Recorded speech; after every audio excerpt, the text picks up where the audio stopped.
welcome to our town retreat this Monday, January 30th, 2023. Hope everybody had a good weekend. We made it through another Winter Fest. Our town did a great job, thanks to Shane and Jennifer and Hillary and Chamber and everybody else. So thanks for coming. It's going to be a long 3 days from what I've heard from Shane, and hopefully we can tighten this up a little bit. If you would, roll call.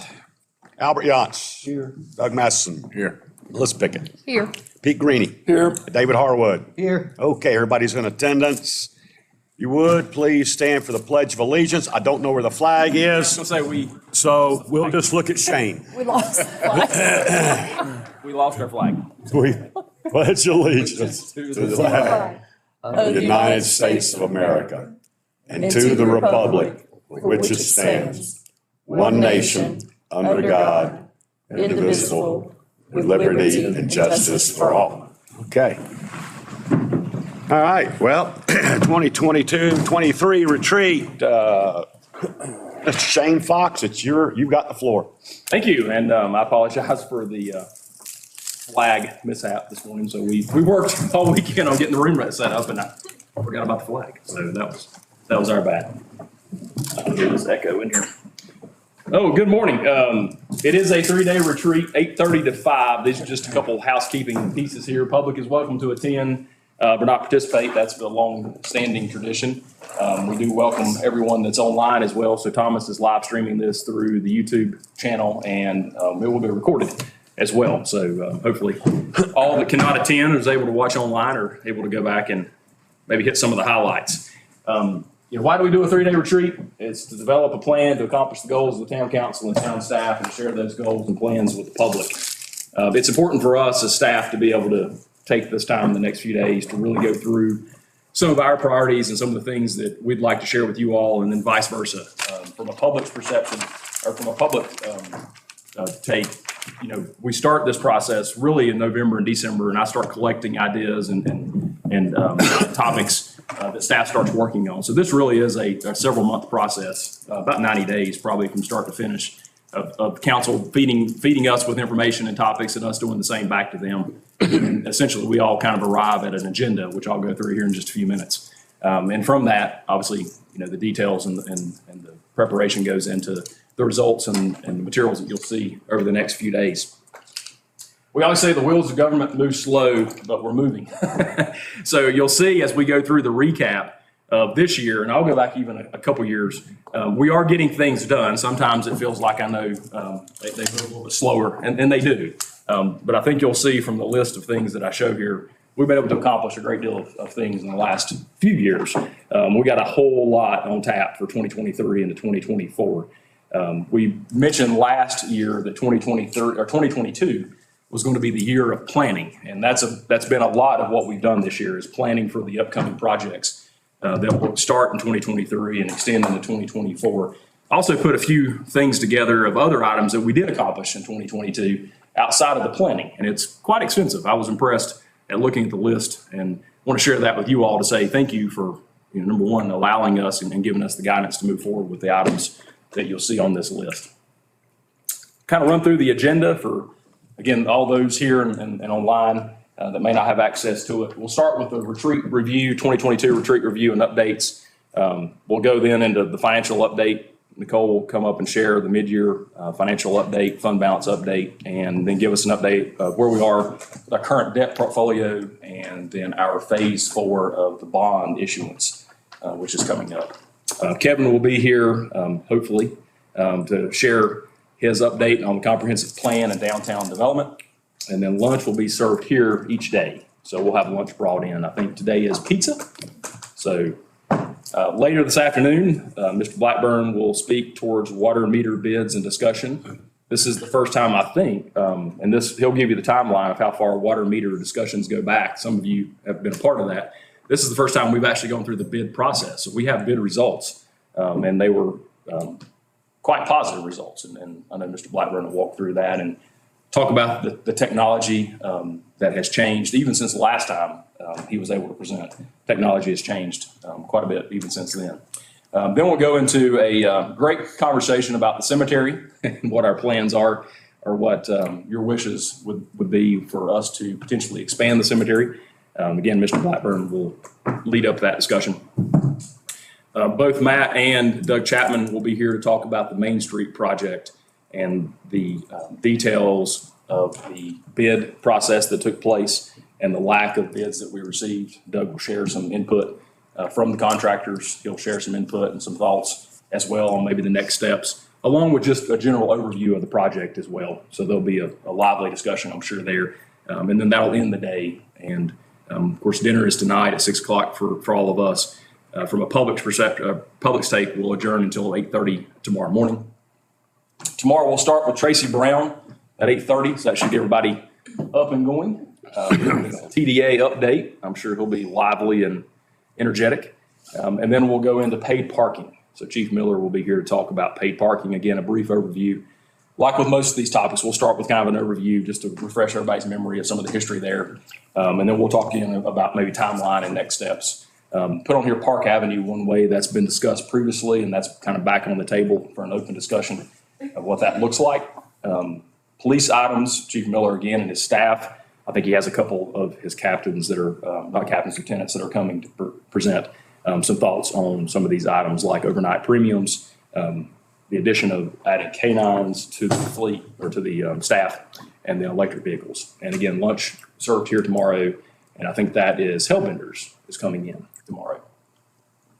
After lunch, Chief Graham will be here to bring up the ambulance and the 24/7 discussion and some of the updates that he's made to his PowerPoint that I think was shared a few years ago. I think it's been a few years now that he shared his PowerPoint, county-wide PowerPoint, showing some of the hot maps and some of the times with most recent numbers. He has been able to obtain the 2022 annual report from Watauga Medics, and he's got those numbers incorporated in that PowerPoint that he'll be able to share tomorrow afternoon.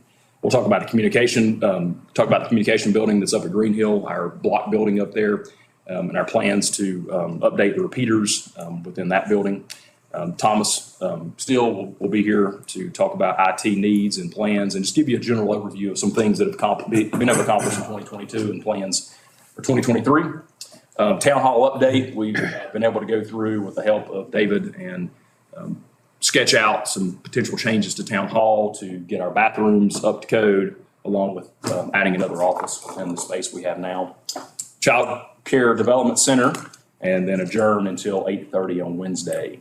And then Wednesday is kind of the wrap-up day. We'll start with our Pardiff project, which is our Memorial Park project. The reason that's on for Wednesday morning, as originally I think it was shared as being on day one or maybe day two, was those bid results are due back tomorrow at 3. And so we're waiting on those bid results to come back tomorrow. We had an addendum, so we had to change the result date. So we'll have that first thing Wednesday morning. Hopefully we'll have 3 bids that we can discuss and go through. Stormwater fund discussion, water and sewer updates. That is an update from Doug Chapman on the USDA, on the plants and lift stations, water storage tank discussion, sewer expansion, and remaining water line needs. And then lunch is here. I think that's Hellbender as well on Wednesday. Board appointments after lunch, other items, and then we'll finish up the day with whatever's left and kind of a general timeline and next steps into 2023. Questions so far? 2022 year in review. First, we'll start with 2020 because I thought it was important for us to kind of go back and look at my first year here. This was our top 10 list of items. So if you remember way back in 2020 when we put together this list with PRVs, Memorial Park, 321, et cetera, thought I'd go through just a quick update to say look at what's stopped us in the last few years. PRVs, I put it green because we've already accomplished, if you remember, the most pressing of our PRVs. We know we have some additional PRV needs, but we're waiting until Main Street is complete because a lot of the PRVs feed off of Main Street. So until the Main Street project is complete, we don't really have a good feel of which ones are next to be replaced. But Green Street and 221, Possum Hollow, 321, the major ones, if you remember correctly, if you remember back when we had McGill and Associates put together a study for us, those were the top ones. And so we were able to use our ARPA money for that to accomplish the most pressing ones. So I did put that in green. So I think it is, in my opinion, in green for now. Memorial Park Playground, that was kind of a spur of the moment. We knew we had needs on the playground. COVID really did help us out, crazy enough, because we were forced to shut the playgrounds down, if you remember, back into 2020. So it gave us the green light to go ahead and replace the playground, which was going to be a logistical nightmare. And if you recall the picture of the child hanging on the fence as the work was being done, during COVID, we were able to open that playground up the very day that Governor Cooper allowed us to do that. And so the timing could not have been perfect. Just to recall, the funding of that was paid for by half by the TDA and half by the town. So that was $600,000 playground paid for, $300,000 TDA money, $300,000 with town money.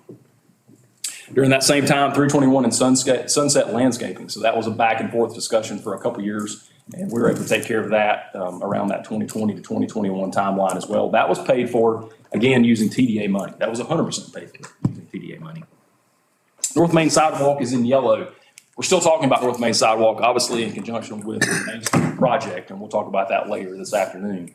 But we do have monies that Nicole will talk about later through the phase 4 of the bond to be able to accomplish North Main Sidewalk. Of course, we're still waiting on the actual final numbers with the bids as we talk about rebidding it. But I put that in yellow now as kind of a caution light. It is moving forward, but it's not quite complete, obviously, and won't be complete until we do the Main Street project. Same with water meters. Mr. Blackburn will be here this afternoon to talk about water meters. We have gotten as far as we've ever gotten, though, or beyond further than we've gotten in the past with the bids in hand and the details there. Legion Hill I put in red because we decided not to move forward with Legion Hill at the time. We did look at potentially adding that to the Pardiff project and realized that was just as much for that project as it was for the entire Pardiff project that we're going to present on Wednesday morning. And so we kind of X that one for now. Same with the Village Foundation. They kind of put that one on the shelf off to the side, just given the fact the cost is pretty significant there, well over $1 million. We were able to put steps in 2 locations, one down here below the parking deck and the other right here on the other side, that did upgrade the accessibility from Broyhill up to the Legion and Wallingford. So I did put that in red. Crosswalks on Main Street, Sunset, 221 Main Street, and then an additional crosswalk down at Rumpel. That did not exist previously. This was paid for a combination of monies left over from the Sunset bond that we had some savings there, along with TDA and ABC money. Great addition to Main Street from a safety and pedestrian standpoint. If we can just get them to use it, that'd be the key. So we're optimistic that, right, they keep using it. Paid parking's in yellow. That'll be tomorrow morning discussion. We've, again, gotten much further than we've ever gotten before with paid parking, and Chief Miller will be here to give you an update to that. Same with comprehensive plan. Kevin has put out to bid for the 2024 update and has received bid results, and he'll talk about that here in just a little bit, about the comprehensive plan update along with downtown development standards update. Both of those are moving along. And then sidewalk to Bass Lake took 7 years, but we were able to complete it. So that was positive. So this list is about half green and half yellow with one red in the middle. But again, just wanted to show some accomplishments that have been had since 2020. New items we added in 2021, Main Street water and sewer replacement. So we started talking about this big project in 2021. EMS, I put in yellow because we're all optimistic that it's always going to be, or not going to be there and eventually turn green. Same with water and wastewater plants, part of all still in yellow, all going to be talked about during this retreat. All have been extensively planned for during 2022. So the USDA loan process is underway, and the application and permitting process is underway, and Doug will give you that update on Wednesday. The part of, like I said, bids are out right now. Soliciting bids are out, waiting on those bid results tomorrow. Again, these things are in yellow, but they are just on the edge of getting turned somewhat green just as soon as we get these bid results back and we're able to move through the details of that and get y'all's approval. Yes, sir. Shane, who's going to attend the bid opening, Jennifer or yourself? Yeah, Jennifer will be there, and Doug Chapman and his crew will be there. Yeah, so anytime we use McGill, we turn it over to them from a tallying standpoint. So they usually bring a staff, and we have someone there that's present. So Okay. Jennifer will be there attending those bid openings. So we're optimistic, we've been told. So 4 contractors have pulled down those bids and paid for the plans. So we're optimistic that we'll get hopefully 3 from that. But I will tell you, kind of as we go into the afternoon, bidding's interesting right now. There's a lot of money that's out there and contractors are busy. So it's interesting to see the bid results. Police Department retention, I put that in green, a different shade of green, and Chief Miller's not here quite yet. He'll give you an update tomorrow on the efforts that they've been making the last couple of years.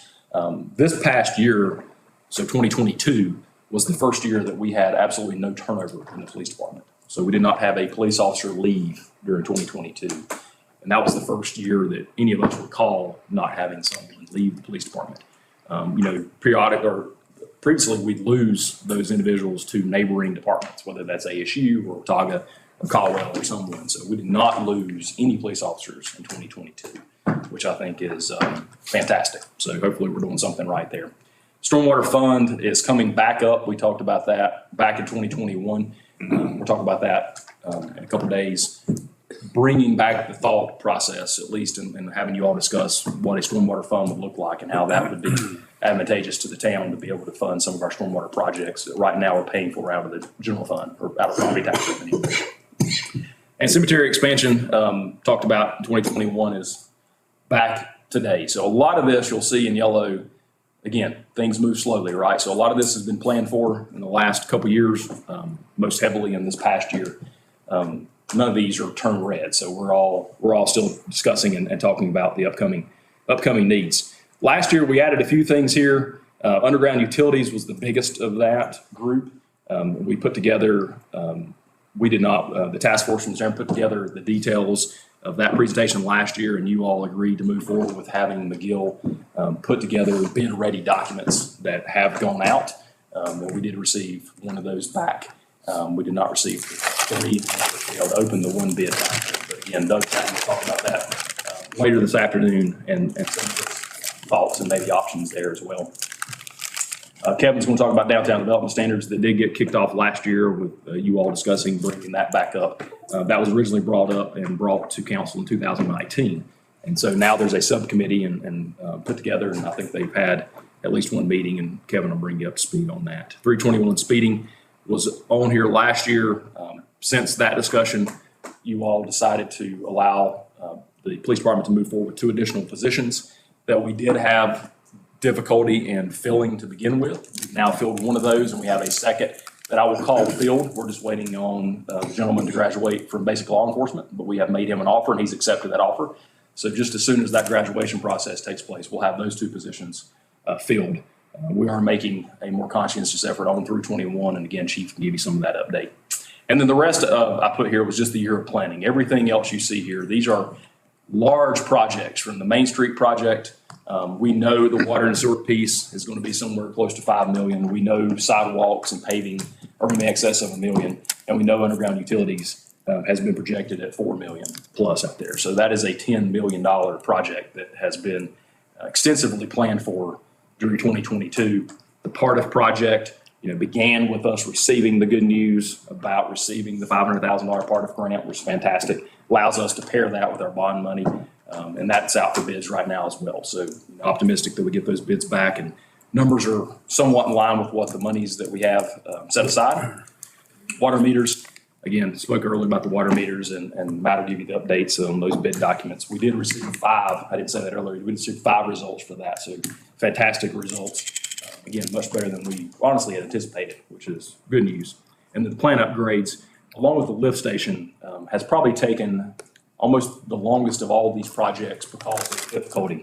Anytime you start changing the plants, whether that's wastewater plant or the water plant, there's a great deal of planning and permitting that has to go through that process in order to even get to the bid process, which we haven't gotten quite there. Then you add on top of it a very, very old sewer lift station like we have in Mayview that is sitting within feet of a creek that is the headwaters that runs into the globe. It just makes things more challenging. And so Doug will give you that update. A great deal of work has been put into that. So good news is all the things we had on here that we talked about over the last few years I had one item that essentially we put in red, which is Legion Hill. Kind of moved that off to the side for now. Everything else is either in green or it's in yellow because it's still in play and we're still talking about it. And we're just about ready for the majority of it to hopefully turn a very light shade of green as we go into 2023 and 2024. As I was going through and looking at all the planning and all the work and the things that we had done in 2022 with the big projects, I thought I would give you just an update on the items that you all approved during 2022, whether that be private projects, which I have up here, or some of the miscellaneous items that you may have forgotten about. But it was telling to me, not only has 2022 been the year of planning, but 2022 has been a great deal of activity as well. So here's a list of just the private projects that came before you in 2022 and the approvals. So we'll start, these are in no particular order. I don't remember exactly what month we did what now, but we'll start with the Pine and Laurel Hotel approval. That is down obviously at Pine and Laurel between Wallingford and Main Street. And that project is underway. So if you've been in that area in the last week or two, grading is going on right now. Clearing and ground and grading is moving. So I think the plan, if I recall, is for the foundation to start just as soon as weather allows them to, which is probably, April-ish, we'll say. So that's a great project that was approved and has started within the same fiscal year, or almost the same year. Blowing Rock Country Club expansion, that was approved and started almost instantly. So that's the pro shop, I think. It's the main piece of what's being expanded out at Blowing Rock Country Club. Blowing Rock Brewing, is that the right name, David? Blowing Rock Brewing, not Ale House. Blowing Rock Brewing was approved and clearing has already begun on that project. And my understanding is that foundation work should begin again around that same time frame, probably around April-ish of the year, as soon as the weather allows. That's a fantastic project that's obviously going to bring some growth out towards our ETJ and Emerson Road. I put here Rumple. I put Rumple again versus Rumpole. So I apologize for that. I did that within the agenda, I think, last time, so I'm not sure why. I want to put a B versus a P, but both times I've caught it, which is almost worse, right? So Rumple expansion, I apologize, was approved during 2022, and we're obviously as well underway as well with that project. And you all approved the History Walk with the Village Foundation Historical Society.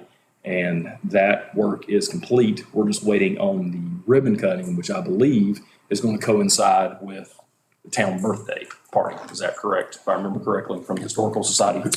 That's what they're discussing, yes. So we're thinking June 1st. Yes, June 1st is the ribbon date. cutting date for the History Walk. The plaques are in. I think they've been in. Mm-hmm. They haven't put them on. I don't think they're planning on putting them on the pedestals until springtime or early summer, waiting on the ribbon cutting. But here's a list of 5 projects that were all before you in 2022. And, great news, all have begun. So these aren't just projects that were before you and are still waiting on construction to begin. These are happening projects, which is always good.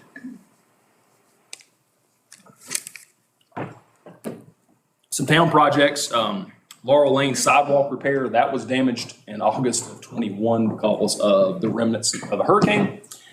That was paid for using FEMA money, and everybody in this room that's gone through that process knows that's a long process to go through.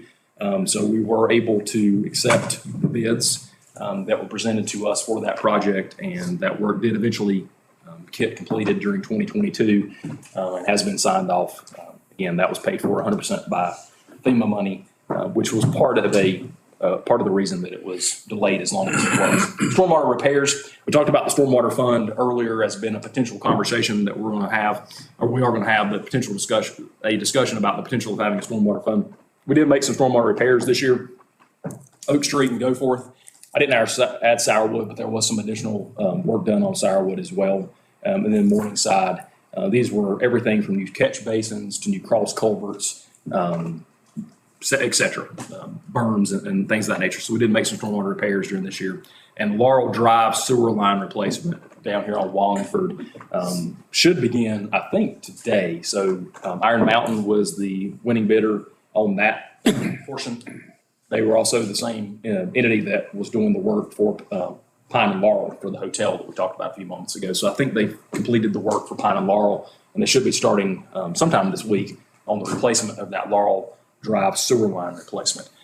That line is important because that ties into our Mayview lift station. And so as we talk about upgrading our Mayview lift station, the line that feeds out of that had essentially decayed over the years. And so town staff, Matt Blackburn and Public Works brought to you all the need for that happening sooner rather than later, given the fact that USDA process has taken a little bit longer than expected. And so we were able to move that before you all, and that work is starting hopefully this week.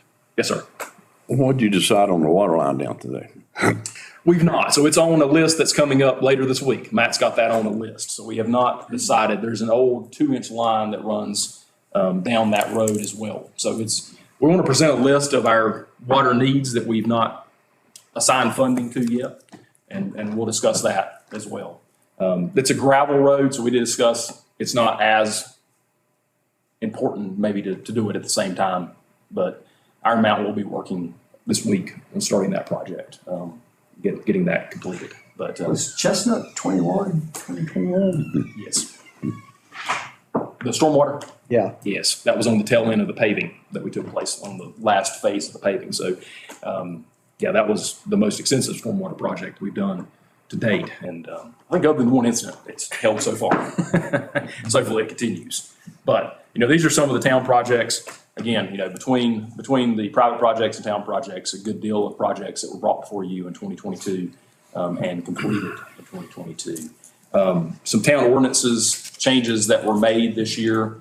Solar panels, short-term rentals, outdoor dining, and accessory apartments. All 4 of these were brought to you all through the public hearing, process, and Mr. Rothrock presented on a couple of months on each one of these. His details, suggestions, some of the board subcommittees were put together for some of these as well, and some of those recommendations. And so these 4 items were brought to you before you in 2022. And changes were made to the ordinance in all 4 of these as well in 2022. Some other items I put on here, road changes and improvements. If you remember, we started the year with adding some stop signs to Ransom and Hinkle and Greenway Hill and Fairway 11 Court. So we've added some stop signs in town. We also changed Maple to one-way, except for that one section at the top that remains two-way, leaving the post office. And I put your stoplight 321 in Green Hill and Rock Road. Whether or not that's good or bad to put on here, I see Charlie smirking. We did give the DOT our resolution to allow them to move forward, even though that was not our project. I will publicly state that it was not a town project, was not a town-funded project, it was a DOT project. If you recall, during 2022, we were asked if we would sign a resolution supporting that project, which we did, and that stoplight, as of last Tuesday, is up and running as well. So a number of road changes / improvements were made in 2022 as well. New River Conservancy, $50,000. If you go back to May of last year, Chelsea and I guess it wasn't maybe Elizabeth, the new director who was here at the time, presented to us the need for a $50,000 match to a grant they received to start with the stream restoration behind the water plant. And so this stretch of stream restoration runs from about the 444 project or 444 property back behind the water plant and towards the parkway. This coming month, you will hear at the regular town council meeting an update on that project. They're hoping to begin just as soon as spring rolls around on the actual restoration within that. Again, there's some permitting, there's some trout water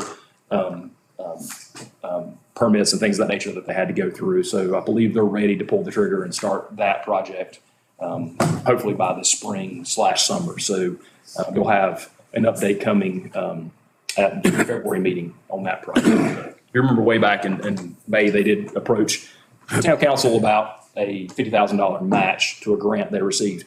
That project's over $500,000. I didn't state that, of which only the town only has the $50,000 portion funding that project, which is much cheaper than having to rebuild our water plant, which eventually, if you have enough storms, will probably fall into the. It's gonna be a true water plant. We can just put the intake right into the creek versus to the reservoir, I guess. But you recall the pictures that were shown over the years of the deterioration of that corner as the creek and the bend takes place. creation of a parking committee. So from this meeting last year, it was decided to move forward with creating a parking committee, of which Mr. Matheson and Ms. Pickett were part of that committee, and they met a number of times in the spring and summer. And again, leads us to today's conversation, or tomorrow's conversation with Chief Miller on some of the outcomes of that committee, and then some of the recommendations of the committee, and maybe what the next steps are.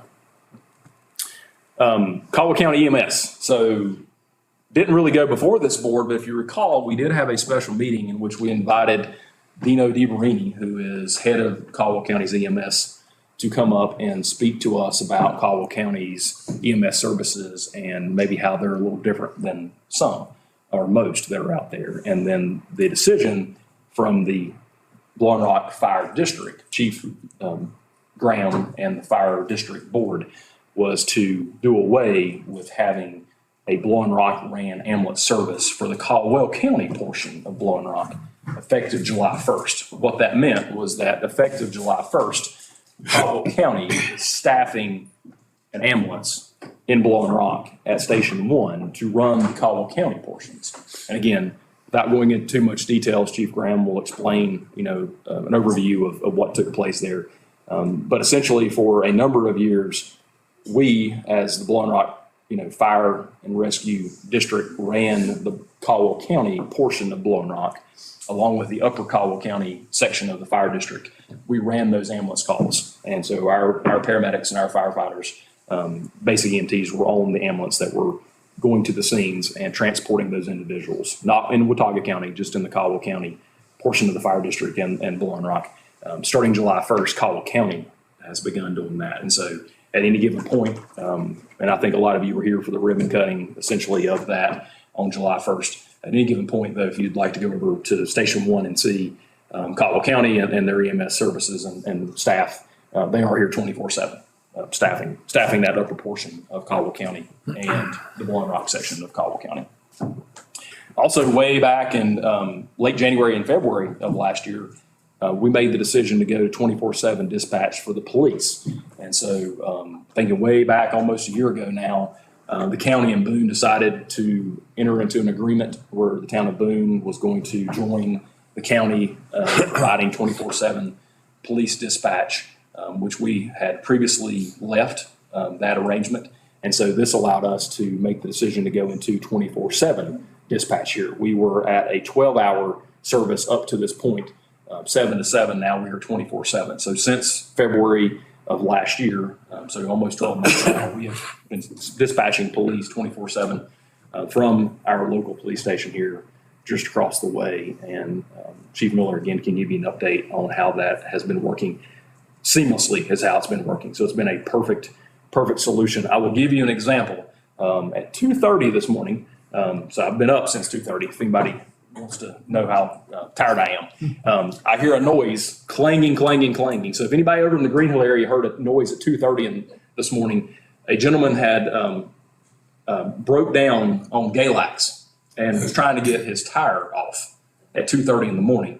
And so I was able to call our dispatcher and let him know that someone was out there at 2:30 this morning. And within 6 minutes, here comes 2 of our police cars in, questioned the individual why he was there. Supposedly it was a legitimate reason, and helped him along his way getting his tire changed. But so it's nice, at least for me, it was nice for me at 2:30 this morning to have a recognized and familiar voice on the other end of that call to say, we may have some trouble out here, something a little bit off. So that has made a big difference. And our police department will tell you, and our police officers will tell you, especially at those nighttime calls, having that familiar voice on the other end as they're pulling over that car at 2:30 in the morning and going up to that car and having conversations with the drivers. It's nice to have someone right there with you at all times. We were sharing that with the county before. We were going to be sharing it with the county and Boone, which we were afraid was going to stretch those resources thin. And for us, especially those nighttime hours, it's critical to have that one-on-one attention that's out there. Also, if you go back to last year, Chatola Cofferdam, you all did approve monies to be moved towards Chatola to allow for the Cofferdam to be dredged. That work has now taken place and is completed. So that helps with some of the stormwater issues that we're going to talk about again here in just a little bit. A few more slides here. I know I'm droning on. Pay increases phase 2. Very important because it's made a huge difference, I believe, that we had phase one year before, phase two came into 2022. We were a little ahead of the curve, I think, with inflation being as high as what it was. We didn't know that when we went into it. When we put together the plan of kind of having a phase one and phase two approach, no one at that point realized that inflation was going to hit 8, 9, 10% over the last year. We've had zero turnover within the town in the last 11 months. So zero out of 77, 78 employees. We've not had any turnover. And we've only had one in the last 15 months. So whether or not that's tied in, I can't, tell you exactly why folks aren't leaving, but I can tell you they aren't leaving, at least right now. And so that's potentially a product of that, which is fantastic. I can also tell you that is not the case, and I've shared that with you all, previously at other meetings. That's not the case in other entities. There is a great deal of turnover that's been going on, excess of 20% local government from a state and a country. So more than 20% have turned over in the last year. And so for us to have that at 0 or 1 in the last 15 months it's pretty remarkable. All right, a few more here. American Legion steps. I mentioned that earlier. We did decide to move forward with replacing those old, broken down, decrepit steps that were on the back of the American Legion here with the beautiful stone steps. Same with down here at Wallingford, at the corner of Wallingford and Laurel. Hand rails have been spec'd out, and we should have those numbers coming in soon to put handrails on those steps. The Boone Interconnect was a huge accomplishment this past year. So I put here 2008. That's when the first agreement was signed. I think the Boone Interconnect goes back many years before that. So the discussion on this particular project goes back 20 years. We previously had an agreement that did not allow for either entity to hook taps into that line. So for us, that was obviously a disadvantage compared to Boone. Boone lost their ETJ. So essentially Boone's town limits is the end of their development opportunities. The interconnect begins there for them and runs all the way, obviously, to our water plant. And so from our water plant to the end of our ETJ, which is out close to the convenience center, we have a 12-inch line that runs along the length of the road of 321 that we were not able to tap into. Previously, we did allow the Foley Center to tap into it, and we ran into some issues, potential issues with that. So we've been working now for several years on trying to get an updated agreement with Boone on the interconnect.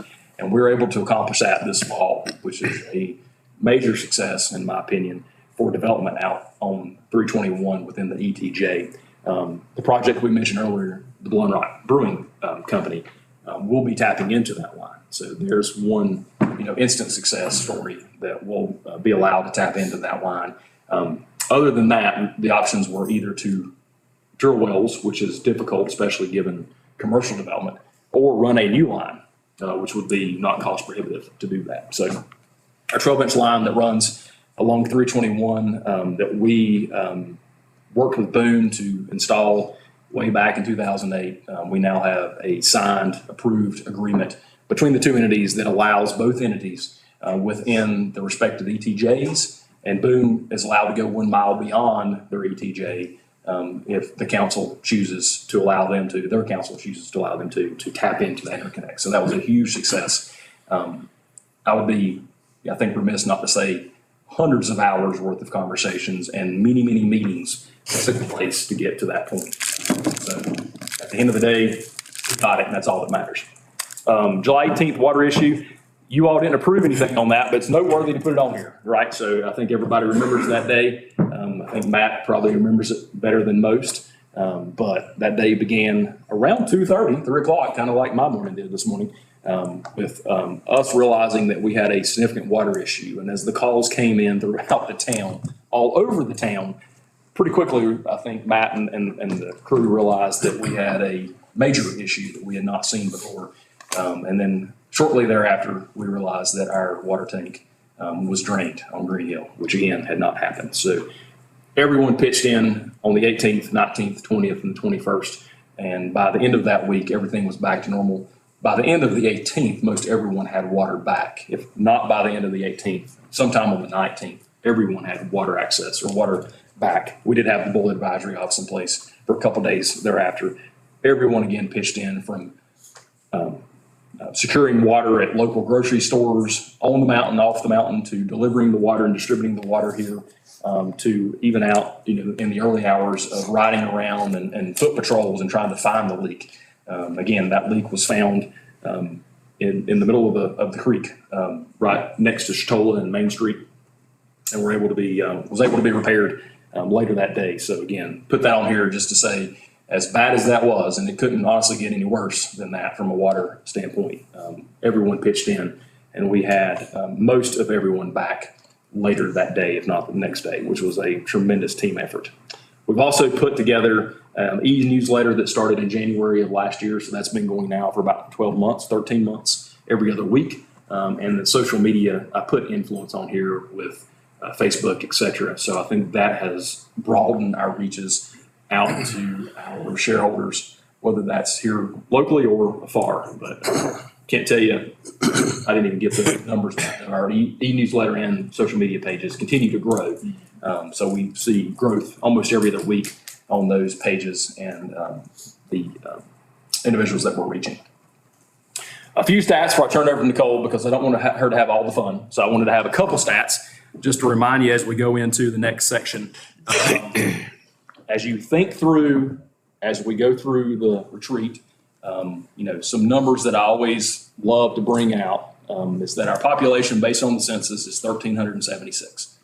I'm not sure what day that was. I don't know when they were here. I don't know if they went to everybody's house, but 1,376, probably on January the 27th of 2020 or 2019 is when we counted.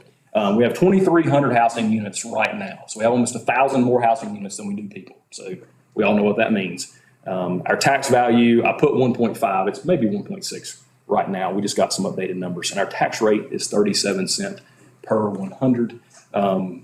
That compares to Boone, which is a little bit 1 cent cheaper, West Jefferson, Seven Devils, Lenore, Hickory, and then Beech Mountain, obviously being considerably more. So again, just some last numbers as we go through to compare. We are a very difficult town to put in any type of typical slot at the state level. So I've said that before. I've got a conference later this week that I'm going to with all the city managers across the state, and they will put me more than likely with the other 1,376, population towns, which we have nothing in common with. When you look at our population and our budget versus other populations and budgets that are similar budgets, we're more like a 10 to 15,000 person town versus a 1,300 person town. So it's always interesting as we look through these things to kind of keep that in the back of mind. Very difficult town to budget for, very difficult town to plan for because of those very reasons. That is a recap of 2020-ish to 2022 with a whole list of things that you've been able to accomplish this year. Any questions before we turn it over to Nicole with the financial update? Good job. Good job to you all. Yeah.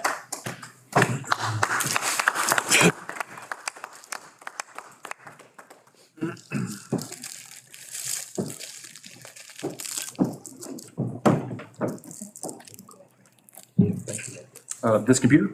I don't know. I don't know if it'll go up there or not. We'll see if it. Just a moment for.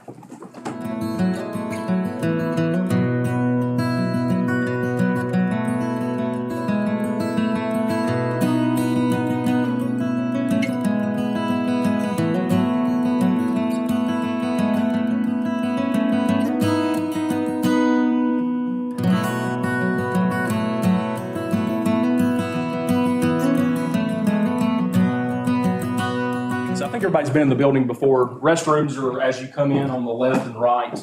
We do have some coffee and refreshments back here. I think everybody's probably figured that out, but I failed to mention the typical housekeeping things. So, further ado, Nicole. Good morning. All right, we are gonna review our performance indicators, do a lot of comparing to prior years and kind of talk through what we're seeing so far mid-year. So first, looking at the general fund budget, we always kind of start with what are our main revenue indicators. So we have property taxes represent 47% of the overall budget. Sales tax represents 19% of the overall budget. Occupancy tax represents 18% of the overall budget. And then that other revenues section represents 9% of the overall budget.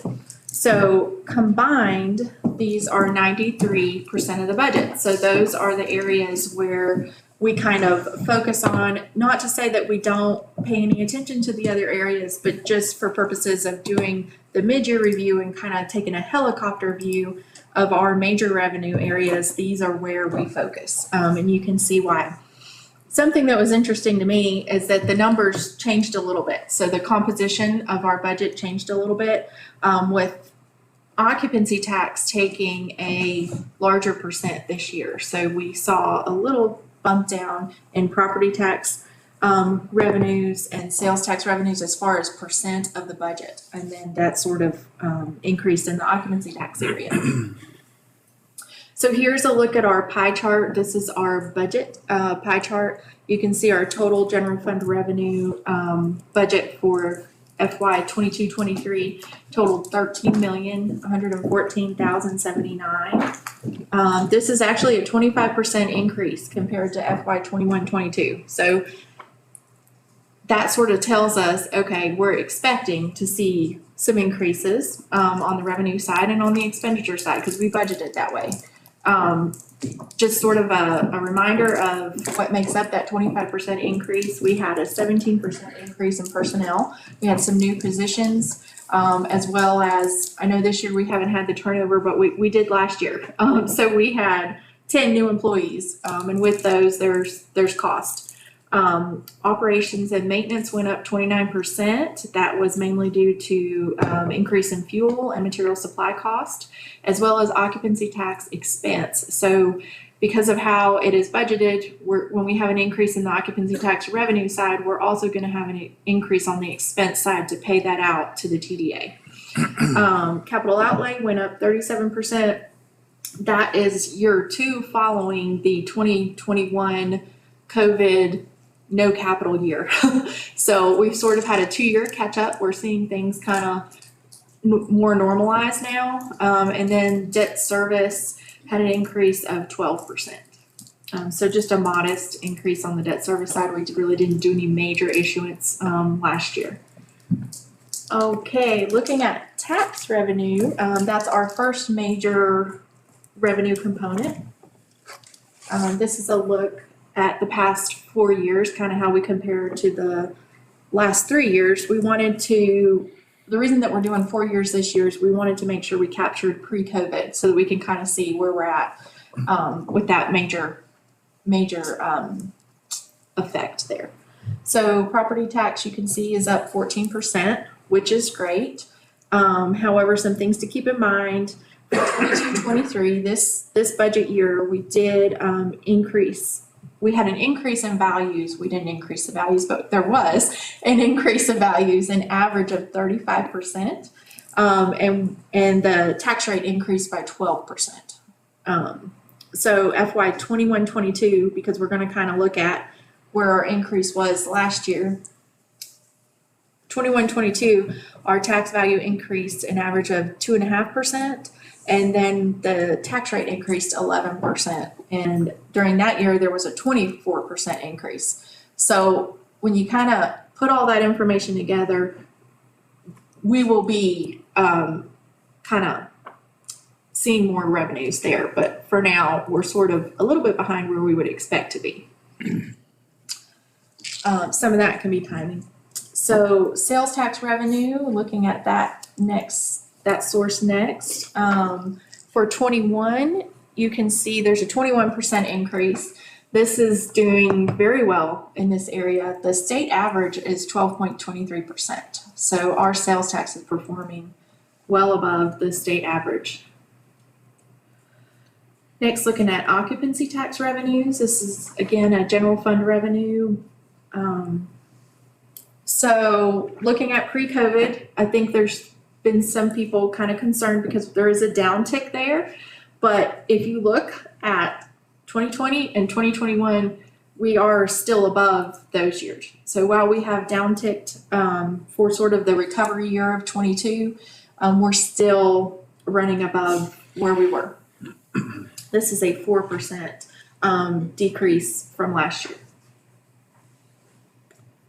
Other operating revenues for the general fund. So this is sort of a catch-all area, is what you would call it. It has things like other state collected revenues, ADC store quarterly contributions. It has building permit revenue, zoning fee revenue, those types of things.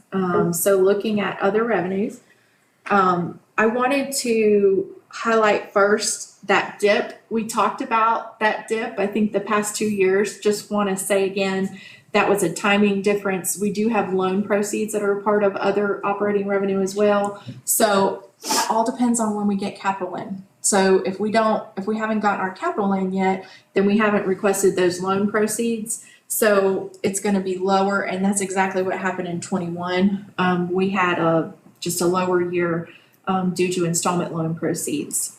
21, that was a 66% dip. This year, we are up 33% in the other revenue area.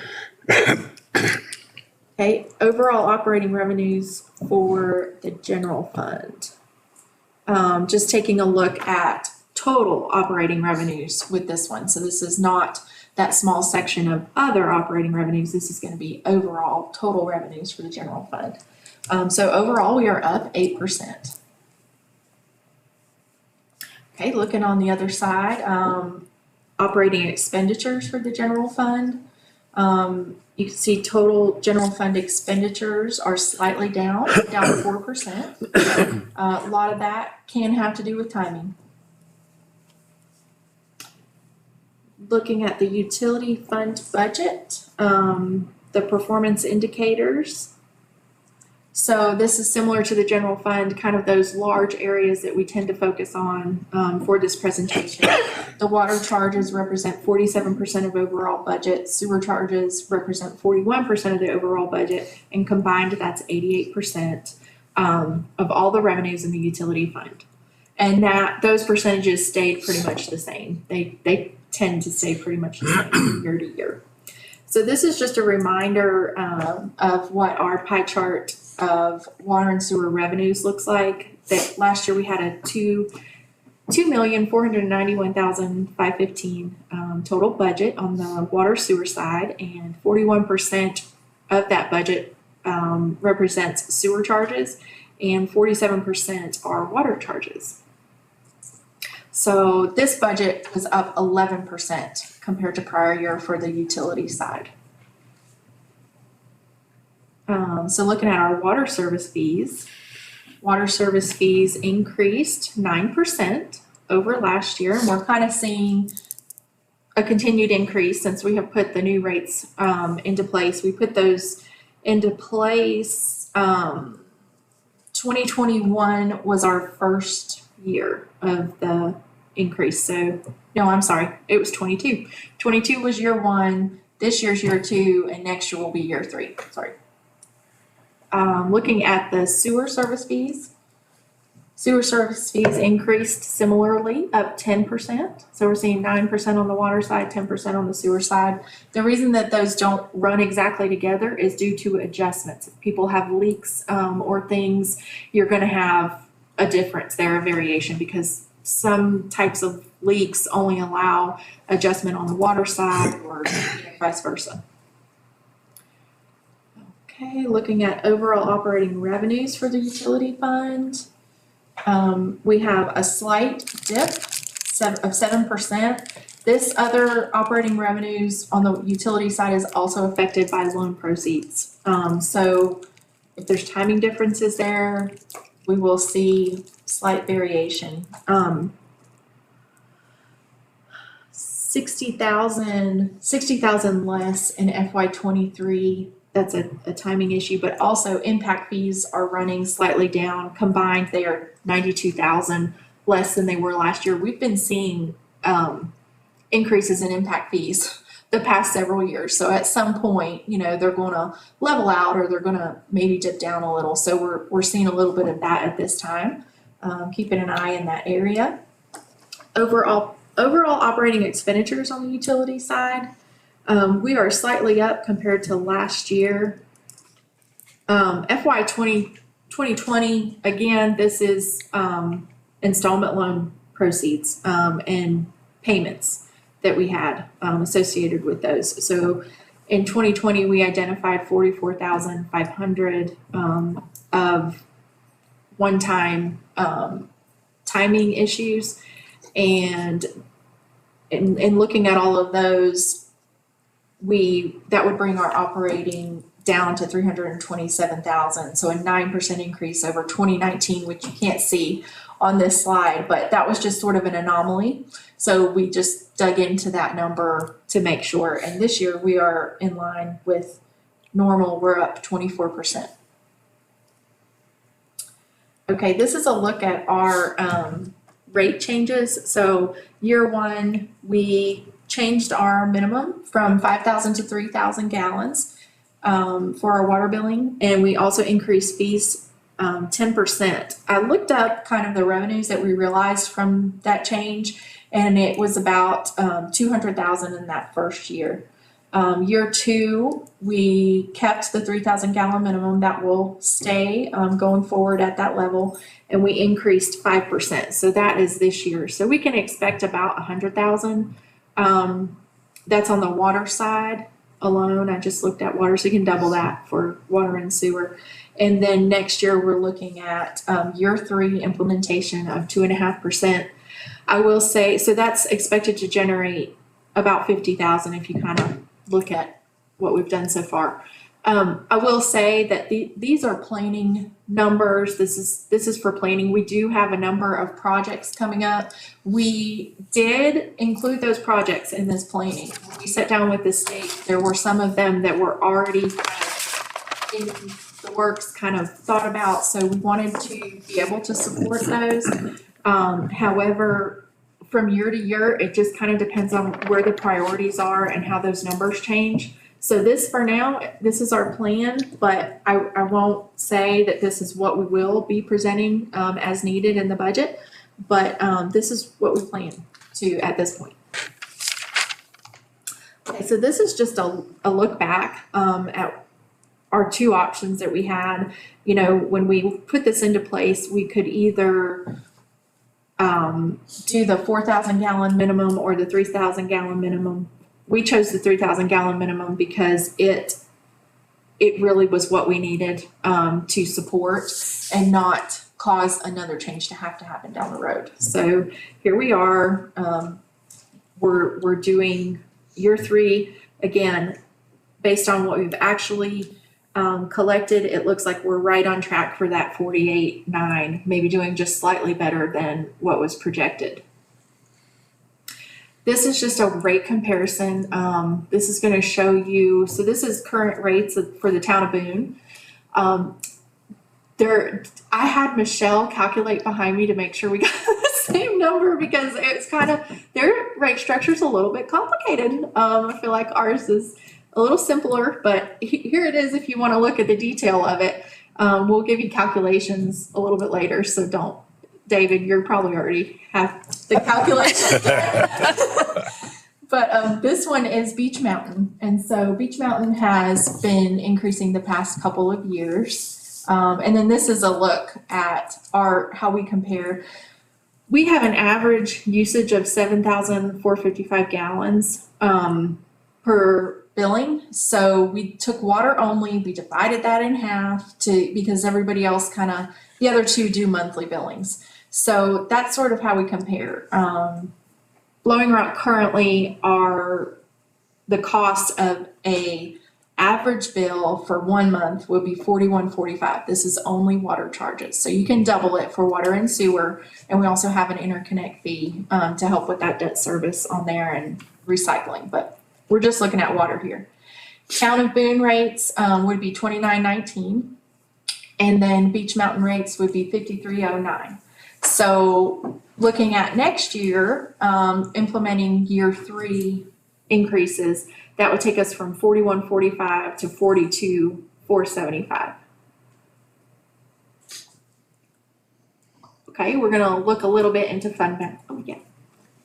Do we have a sunset, if and when is there a sunset date on the interconnect fees to customers? My understanding, and I believe the plan was, once the debt service is paid off, and we were gonna look at debt service, here soon, but that, we continue to have debt service on it. I think that was, a state revolving loan, and it was a long-term loan. I can't remember the years on it, but we'll see it in a minute. Okay, thank you. Sure. Yeah, and I don't know, looking back when we were doing all the research on the interconnect, I don't recall, it was a vote on the fee to do that, but I didn't recall reading the end date on that. I know we've talked about the concept was to end with the debt, once the debt was over, but it didn't make it to at least the minutes that I was reading within that. It was adding the fee to be able to offset some of the significant debt that was included in that. And that's important, just if nothing else, to say, how the interconnect was structured was a combination of grants and then one loan. And that one loan has always been held by Blowing Rock. And so I know that was level of contention as well as we walked through some of this. So it was a number of grants and then the one loan that we're still paying for that's out there. Well, I outlived the, Yeah, it's on there. I think we can't predict tomorrow, right? But You may have to live a long time, David. David, we're working on that cemetery stuff later. running out slots, on the cemetery. So you may want to get your space if you don't have it. And I would add a couple things on the water rate. When we were, and Nicole's gonna look at the debt, when we were looking at adding the rate increases in, it was back before we had the money from the state on Main Street. So, that was back when it was gonna be the Main Street water and sewer project, and then water meters were kind of the big things. And then the water plants were a dream that we were hoping to be able to accomplish. And then when the state came through with the 4.8 million on the water and sewer on the Main Street was when we threw in the plants. So if you kind of recall a couple years ago when all that started taking place. But all that debt service that we were planning on eventually getting to, which is coming this year, has been incorporated in those rates. And so that's been a great planning process that we went through a couple years ago to change the base, because we weren't seeing the same increases before. We were doing the 5% increases, but only getting 2%, or doing 5% and getting 3%. Each year was different. And it wasn't until Nicole and her staff went through and looked at a full year's worth of billings, and then really not only the billings, but looking at how much water was being used. If you recall, it was that aha moment of we're losing a section of use right here because of our average use is not where it needs to be, or our average base is not where it needs to be in order to capture the average buildings within that. So our base was too high, so we lowered our base down to capture more of that, which really has set us up for being able to offset some of this debt service. it's really satisfying to see those assumptions Yeah. work out. I Good mean, job. we've increased rates 5% to our customers, but we're seeing a 9% return Right, just from doing it right. right. Where we're doing 5% and receiving 2% or 3%, right? So it was maddening. Yeah. It was, why are we not getting this? Until again, that was a long effort of a study to go through and really look at the use. And then, Nicole put together those pie charts, if you remember, and it was like this group in the middle is almost getting not free water, but there's a section that's not paying as much as the next section within that. Yeah, And congratulations. that's made a huge difference. And before, last comment, Boone has a ton of commercial use. So just keep that in mind on rates. That There was is- residential comparison. So they're able to keep the residential rates lower because of their massive commercial use that we don't have here. So just, I'm sure all of you know that, but just FYI, that's the difference. If you look at Beach Mountain, we're a little bit more comparable with Beach, but obviously they're higher than us on the residential side within that. But the ASU and all the commercial usage that Boone has is tremendous compared to what we have, which obviously higher volume, higher rates helps residential rates be offset a little bit. But doesn't ASU provide their own water? Yes. Yep. All ASUs provide just about 100% ASU they have their own water plant. We're out there on Rainbow Trail.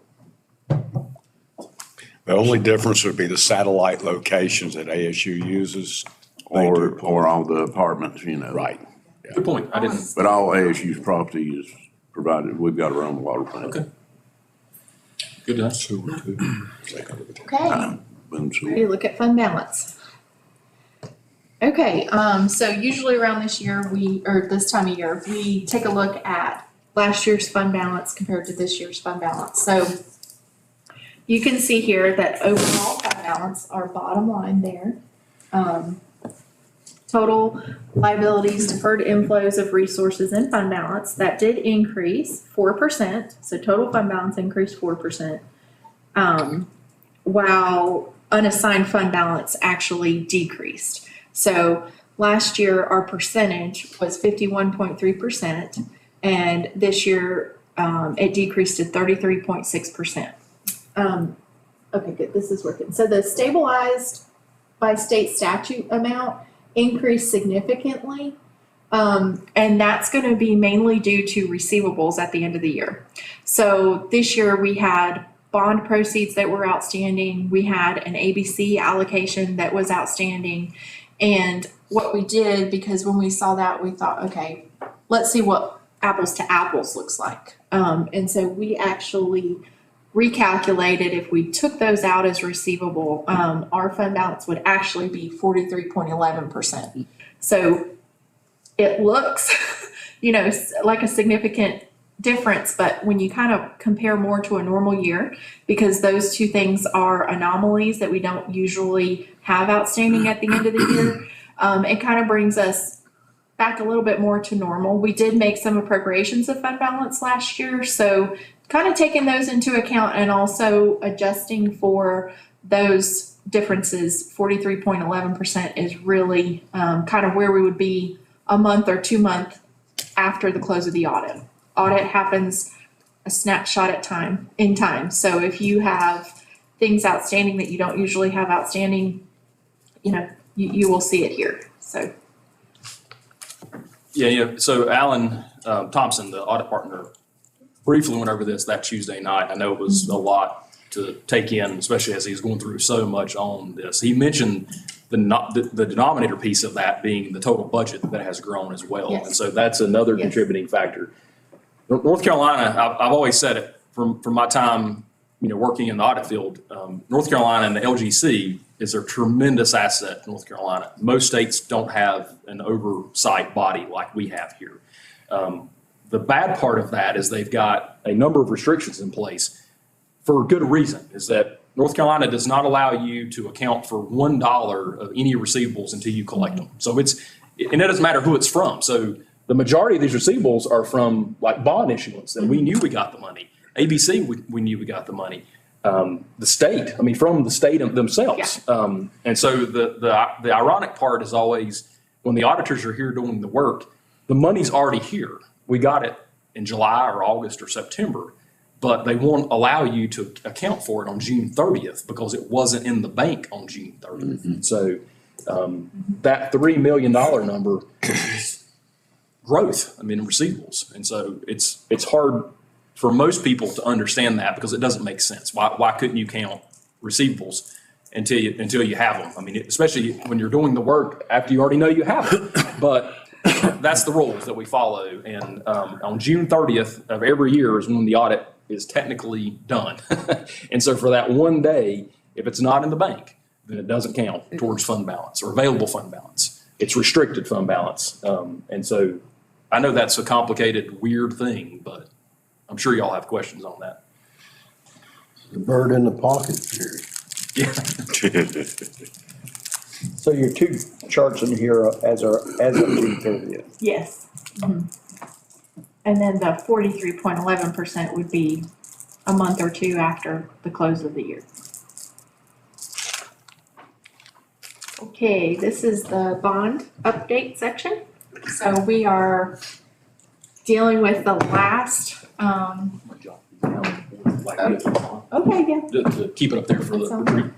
So these are our last proceeds of the bond, and kind of the planning for those proceeds. So transportation, section has about 650,000 remaining, to be issued. These are These amounts on this first slide are what we have remaining to be issued. The next slide is gonna be what we have remaining as spendable. So the idea for the transportation is the section of future sidewalks. The park section of 420,000, that will be part F grant match. And then the water area has 572,116 remaining to be issued. And for the areas of Maple Street and Green Street, water lines in those areas. And then the sewer service area, that 35,000 that remains is actually already obligated. Those have been spent already on other lines and repairs. So if you look at this next slide, this is actually, I did a whole balancing and kind of revetting of all of the bond proceeds that we've received and then all of the expenditures that we've made. And this over here, this column is what's remaining. Some of it is on hand, some of it is still remaining to be issued. So in transportation, there's 610,000, so that's pretty much in line with what we have remaining to be issued. We've expended everything on hand on the transportation side. The park side, there is just slightly more, 441,000 than what we have left to issue, so we have just a little bit of residual there. On the water side, 581,170, that's slightly above what we have left to issue, so we have a little bit of funds on hand there. On the sewer side, though, that has been overspent a little bit, but we do have, good news is, we do have interest that's accrued that we can allocate to more than cover that area, and we do also have a little bit of more interest to allocate towards projects. I was gonna say, so if you want to, at some point, Nicole can show you her spreadsheet that goes back to 2014. So some of you were here in 2014, 13 and 14, when the bonds were being put together and eventually being voted on. I think over 70% of the votes came in to approve those bonds. The good news is there's been a tremendous amount of things accomplished. The bad news is it's been a nightmare necessarily to track because of so many things were included in that. And so at some point, if you're interested, kind of geeky like I am, the spreadsheet Nicole has is thousands of lines long of tracking to the penny, literally, all of the different functions and the purposes that were sold as part of the approval process. To get to the last phase 4, which is out for bid now, and these are the remaining amounts. So of all of that was done back in 2013 and 14, this is the final tally of what's left as we issue phase 4 in the next 60 days or so, probably within that. So that's why I put this up on the board. This is what's remaining, and some of this we've already kind of accounted for, and some of it we haven't. And we'll talk about that in the next few days. Okay, question for you. Transportation, that would take into play strictly roads, correct? Sidewalks and roads. Sidewalks and roads, okay. And that has to stay in that category. It cannot be moved, correct? So Okay. North Carolina, when you sell bonds, you sell them based on the function. So transportation, water, sewer, that type of thing. Fogelman, who was here at the time, came from a budgetary background. So that's different than an accounting background, right? Yeah. Much different. So budget folks can put things together and look fantastic, and it can be 14 pages long. But when you start accounting for it, the actual reality of it, that's when it gets complicated. That's the spreadsheet Nicole has. But when the budget was put together to break out transportation into 47 projects, that's the piece that didn't necessarily have to happen, but it helped sell the bonds, which is important. So the function has to remain. But and I'm not sure what your next slide, am I taking away the next slide? Probably not. But like transportation, this section didn't have anything assigned to it necessarily. It was for future sidewalks, I think is how it was put within that. And so on parks and water, there are some slides I think coming up where some things were essentially jotted out at that time that we've not done yet. So, Well, now water, can there be any crossover with the water and sewer? No. no. There cannot. Okay. So these 4 functions have to stay. So transportation, streets and sidewalks, potentially ditch line, but that type of thing. Parks have to stay within the park function. Water has to stay within water and sewer within sewer. Okay, thank you. What's your, But interest can be, if the interest was on transportation money, it can be applied to sewer. I don't, oh, the interest, yes, yes, I don't yes, think there's any restrictions on interest within that. right. Or arbitrage, there's not, is there? I don't think restrictions on either one of those.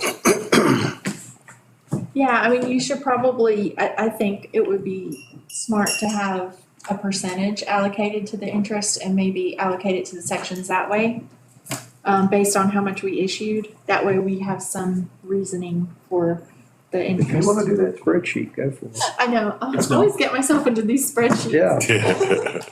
So back to what Charlie was saying, we put future sidewalks. And so, we'll go to parks first. This part 442 amount, we originally had 420 down as part of the Partif budget. So there's a little bit more, so that's good. You know, until we get the bids back, we don't know what we're dealing with.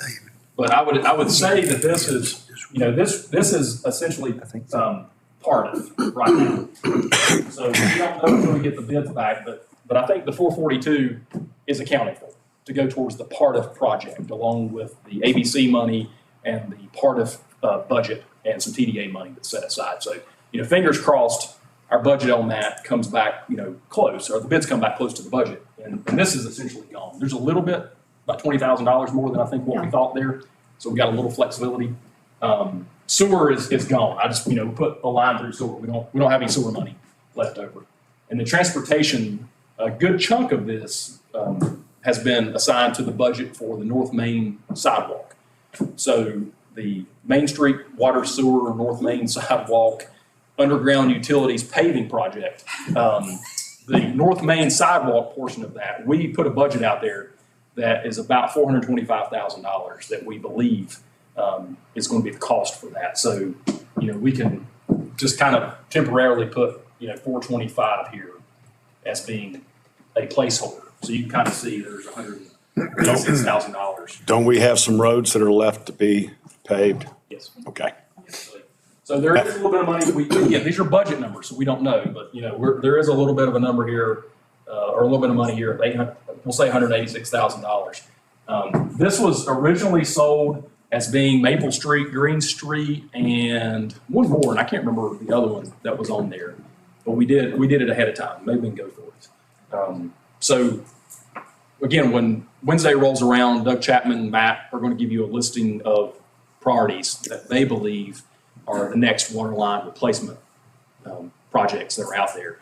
But that water piece is sitting there without having truly anything assigned to it right now, even though it was sold as Maple Street, Green Street. So if the plan wants to continue with what was sold back 9 years ago, we can move forward with that. But again, we want to give you an updated list of what we felt like are some of the priorities with some of the lines that are out there.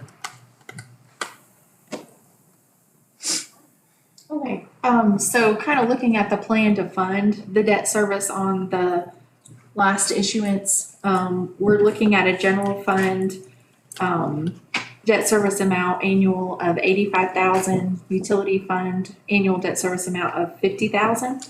And so we will have some current debt service roll off. We have only increased 5 of the 10 expected cents on the tax rate for GO bond debt service funding. So there is still remaining usage there for funding the debt. But obviously we will not come close to, I mean, even if rates are substantially higher, we will not come close to using the 10 cents that we originally expected and planned for when we issued the bonds. So that is good news. This is just a little debt update. So we're looking at general fund debt here. This is everything that we have outstanding at this time. So that's 11,532,000 of current debt that we have on our books on the general fund side. And you can look through here and see, this is the EMS building. This is a parking facility. This is BB&T Municipal Building. That, I believe, is Public Works, the Public Works building. And then we have the bonds And year after year, you're gonna have it'll say various public projects, replace a tractor, Ford Interceptor. That's all of like our capital equipment each year that we have come on. So we took a look at the roll-off, and I've highlighted in 2 different colors. So like the salmon color is 5-year roll-off. So that's everything that's gonna roll off 2028 or earlier.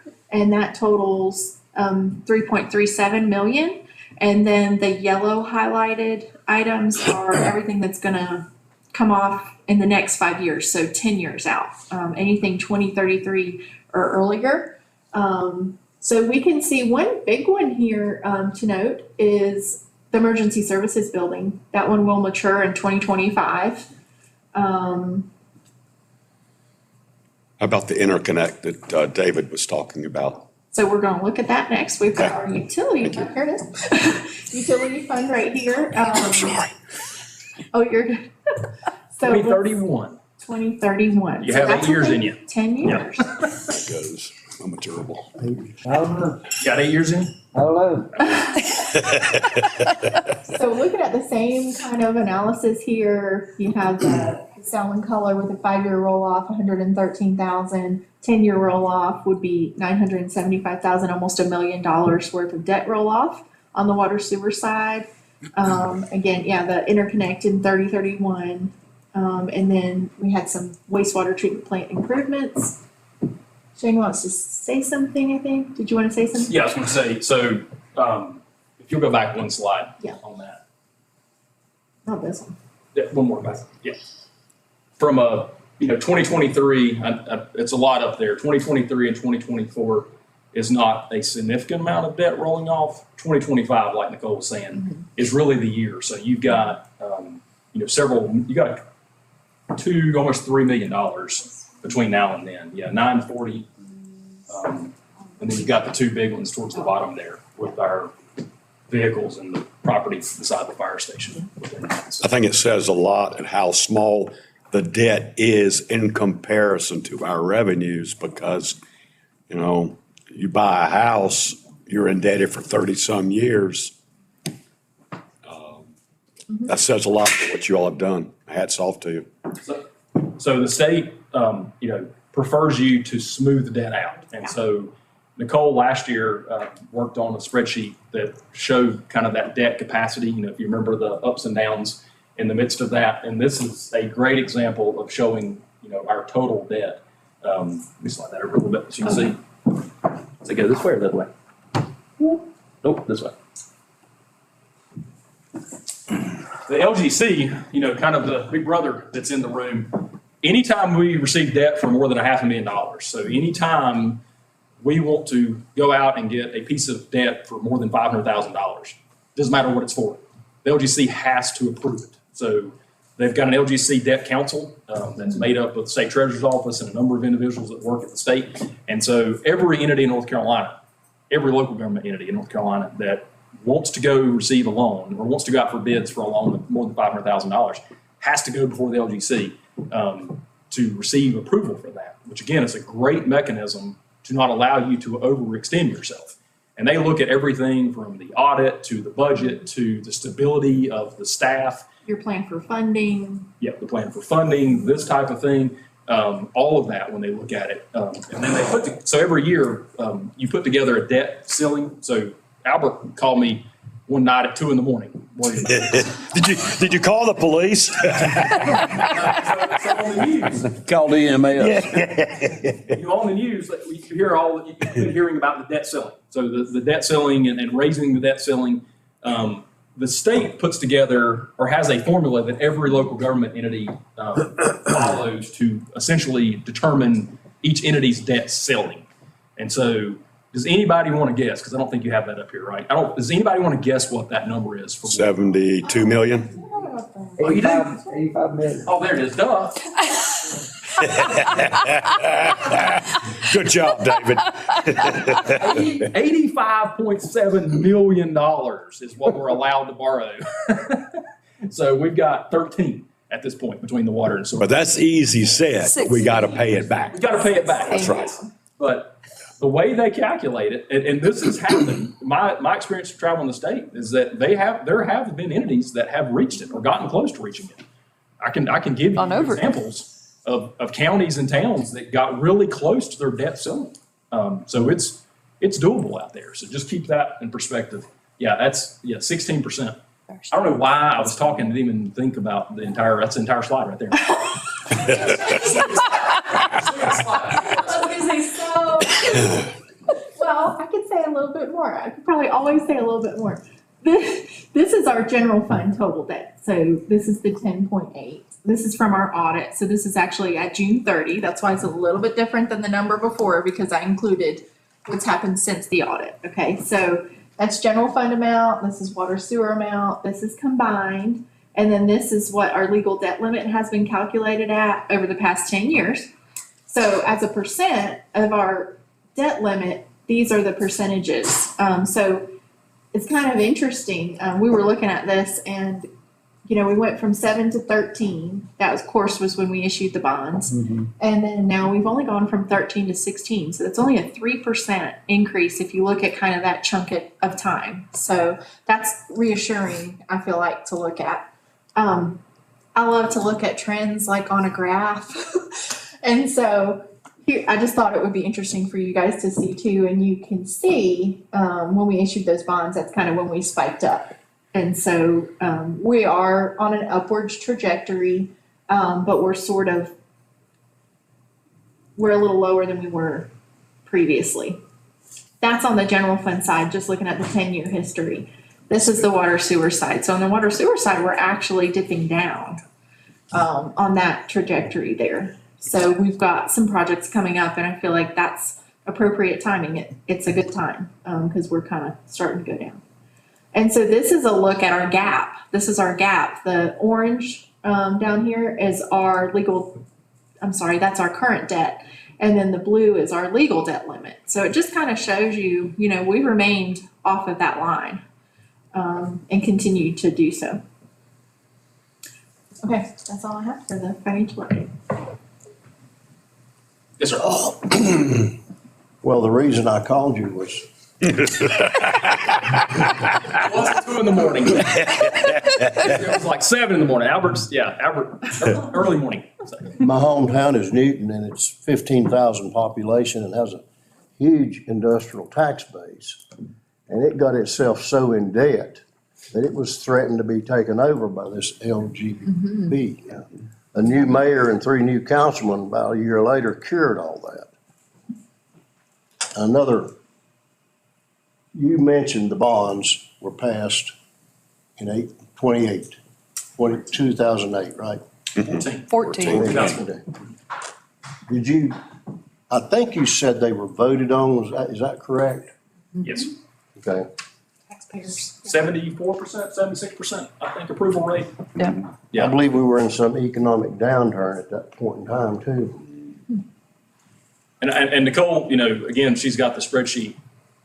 I don't know the percentage, but well in excess of 90+% of every one of those things that were listed have been accomplished. I mean, or in the process of being accomplished. Not everything, there's a few minor things, but almost every single finite down to like basketball goals being replaced were on there have happened. So again, when you look at the detail that was put together by the staff at that point, there was a great deal of detail, and there's check boxes on well beyond 90+% of that. And then what's left is some of the There's a stuff. couple of We have up here. sewer projects on it that didn't get finished too. So some of the things as we went through cost differently, of course, and that's the difference between some of the things not being able to get accomplished. And some things have cost less. Yeah, I mean, there was a lot of, we see every time a project comes, you don't really know the cost until it's bid out. And so this planning was done way ahead of, some of the projects weren't bid out, for several years after when it was planned for. So I know a lot of that happened. The project was it ended up costing more when it was bid out than it was planned to be or thought to be. Yeah, and on the tax rate, it was originally sold and approved at a 10% increase over the course of the bonds being issued. And I know we've had a great deal of up and down with the tax rate and increases for operational cost and things of that nature, but only 5 cents of that original 10 cent date has been attributed to the tax increase because of that. We do have the one slide that's showing what the upcoming debt service is going to be when we issue phase 4. So phase 4 is out right now. It's out for bid. I don't know, when is it due back? Very soon. Yeah, very soon. So we put it out to banks right now, We're waiting on the banks to give back the bids for phase 4. That includes these amounts.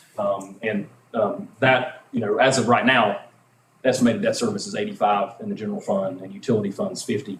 A note is that that's about a half a cent in the general fund, right? It's about 165, 170,000 right there within that. And that'll be the last of the bonds. So when the banks solicit their bids and you all approve whatever comes back as being worthy of moving forward with, that's the last of the bonds. They're done at that point, other than filling the actual needs at the cost themselves. But that's the last of them. So it took 9 years, but a great amount of progress in 9 years we had.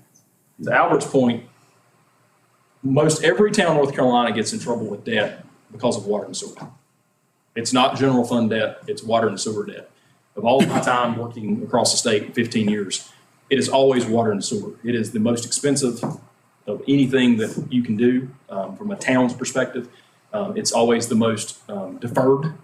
I think what we've done and what you all have done starting back in 14 is trying to check off those boxes little by little and keeping that debt service, especially in the water and sewer fund. Now we've been on decrease, on such a large increase within that. That's a testament because that's not the case. Newton got in trouble because they expanded their water and sewer lines to all the industrial sites that were in the area at a tremendous amount of cost. And so, as we go through and talk about Main Street later today and water meters later today and USDA plants and et cetera, Wednesday, those are checking off those boxes that are out there. So it's a testament to you all and to Nicole and staff for kind of smoothing that process along so you don't have these huge spikes. And a big piece of it and a big hesitation to not do it was because of the rates. You weren't seeing the rate returns to be able to offset the debt. And so because of the rate increases in 21 and 22, it allows now for some of this debt to be truly considered and obviously have a payback mechanism that's there that allows us to move forward. That's definitely where you can get into trouble if you cannot increase your rates enough to cover what you need to take care of. Then you can, yeah. But the good thing is, we stayed in line with our peers. That peer comparison that we do is important to keep up with and take it kind of bit by bit, as I feel like the town has done. Well, I will say that, and I'll put up here, and it's not always as simple as this, but, when we think about the next couple of days, looking at adding debt to the general fund, it's almost always going to be through property taxes. It is hardly ever, and debt roll-off. So debt roll-off on both of these, as you roll off debt and smooth debt out. But any increase above the roll-off is almost always going to be property tax revenue, the only way to essentially pay for it. And the state LGC requires almost box one is what is your funding source for this? And they really like to see a consistent funding source like property tax or water rates and sewer rates over here. Places have in the past used more flexible like TDA money or ABC money or something, not ABC money, but TDA money or sales tax money within that. But that's not the preference at the state level. And the thing about those is that they're one-time funds, so that's another portion of it. Usually it's going to be to make less that you have to service in debt when you use those funds to contribute to the project. Yeah, and the pie chart that Nicole shows every year of the budget, with the property tax and the TDA, I always refer back to, as we talk about incorporating more debt or inheriting more debt, is that pie chart can only change, one way, which is if you take from one side, you've got to fill within the other side within that. And so that has to stay a circle. And I know everybody in this room knows that. I'm not preaching to the choir, but the circle has to remain. So it can't go unbroken, the old song, right? So can't break the circle, so you got to keep the circle intact. So if we do use other funding sources like other entities do, which is what we don't like to do, we like to use that biggest piece of the pie because it's the most consistent. Then you have to fill in with another piece from somewhere in there. Our policy in the past has always been one-time money like sales tax, especially in this county with the sales tax method that we currently have, which is advantageous to us, and we thank the county commissioners for that. That could also change every April 30th, and we know that. And so that one-time money, which we consider sales tax as one-time money, especially above and beyond the former method, we use for one time. That's capital that is not to be used for debt or operating needs. And the same with TDA. We use that for one-time expenses, not for continued operations. There's a little bit of operations in that now, but not the majority of that's not. Not every entity is in that same situation. Not every entity up here is in that same situation, where they've used that some of that non-reoccurring one-time money to offset some of this debt. And that's not what we try to do when we put plans before you all. We want to see that consistency, not one-time money. I think it's because the tax money is the thing that you can do or not do, you know? And so when you are applying for a project with the LGC and that is your funding plan, that is what, you know, the one thing that you can control to make the funding happen. Otherwise, you know, you can't really count on sales tax still being up 21% next year. That changes. You can't count on occupancy taxes being up. You know, what are they up 4% compared to last year? Again, because you don't know, those are fluid revenues. So. What other questions on finance or debt? Yes, sir. Well, based on your prior life of 15 years budgeting for one of the largest firms in the state based in Hickory, correct? Yes, sir.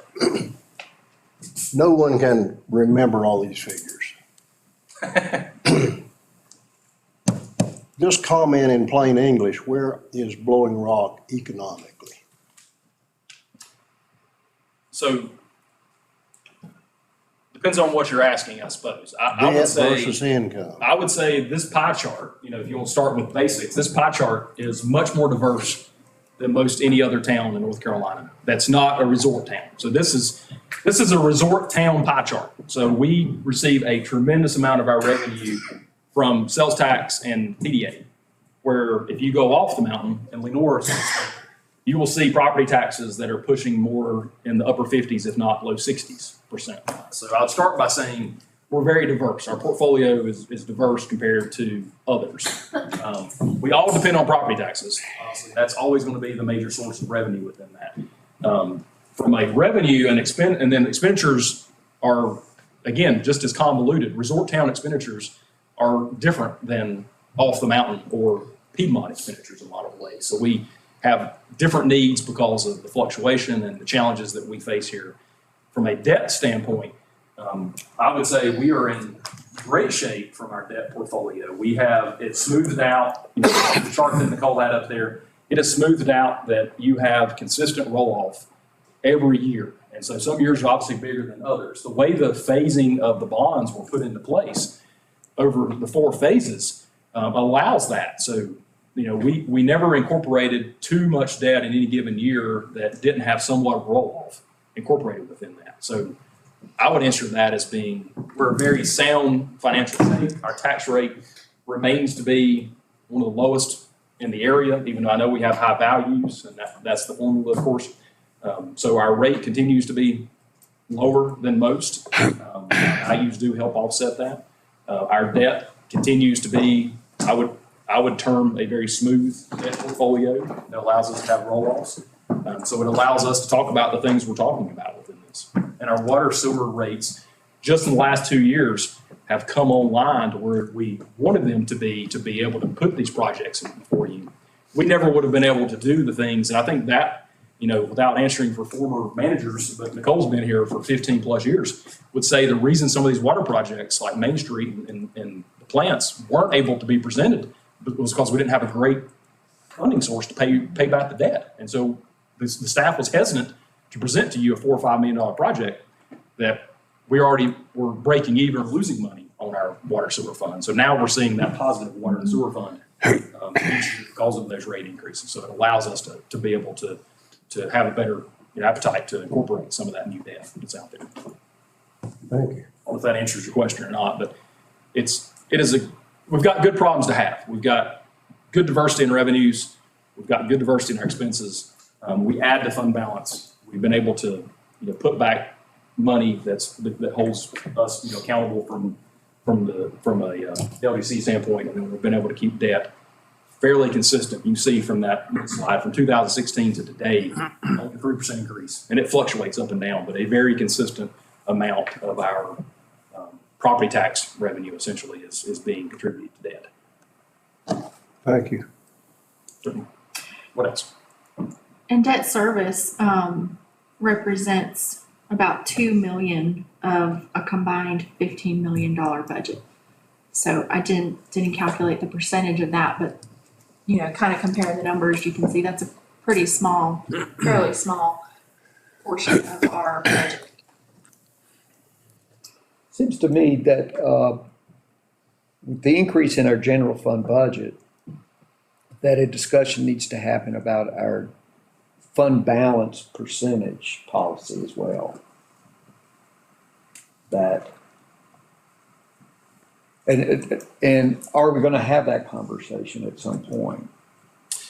It's probably during the budget process. I mean, we can have kind of an open discussion now. So the town adopted a fund balance policy. And again, this is an internal policy. So the state LGC always has had an 8% policy. So that's 1 month. They say every local government entity in North Carolina needs to keep at least 1 month's worth of reserves in case there's some fluctuation. We saw the fluctuation during COVID.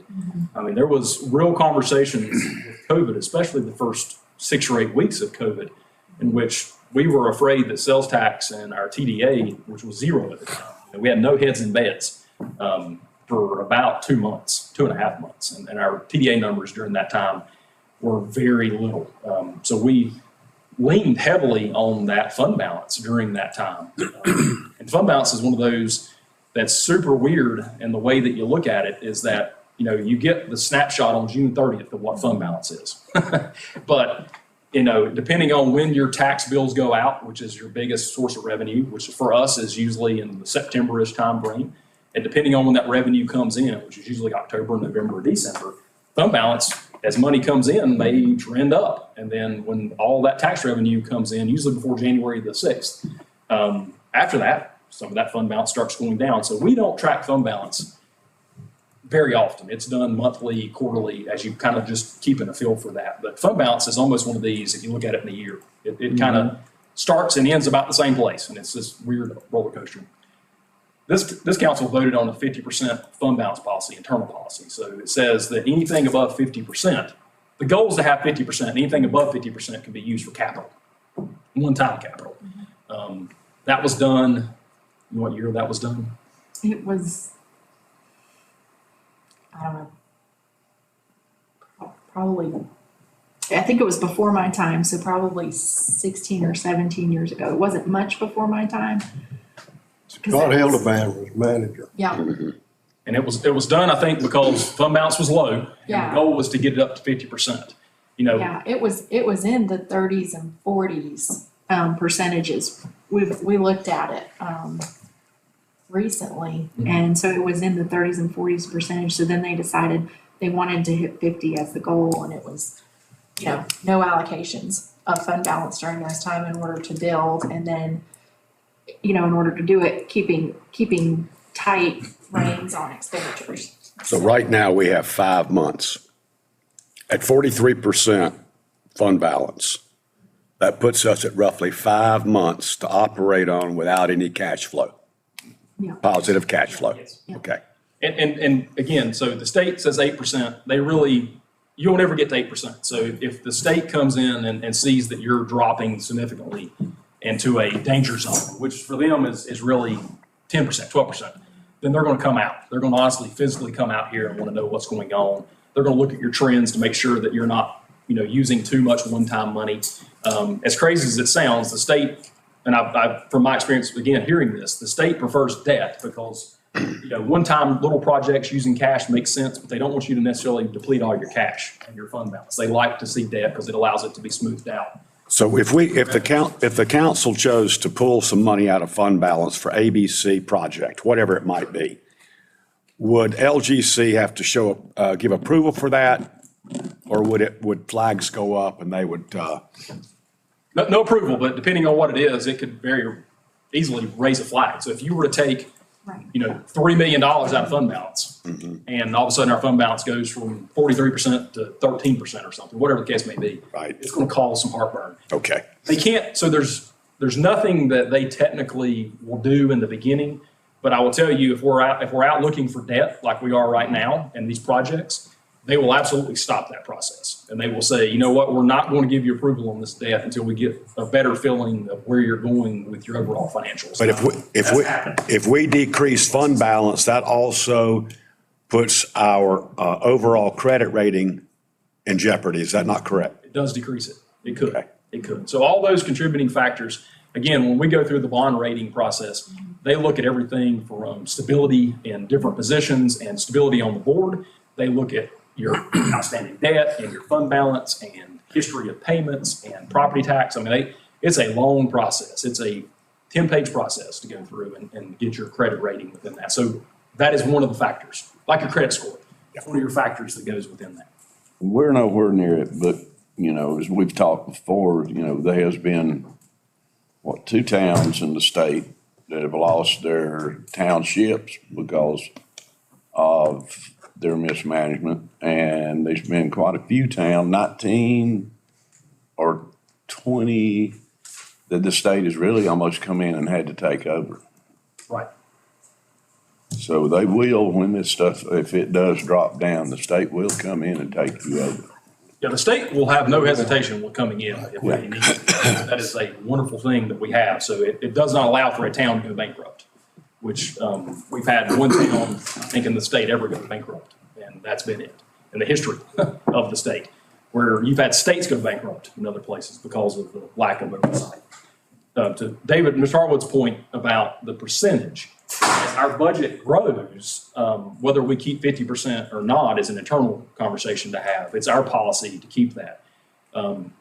Depending on the size of your budget, most counties have a much lower percentage. Cleveland, where I was before, had an 18% policy because it was a $125 million budget. So you wouldn't keep $60+ million to have 50%. It wouldn't make sense to keep that much money, especially as you're charging property taxes. So there's this balance that we all have to decide, and you all ultimately have to decide. It's putting the monkey on y'all's back of how much do you keep as the budget grows in comparison to what you're essentially charging. So if you're charging property tax and to come in, what's a good comfortable percentage of savings? It's been 50% for at least 17 or 18 years. But our budget has grown probably 4 times Right. in that same period as well. And that's what has always troubled me. It seems more of a gut instinct or arbitrary than a formula. Right. And, my question would be, why does it need to be 50%? I'm not advocating for or against it, but why? I think one reason it went to this was, from what I had read, was '08, the financial downturn of '08. Yeah.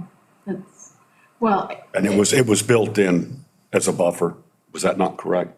Well, the interesting thing is the 50% goal happened before '08, but I would say Yeah. in '08, we were happy that we had that 50% in there. But I think that 50% is because it's 6 months, like it's Yeah. half a year. Yeah. Like Charlie was equating it to months, and that's why. It seems like with all the moving parts that I'm hearing, 43 can become the new 50. I think it's worth calling around and finding out kind of where are we in comparison to towns our size and not our size. I don't know, just to kind of see where we land. Maybe it's a good time to time out and look at that with changes in economy, changes in size. Are you, when you say our size, are you talking our budget size or our population size? budget size. Okay. Well, let me ask you this. That 43%, that's calculated on our budget on essentially liquid fund balance, correct? I mean, money's available. Yes. But that also takes into account sales tax and TDA monies in that budget, correct? It's all the general fund, that's right. Okay. So if we lose TDA monies or sales tax, yeah, That 43 drops in a hurry. but if we have to use it, Yeah. yeah. Yeah, so I think as the budget process is getting ready to kick off next week, one of the things we can do is get some really good comparison numbers, like resort towns and similar budgets. Again, ironically, as I was looking through some data, like our budget is equal to the town of Davidson. That's 15,000 people. So we can get some of those types of Yeah. different comparisons. The Ocean Isles and the Ball Heads and Highlands, as long as, and Davidsons and Mebans and those types of towns, and kind of get a feel for what they are. But the budget process, not that it was ever simple. Don't take me the wrong way, because I know you've been here a long time. It is more complicated today than it's ever been, and Yeah, probably will definitely. continue to be more and more complicated because of the growth and the changes and all the things we're going through. So, when that 50% was put into place, it was probably a much simpler conversation of let's get to half the year. Now there's 40 more factors that play into that as we go through and look at growth and changes that our town has incorporated. I mean, just look at the TDA numbers that Nicole popped up there earlier. I mean, they're up 80% in the last 4 years or 5 years. I mean, huge fluctuations that if you own the business, and a lot of people in this room have owned the business, if you had 60 or 70 or 80% growth in 2 or 3 years, I mean, you're probably sinking. I mean, you're drowning. You're trying to figure out how to grow responsibly. And if you go back, 18 and 19, we were looking earlier, you're getting to the 500,000 range. I mean, so you've doubled in the last 5 years, 6 years. So that budget process becomes so much more important and difficult, to go through because of that. Again, we've changed so much in the last 5 years, truly in the last 5 years, that all these things are worth conversations. Well, looking at those, also bringing up occupancy tax, we have to keep in mind that that's not necessarily meaning that that's more heads and beds in town. That's increase in rates more so than more people staying. Yep. And so, are you going to rely on the fact that the rates are going to continue to skyrocket, or are they going to have to drop at some point? So, Absolutely. It's like property tax. I mean, it's a formula. It takes two numbers, right? So it's volume and rate versus, like rate and value. So who knows? I mean, there's definitely been an influx in the per night stay, a tremendous amount of influence. And whether that changes with the economy, there's unknowns. And that's why when we do the budgeting, we use that one-time money towards certain things. So we don't necessarily rely on it for that continued operation like we do property taxes. Thank you. Let's take a break. Okay, you want to take 10 minutes? Need a break. We have time? Oh, yeah. So Kevin's not till 11, so we're running. All the time in the world. Take 15 minutes. Oh, is Kevin here?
We'll leave the lights on if that's all right with you. I don't have anything to go on the screen. We won't be sure to see you. I want to see you too. Two-way street. I thought I'd start, just an update on some projects that are going on. I think that's kind of what everybody wants to know anyway. On the Embers Hotel, thing that everybody can see is what we expected is a big, tall elevator shaft and the other stairwell on the other side. And as they start coming up with the building, there are going to be some changes that take place on that site pretty quickly. But it's taken them a long time to get to this point. A lot of foundation issues. That site's pretty tight. And so they've had to move dirt around to one side as they work on a retaining wall and switch over. So they've managed that pretty well. And I suspect they'll start getting some more material delivery in the next several weeks. We'll start seeing that take shape. I think the anticipated completion has been pushed out to fall of '24. I believe is the latest thing I heard. It just takes a long time to build a hotel and on a site that's difficult like that. The Pine and Laurel Hotel, they broke ground a little bit in late December and then and picked it up a little bit here in the last couple of weeks. This is the 14-room hotel between Pine Street and Laurel Lane. And they've done some utility connections in Pine Street and in Laurel Lane for water and sewer. And then they'll start with some stormwater detention. And that's a very tight site. There's no room for error on that one. Everything is to the foot. And as you recall, there's all the parking is underneath, and then the building will go up above that. We're asking for bids for landscaping. And Ricky Hudson, who does the Meadow and then the DeVore house across the street, he met with us the other day. He's going to put in a bid, so maybe that works out for Ricky and he'll do a good job, or whoever does that. We work well with their contractor and staying on that job. The Old Scotchman beer and wine retail store, I think I've let you know that they're going to tear that building to the ground, but they are going to build it back in the same footprint. It will actually, I believe the looks have been improved since what was approved. Need this? That was, Oh, sorry. well, it'll sound better now, doesn't it? Sound more efficient. Yeah. So the looks of the building, they changed it slightly, and I think fits in with our design standards even better. Fully landscape that site when they get done, and I suspect they'll start demo here in the next couple of weeks. And I think Green Construction is the contractor on that. Kevin, estimated completion on Pine and Laurel? I don't have a Okay. time. I suspect it'll be sometime next year. Maybe spring, because it's much smaller, a little more easy construction. I call it the old Tanner building, the vacant building across from Outback. Hanford purchased that a few years ago. She's gonna, I believe, now going to planning board in March, and for a special use permit. She's gonna build a parking lot on the left side of that building.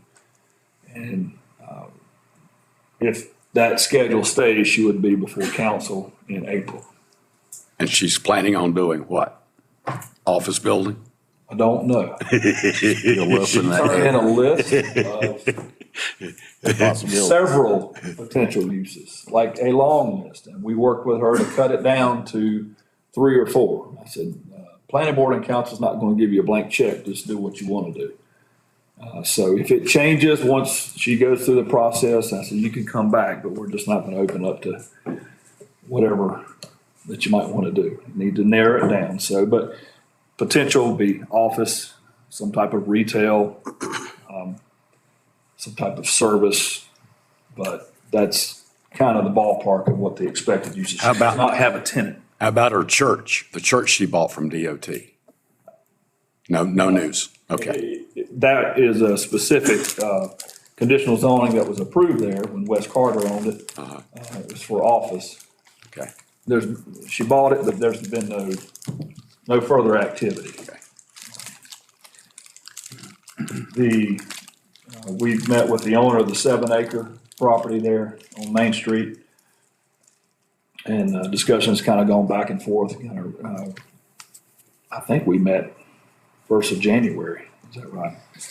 And, I think, if I recall, he was looking to phase his project, whatever he wants to do with it. And hopefully we'll have something that will be coming before planning board and council this spring. I'm guessing, but it may. I'm not sure, working on his schedule. And I would add that I know has a firm that's been doing some market research, pretty extensive market research. I know they've worked with the chamber and the TDA. There's been some conference calls of that nature about what to bring to that site. So I know that's been ongoing recently. And there's been some of that, if you've seen in the Tadler and some of the mailings with some of the surveys that have been out there, that's been contributed, it's been connected to this project is where that's coming from. So he's trying to do some homework, I think, and what to bring to that project is my understanding before he brings the final project to you all, or to the planning board and you all. We have an application for a short-term rental overlay for a single property down off near the intersection of South Main, down beside Chateau Cloud. It's a single structure. It has 3 units in it, and that request is going to the February Planning Board and would come before you most likely March for a short-term rental overlay. Have they had any history? No. Okay. I don't know. It had been long-term rented, best I recall, but it is 3 units. It's a house that kind of sits down the hill.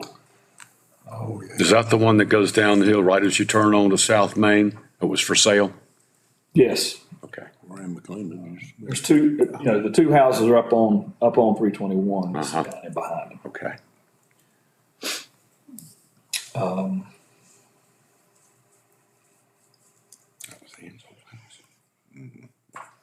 Can't see I that. did meet with, there's new owners of shops on the Parkway. I met with them a couple of weeks ago. They don't have any definite plans to make any changes. They're just asking questions, wanting to maintain good cash flow within the shopping center. They did indicate that they reach out to more local tenants instead of just big chains, and trying to get people in there full. And I think they're looking at another tenant for the Copper Barrel. I guess that went under. I'm not sure all the history on that, but that Copper Barrel is not coming here.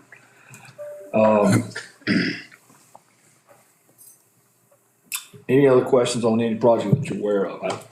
Nothing's really coming to mind, but I'm glad to. Ball guy, No movement on that. I did speak with Britt, and he may be looking at another property.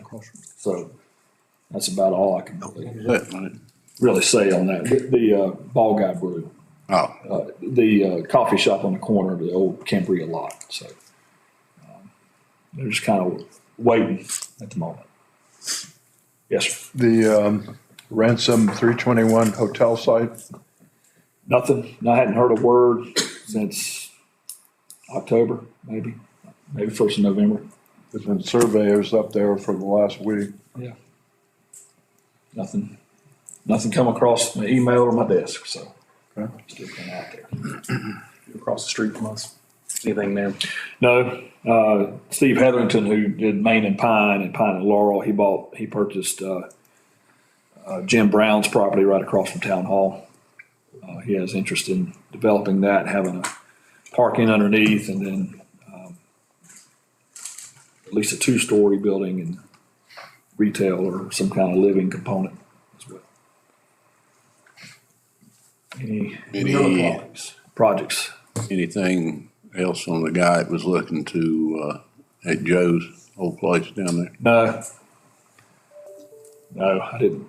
He met with the health department, but haven't heard anything back.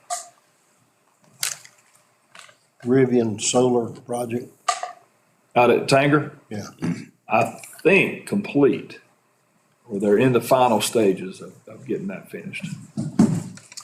Yeah, I think it was only a 2 or 3 week build out. I mean, it was quick. Yeah. Once they got in and started, I think they were only expecting it to take about 21 days is what I remember. It was pretty quick. Proprietary to Rivian trucks. Yes.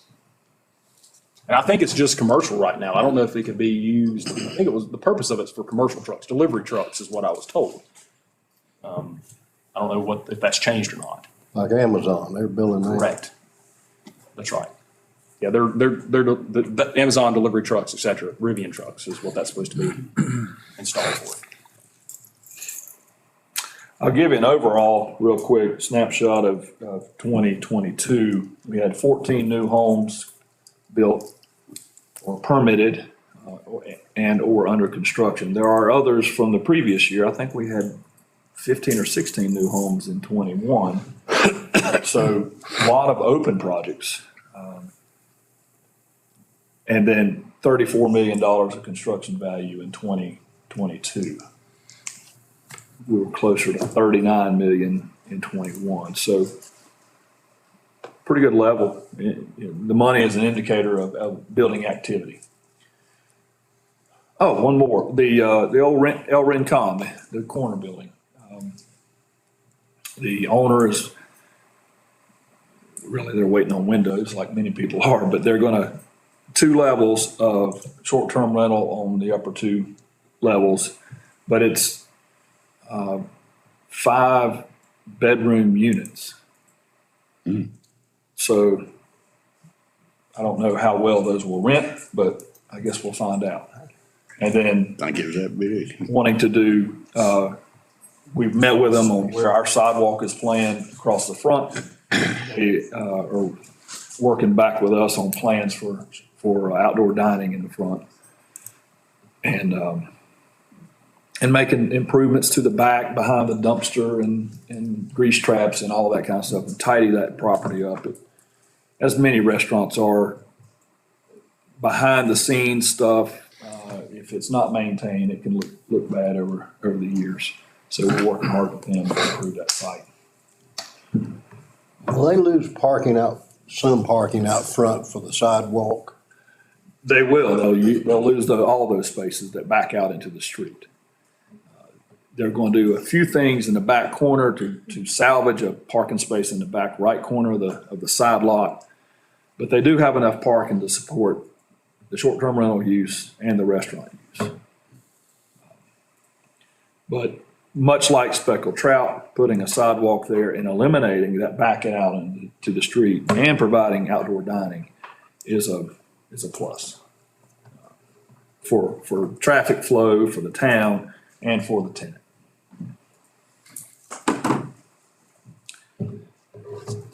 Anything else on project updates? Going back to housing, how many did you say you've got online for right now that's come in this year? 14 in 2022. Okay. 14 new homes. And there's more coming. And a lot of additions and renovations that kind of go unnoticed, but there's a lot of money spent on additions and renovations. So all of those things increasing the tax base, putting value into our construction, into our housing stock, into our commercial buildings, upfits like that.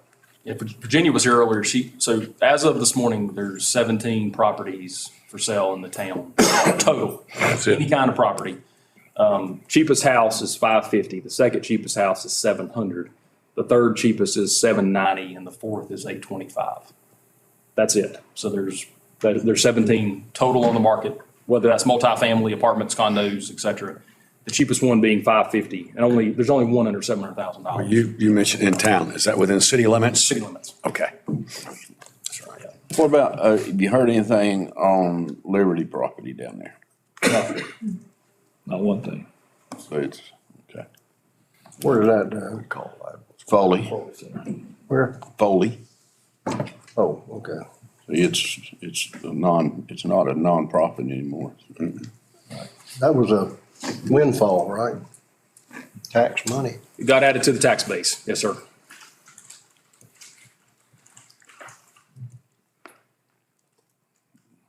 You said something that triggered something in it. The market.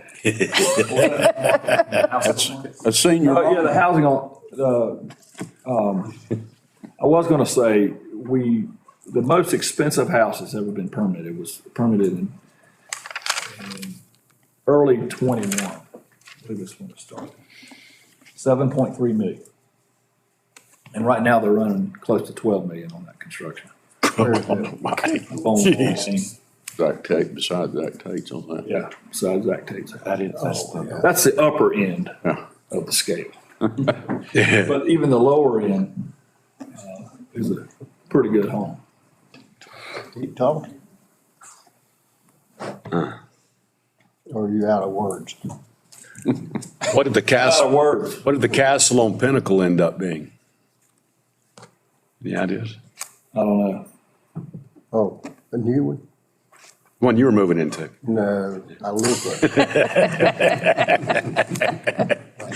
it. Well, give you an update on the comprehensive plan. I sent an RFP out 1st of January. And sent it, it took a while to get it on the North Carolina Planning website. But I did send it to Benchmark, who did our work the last time and has helped us in some other areas. Sent it to Destination by Design, put it on the North Carolina zoning officials listserv. It's been on our website. Got one back. So this morning, I sent it back out for another 2 weeks. We need to try to get more interest in it. So that's where that is. So February 13th, we're going to receive RFPs again. And hopefully we'll get a couple more involved. If not, we'll go with the one that we get. Yeah, we are allowed, so just for the record, so after the second bid, you're allowed to accept whatever comes in. So if it's only one, accept one after you try it twice. Are they that busy, or do you have a reason why we may not be receiving many right now? I don't know. You know, even when the one on the APA website went online, I didn't get any calls. I got interest from those that I sent it to directly in questions, but I didn't get anything else after that. On the NCAZO website, which is a listserv, just posted it out there for people to see it. I got questions from other planners across the, hey, how much did you budget? How much, what are you thinking? They're not going to bid on it. They want to know for their own purpose. So that's all I got for that. But the process is, the end goal is by November of this year, have a comprehensive plan draft put together. It would involve, much like we did in 14, 4 public meetings, involvement with a subcommittee from the planning board, and maybe another council member or 2 on a steering committee to help with whatever firm we go with. We did not do a survey this time. We did one in 2012 in preparation for the work we did in 13 for the 2014 plan. We've accomplished a lot on that 14 plan. But a lot of things have changed in 10 years. And so it's a great time to take another look at what Blowing Rock is, and where we've been and where we want to go. And I think a good firm, the one we received, would help us. But we'll see if we get any others in this next 2 weeks. If we do, we'll evaluate those and choose the best one. But you don't think we need to do another survey? I don't. No, I think we can do enough with the public process and to capture the the feelings of the citizens.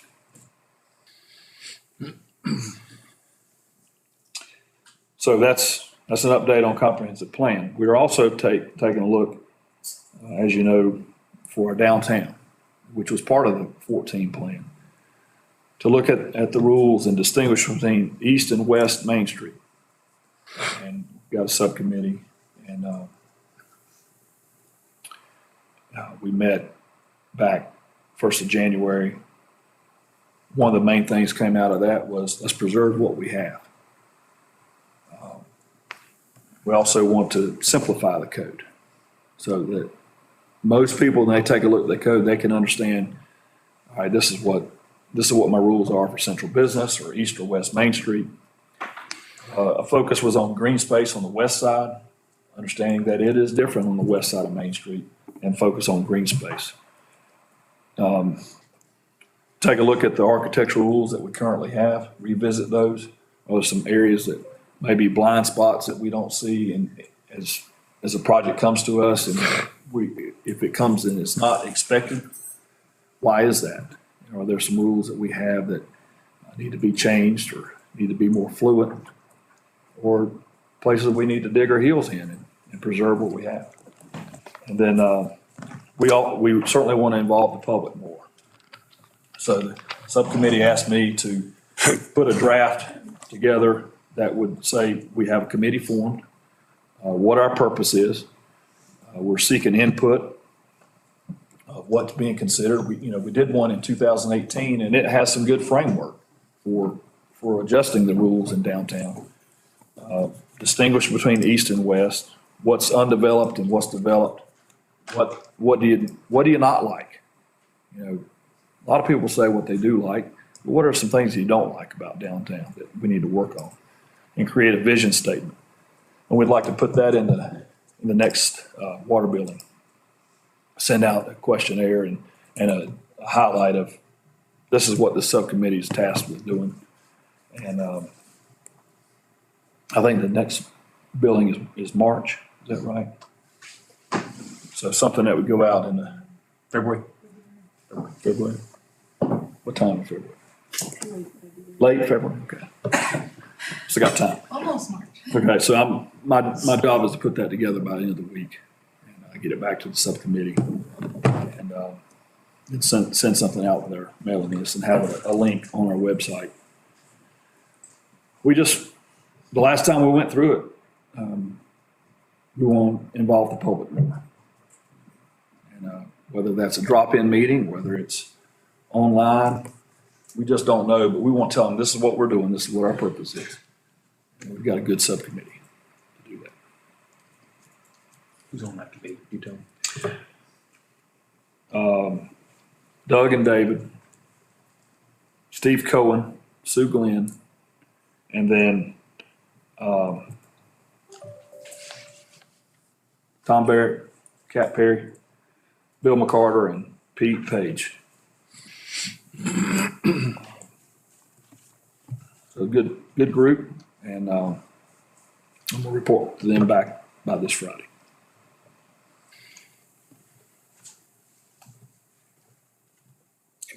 Any questions for Kevin?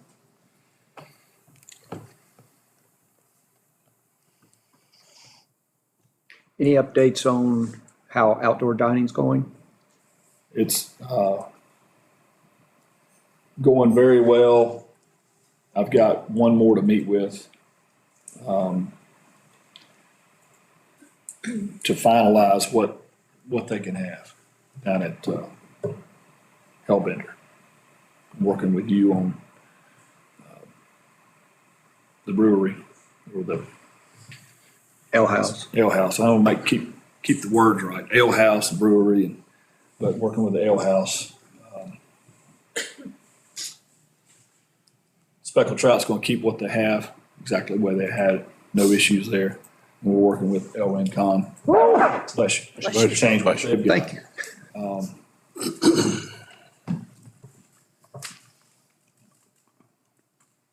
So everybody's up pretty much in compliance now.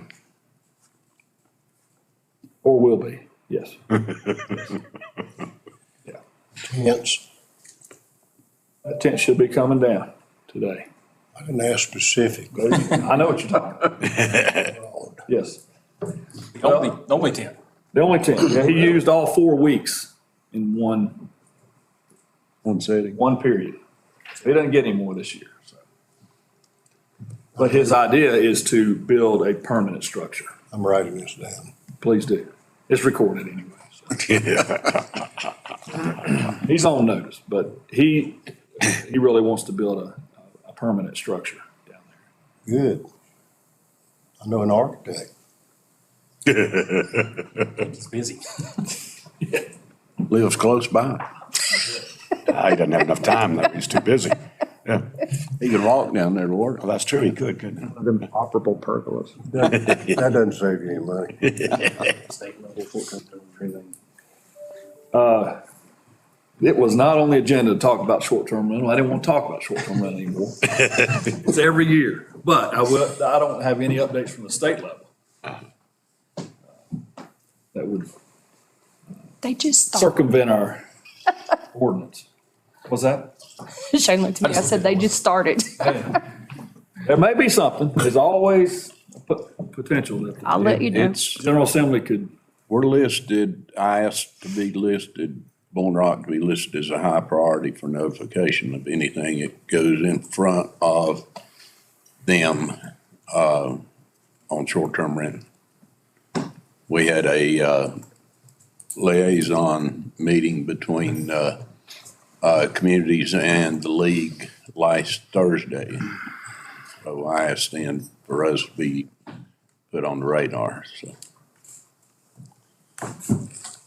we currently don't have any issues or violations with any that we're aware of. Tom gave me a list of, Tom and Bill put together a list for us. We sent out notice to half the list. And those that we received feedback, they're in compliance, everything's good. We don't have any that we're being made aware of. It's a little different at this time of the year. It's just not as many people. There's not enough people in the neighborhoods to see what's going on. Everybody's gone. Quicker find out too, Ray. Social media is suggesting Airbnb is stepping up their enforcement. I think maybe that's key to their future. I welcome that. Absolutely.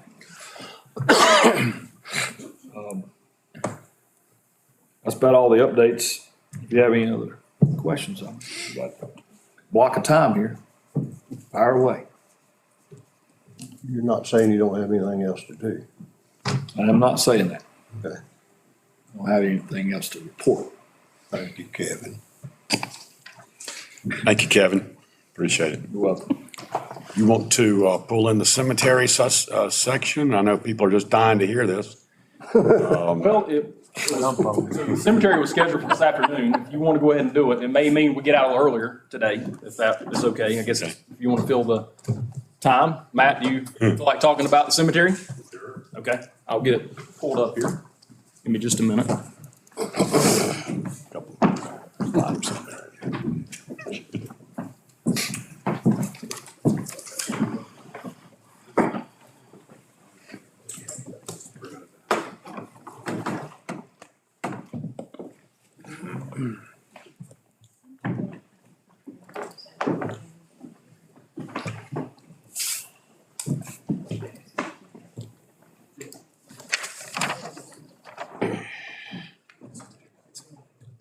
Oh, go back to sleep. Good morning. Morning, man. So most of y'all are very familiar with the cemetery, for those who maybe aren't. So just where you get to Parkway Bridge, off to the right is our cemetery, just under 9 acres of land. Currently, we have 7 sections up there, with the potential for another section, which we will talk about in just a minute. Man, that's kind of dark. Currently, we have 91 plots left for purchase, out of a total of 3,087. So we're getting limited on space on what we have. Most of those plots are in the newest section, section 7. It's been open for 5 years now, I think. So that leads us to section 8, potentially. It is hard to see. So right now it's about, we're guessing around, yeah, I don't know. Can't make it brighter, can we?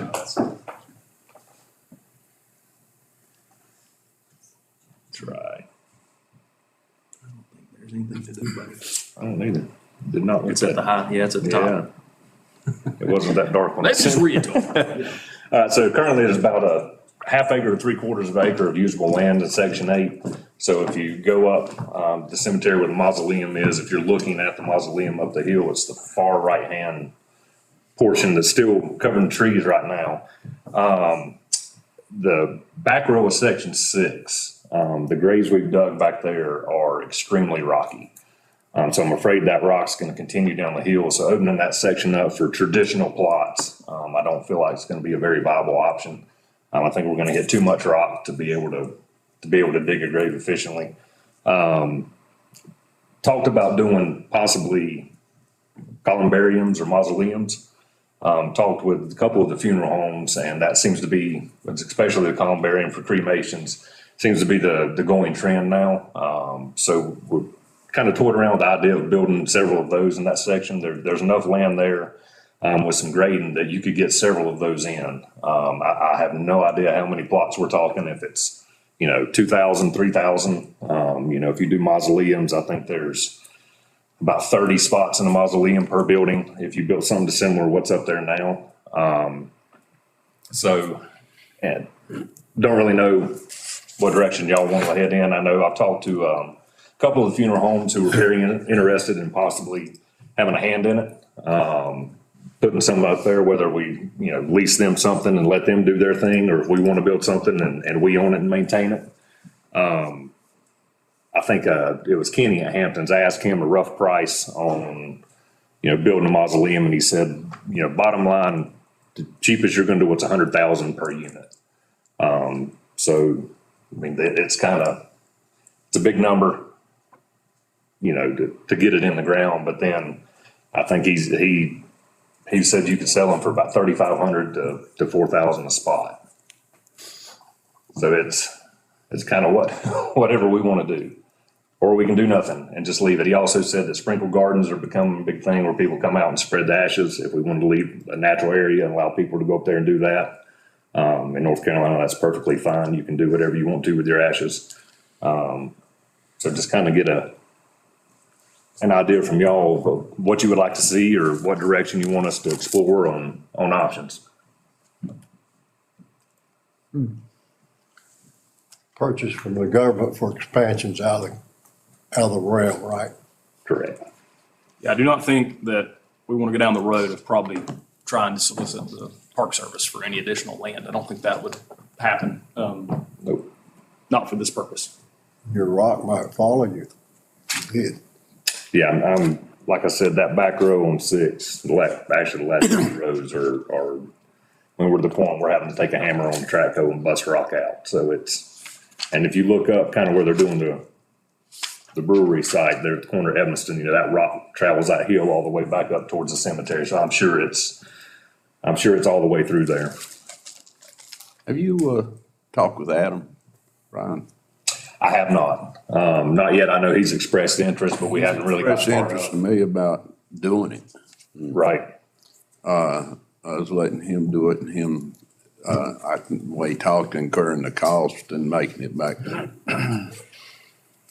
Because, like you said, I know that we've hit pretty much solid rock, so if we want to continue to do, we either got to continue to expand or end the cemetery as it is right now. Right. Yeah, I mean, we've got 91 left. That may be a year, maybe 2 years. I think we're averaging somewhere around 45 to 50 plots sold a year over the last couple of years. So we're nearing the end of what we have. What are we charging now for out of town? 2,000. 2,000. Should we not consider increasing that maybe? Well, So that's, I mean, talk about fees, yeah. as I say, everything's on the table here. So this is kind of a wide open discussion. We've always owned it. We always, have opened and closed the grave. So we've we've controlled the cemetery. Filter.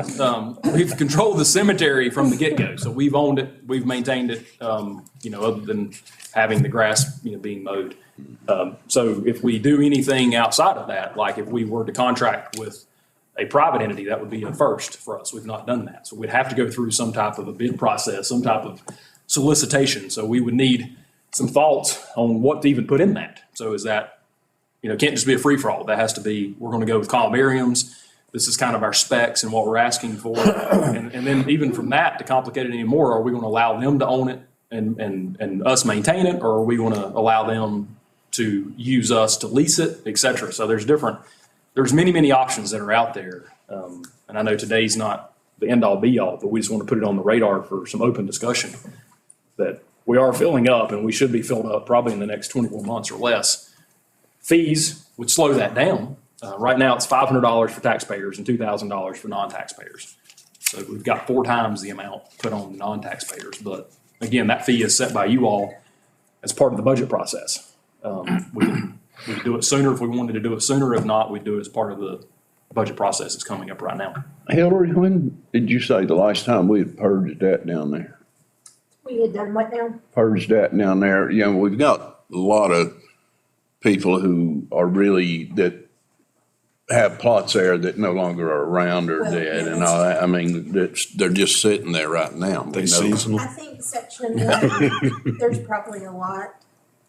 Because there's a lot available, even though they've been sold, Yeah, they're not occupied. yeah, and section 1 was done, in 40 by 40 blocks. So you had a lot of families buy them and it's under one name and tracking down family off of that is really tough. I've had several people come up there who have found out after family members passed away and they've read a will or they've gone through stuff and they found deeds. They didn't even know they had plots up there. That's how I found it.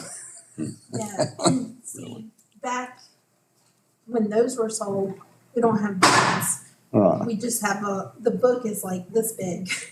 Yeah. And it just has a name and then the block. Yeah.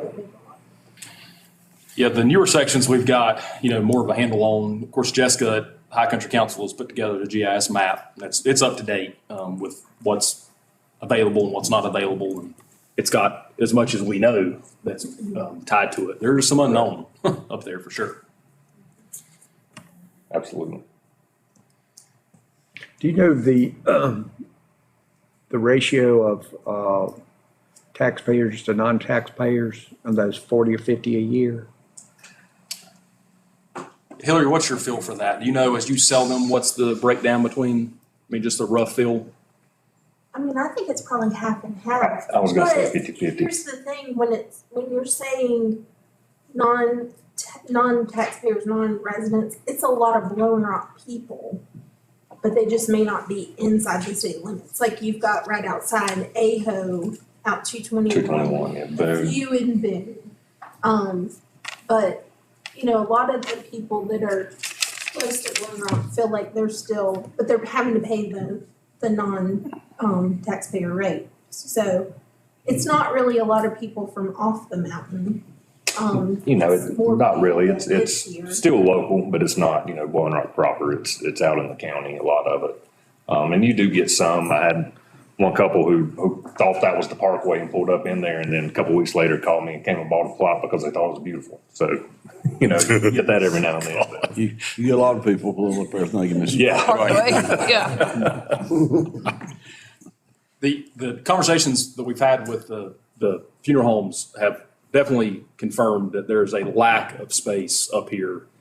So that section we have, it would probably be to our advantage to do something with it because from what they're saying, there is a tremendous need up here, especially with Absolutely. And with the, lack of space for either traditional burial or the columbariums or the mausoleums. All is in great demand. and we honestly probably do just as many cremation burials now as we do burials. I mean, you're kind of seeing that shift go to a lot more cremations. So I know Kenny expressed a lot of interest in the columbarium, saying that he felt really confident that was kind of where everything was heading. But when you sell one, do they just have a bill of sale or do they actually get a deed to that spot? They get a deed. They get a deed. So we have many that don't have deeds to their spots because it was just written in the book. Is that correct? Older. Yeah, I don't have a deed. we can fix that. We pull the map back. Me and Charlie wrote you one lunch. Here you go. It's in the book. It's in the book. So is all of section 8 wooded? Yes. First step would be, regardless of what we do, is to get that cleared.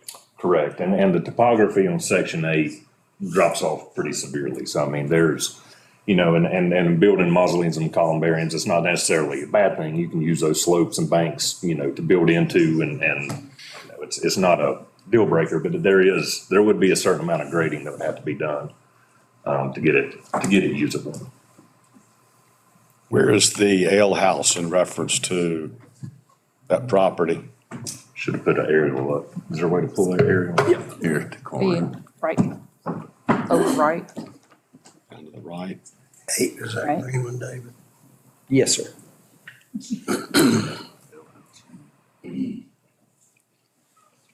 is that what you want? Is it town or you want it somewhere else? I don't think it'll bother those people. We do have a noise I ordinance. don't think it's gonna bother them, Or the town would show the parcel. I was just asking out of curiosity. I just wanted to see how No, close it- section 8 was.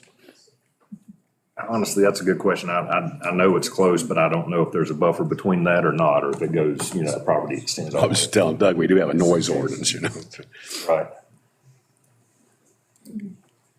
I think there's a power line right away that runs. Yes, the high, I thought it's a little high buffer. side of that piece of property. It's the old hotel. No. Hey, keep going. Right there. When is, Go. is the brewery plan Why am I? be open? It's not coming up. About, That is weird. probably about 15 months from now. Oh, Who's gonna build it? I think green is. There we go. They'll get it done.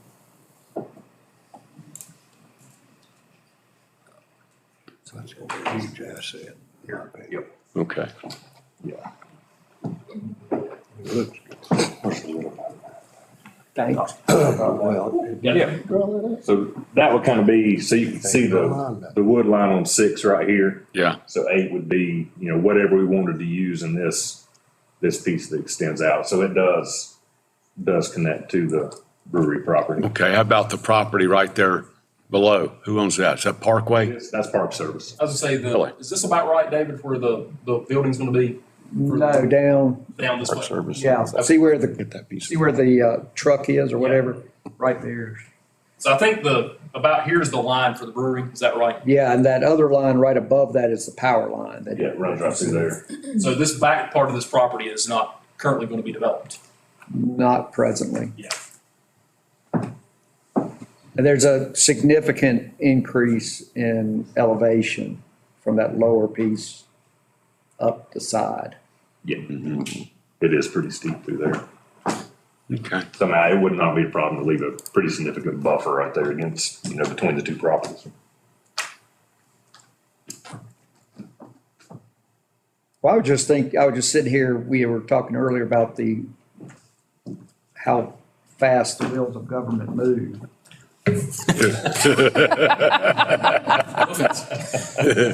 And if we're potentially 2 years out from filling up our cemetery, Are you saying we're we already might need to behind? move this to the front burner. At least start getting it cleared or something. Right.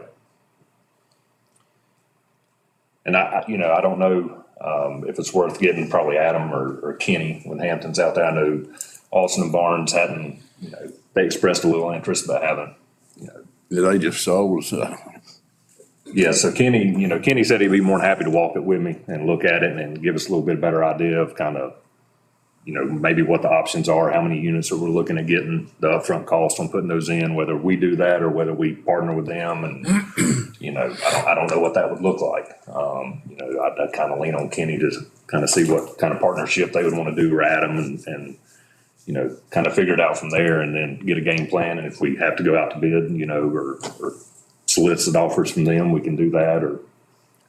Seems like we need to do some Sound like a good game analysis. plan. What'd be Yes. what'd be the chance of purchasing that piece of property from the federal government?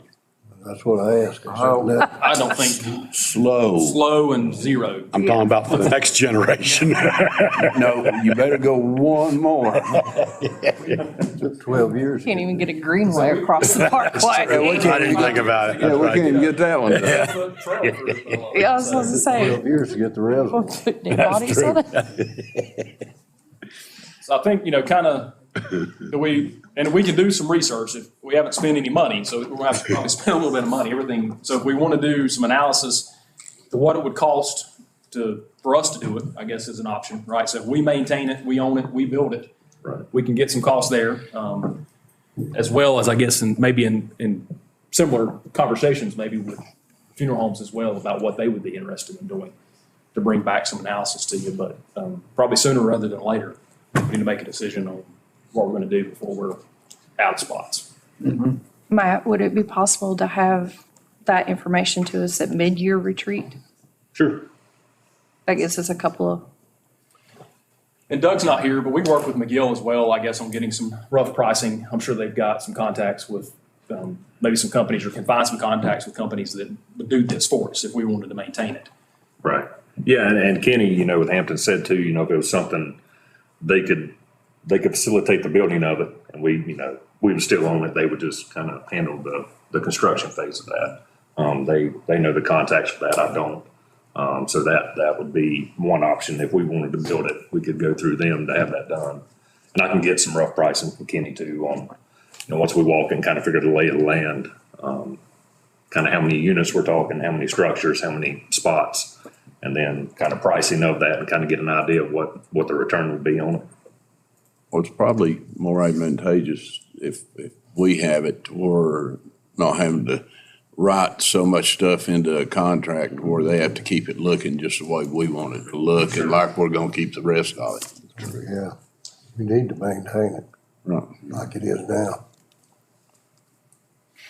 That was kind of part of the discussion as we lean into getting some analysis where, do we want to go across the board? I think is what I'm hearing. We probably want to get try to compare some apples to apples. If we own it, we maintain it, leasing it, et cetera. We can do that by mid-year retreat for sure. Sure, Give some more absolutely. numbers of what that's going to look like. Absolutely. I think that'd be better. Is there, that pretty much ends up anywhere we could do any of that type of work up there that I know of, it doesn't it? It does. Yeah, it's pretty much, we left a buffer, the cemetery is surrounded by Park Service property on three sides essentially. And then where section 7 is, and behind the mausoleum, kind of that back area, I don't know who owns that now, but, we left a pretty sizable buffer there. Just, there's some space there, but I don't know it's enough to warrant clearing and trying to put some plots in to, I don't know that you're going to recoup your money off of that. I think leaving the buffer there is probably the best thing. I think with the nature of it being a cemetery, there needs to be a buffer. Sure. When was the cemetery established? About Virginia's. When's, what the earliest dates are you have? In the 20s or 40s. Wow. I know, yeah, 40s for sure, and you may know better than I do. It was, I think there was plots in there going back to the 20s. Oh, yeah, there's plots in there going back to the 20s. That's what I'm. And I'm not sure at what point the town Took it fully over. and started maintaining. I think it was kind of at one point, I've heard it was kind of almost private, and the town got involved, and then we ended up taking the whole thing over. Yeah, those older sections, I know section 1 and 2. Yeah, you There's can't a lot of even, unknown in there. you can't read a lot of the headstones in section 1. They dig slowly in those sections.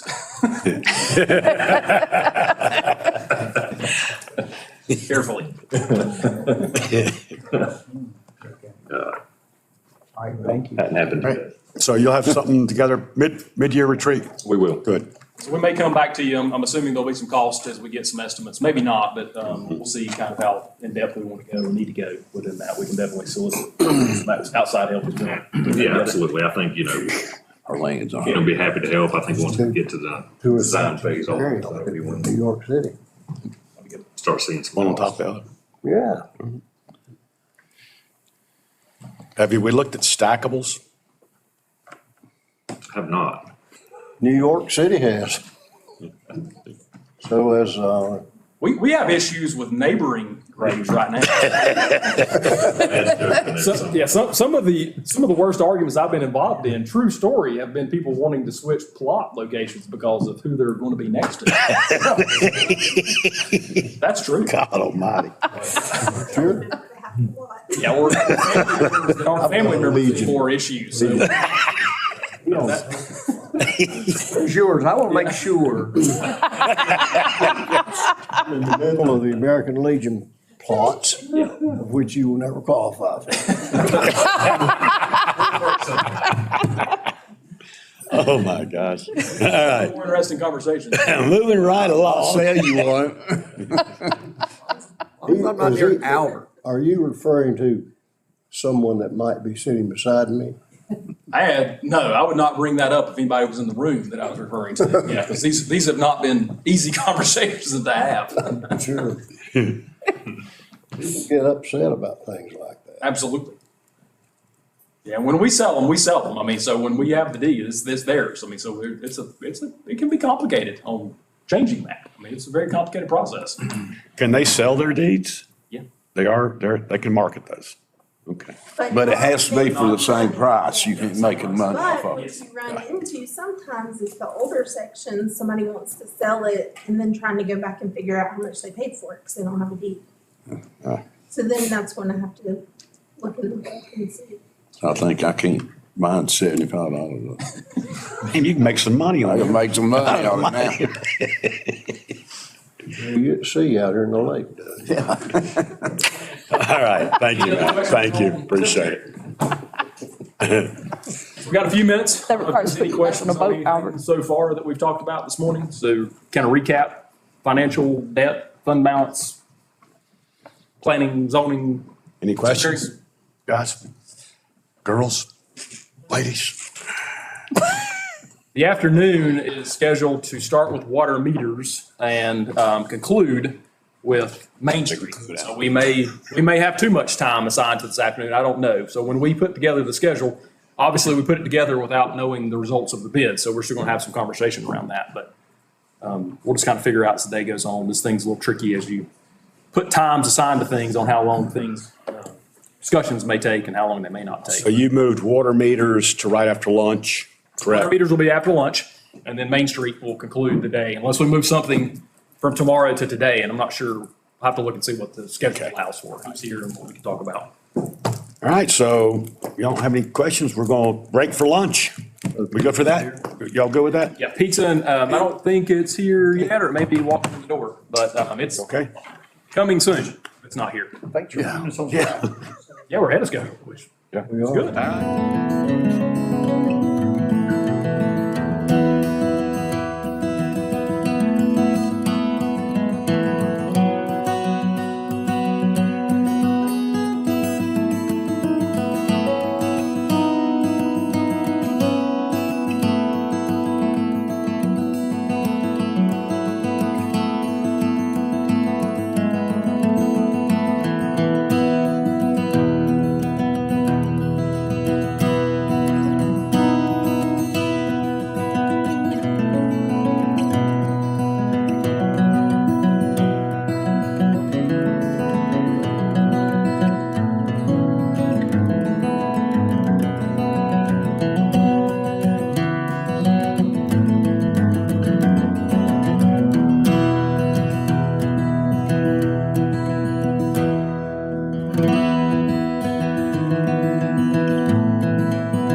All right. Welcome back. We're back in session. Mr. Fox, lead it off. Certainly. Thank you, Hillary, for lunch, pizza and salad. It was good. Great job, Hillary. We're running a little ahead of schedule, which is good because we've not had that problem in the past, but maybe this afternoon will make up for it. We'll see. But we've got two topics, pretty expensive topics. The first will be water meters. So Matt Blackburn will come up and show you a PowerPoint he's put together on water meters. We've taken that to the bid process now, which we've not done previously. He'll share some of that information and details on the technology and the meters and the results of the bids. And then this afternoon, after this topic, Doug Chapman, who is en route, should be here in about 30 minutes, will lead off the Main Street project, which is our water, sewer, underground utilities, sidewalk, and paving project, and give you an update on the bid process and some feedback he's received, and then next steps, along with just providing a general overview of what that project looks like. So, any questions from this morning? So we went through a lot of numbers this morning, obviously with review of last year, Nicole's mid-year review, fund balance, and debt. And I've left some of those numbers up there, kind of like chicken scratch over on the board, what that looks like. But as we go through these next projects, the financing piece is going to kind of be on the tail end. So you can ask the financing piece as like as Matt or Doug's presenting, but we've got slides that Nicole will talk about. We'll talk about some financing opportunities or options as we go through towards the end of these slides. So as Matt presents some of the technical side of it, if you've got financial questions, if you want to just kind of wait towards the end, we've got a slide or two that Nicole will present, and we can talk through and jot some stuff out with some of the details and maybe some financing options and funding sources there. So far, so good? All right, Matt. Awesome. Hello again. So water meters, I'm sure some of y'all have seen a lot of this before. Some of you maybe haven't seen it yet. But we will kind of go through what we're looking at doing, the timeline that we've been down to get to this point, and kind of some of the information we figured out going through the RFQ process with some of the companies that responded. So what we want to do is move into an AMI, or advanced metering infrastructure, with our water meters. So AMI is just essentially a smart meter. So you take a meter that has two-way communication with our utility, can collect hourly data, minute data, whatever you really set that meter to, and then transmit it to the cloud. We can pull that information and bill from it. We can provide customers usage data from it. There was some examples in here of some graphs and kind of usage data charts that we'll have access to once those meters are in place. The customer service side of it's a real big draw. Being able to show people, because right now we're a direct read system. Our guys go out, manually read the meters. So when somebody calls and says, hey, there's no way I use this much water, the best we got is we either read the meter right or we read it wrong. And then we can send it to Boone to have it tested. And that's kind of where it stops for us. We don't really have any other explanations of either the meter's turning, it's not turning. We don't know what happened. Obviously, with the direct read system, there's a certain amount of human error involved. When you're looking at a meter that's 3 feet below the ground, sometimes a 3 looks like an 8, sometimes a 7 looks like a 1. So there is a certain amount of human error involved with some of the readings. They do a really good job when they do read. There's very few of those, but it does happen. So kind of the timeline of what we've been through. The best I could figure out, looking back through my emails and my notes and my files, 2011 was the first time I had the conversation with anybody. As far as at that point, it was AMR meters or radio read meters or drive-by system, where you would put a collector in the truck and drive around town and collect your readings that way. So that was 2011. We talked about it. Nothing really took off of that, just kind of a conversation. Didn't really lead to anything. 2012, we entered into our first pilot program with Hersey Meters. They actually approached us, said, hey, we're changing the way our meters are reading, doing some different things with the circuit boards in them. We need a guinea pig. And so we agreed. They provided us free of charge. I think it was 150 meters with the drive-by unit, with the computer. They did everything for us, changed the meters out, and did it all. We just agreed to read them and let them know how they worked. Those worked fairly good. There was some hiccups with it, but that was also their trial program for those meters. But it worked like we expected it to work, and it was really useful because we had the ability then to data log meters. So we kind of selected areas where we had problems, maybe some people who had some reoccurring high bills, that we could put those meters in, go back and data log them and provide them with that data. So it helped a bunch on the customer service side. You know, we saw that firsthand, being able to give them that data. We skipped on up to about 2016, started talking to Neptune. So Neptune was one of the respondents to the RFQ. And historically, that's what the town's used, has been Neptune meters, or since I've been here, other than kind of some Hershey's, you know, kind of scattered in when we were doing the Hershey pilot. But we started talking to Neptune really in 2016 about the AMI option. And that was kind of where everything was going. The technology was advancing really quickly at that point. So AMI seemed to be what was going to be the best fit, or what we wanted anyway, for that real-time data for a customer portal. With AMR, it's only as often as you read them. The data's great, but if we're only reading every 2 months, we're still not capturing, you know, leaks as early or problems as early as we would with the AMI system. 2017, I think there was a brief discussion about possibly partnering with Blue Ridge and having them read our water meters through the electric meter. There was some problems there with, you know, transducers and different radios and what's reading what and brands and everything else. That never really took off, never really went anywhere. Just kind of talked about it for a little bit, then it just kind of died. 2018, we entered into the pilot program with Metron and Verizon. So Metron was a meter manufacturer with a cellular unit on their meters. So their meters were being read through Verizon cell signal or through Verizon towers. Customer portal was great. Meters, not so much.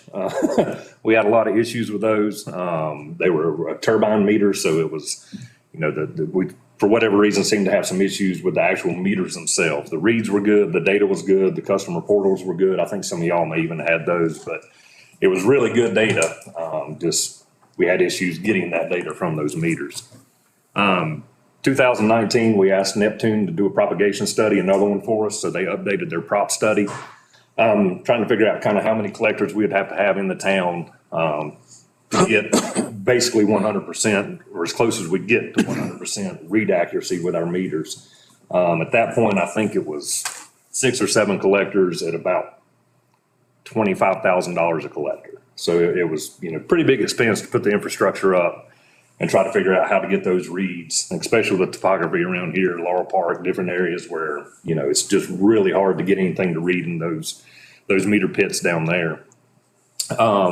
Since then, you know, the technology has changed. There's network as a service, there's LoRa, cell service. There's a bunch of different options on how to get those reads.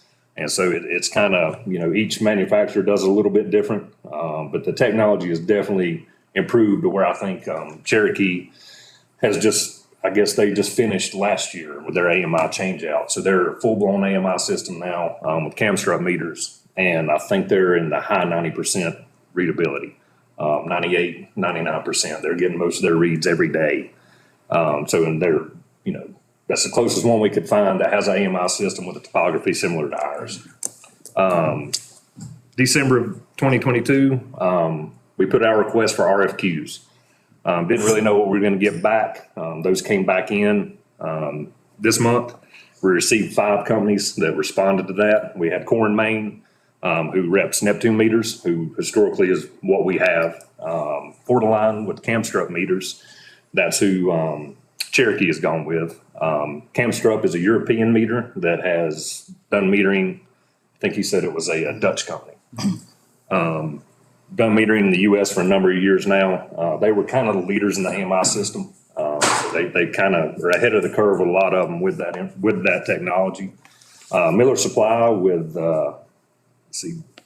Deal and Set. So you're kind of, Dell meters, or the water meters, they don't produce a transponder to actually send the signal. So they have another company called Set that comes in to actually collect those readings for you. Then Waterworks, which is Mueller, and I put Hersey beside of it. Hersey was who we went with the pilot program back in 2012. They rebranded and called themselves Mueller Systems now. So they went through some issues there, getting somebody to rep their meters, kind of fell into Mueller. They rebranded and renamed their meters. And then Ferguson with Census meters. Boone currently use Census. They're in the process of changing out to a full-blown AMI system now. I think Mark just came in. Mark talked to Boone, and they didn't really want to say how it worked because they don't know. They're in the early stages of getting those in and kind of seeing how it's going to work for them. So it'll be interesting to see how they kind of transitioned into that. I kind of touched on this a little bit, the benefits of the AMI system. You know, really it's the customer service side for us. It's a big one. You know, when somebody calls and says, hey, you know, why's my water bill $400? We can pull this up, look at the chart and say, well, hey, you know, between the 7th and 9th, your meter never went back to zero, never stopped running. You know, you used 5,000 gallons of water in 3 days, and maybe it'll trigger something for them. Oh, I was watering my garden or something. They, you know, can figure something out. We at least give them a timeline of when that water was used. Another one, which I'll show some charts in here in a minute, is identifying leak losses. So when these meters are installed, there's parameters that can be set where they will give us a flag every day. So if we come into work, and it could be Shane, me, Michelle, Nicole, whoever has access to the system can log in. And every morning there'll be a list populated of meters that have thrown a flag. So that may be a leak flag. It could be a low temperature flag. It could be a backflow flag. But it'll flag that meter and say, hey, I've got a problem. You might want to come check it out. That technology has really increased from just saying, hey, there's a problem here to, hey, this is a large leak. This is a small leak. Camstrup actually, and I didn't know this until we met with them. They have it's called LDM, their leak detection meter. So instead of just identifying leaks on the customer side, their new meters can actually identify leaks on our side. So they have the technology now. Their meters are ultrasonic, so there's no moving parts. It's basically timing the water from one end of the meter to the other. They know how fast the water, the sound in the water, they use acoustics, but the sound in the water should travel. So they can gauge how much water is being used. Through that technology now, they can detect leaks on our side. And the way they describe it is basically they can take their meters, and if you have several of them in series, these meters can communicate with each other and say, hey, I'm hearing something over here, and this meter up above will say, I'm hearing it here, and it'll kind of correlate. So if we have a mainline leak, we'll get a flag that says, hey, between 305 and 315, we're getting a lot of noise on your main line. You probably have a mainline leak in here somewhere. And they said it can get down. They have the technology now to understand what a mainline leak sounds like versus a valve leaking versus a hydrant leaking. So they can kind of narrow down where your problem is going to be for the town system, not only on the customer side, but also on our side as well, which would be a huge help. If we can come in and kind of get ahead of a main break before it blows the road open and we know it's there, it would save a lot of time and a lot of water loss. And that's another benefit is water loss. So right now, I think we're running about 25 to 30% unaccounted for water. A lot of the systems I've read, the case studies where they've switched to AMI, they've gone from 25% to 8% unaccounted for water. So it's a huge, huge drop in unaccounted for water. And a lot of times if, there's grant money out there or assistance out there for projects with your water system, if your unaccounted for water is above 20%, they won't talk to you. They want you to be able to demonstrate, where your water's going before they're willing to help you spend money on upgrading your system. Matt, if I can, I was going to say, from a couple points before he goes on to the slides, Nicole, what do you think we average? And the typical call is I got my bill and it's 4 times what it should be. How many times do you think that happens each billing cycle? At least about probably 4 or 5 times in the billing cycle. So it is an increasing issue or a consistent issue until we read the meter, until the actual bill gets sent to the customer. They don't know. Obviously, there's a problem a lot of times within that. So that's a big factor within this, as well as the unaccounted for water portion is really a guess at this point because we're 2 months behind when we bill it. So we have to go back and look at what was produced during that previous 2 months to be able to try to match up with what was actually billed within that. So we're guessing a lot right now with what we have. So this is kind of and this is from Camstrup. They sent some examples of what they had. So this is kind of several days worth of usage here, and you can see the gallons, average usage in gallons over the timeline. So if this had a leak, the meter reading would never go back to zero or never drop to the bottom. So that's kind of an example of what we'll see when we log in and pull up the usage on a meter for a customer. Over here you can see all the readings are okay. There's no flags being thrown. There's no leak detected. There's no, temperature's good.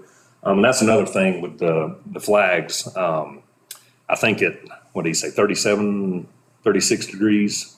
So if the meter detects the water at 36 degrees, it's going to throw a flag that says, hey, I'm getting close to freezing.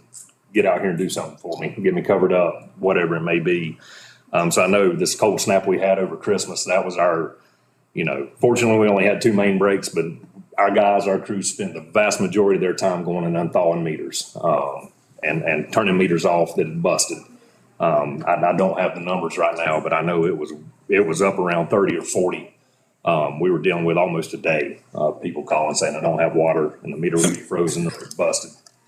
Still getting some of those people coming back, turning their water on and finding out their meter's busted now. So having that ability to know that that's getting ready to happen would be a huge help for us. Again, water loss leak alerts, you can set these at whatever percentage of the max flow you want to throw that alert.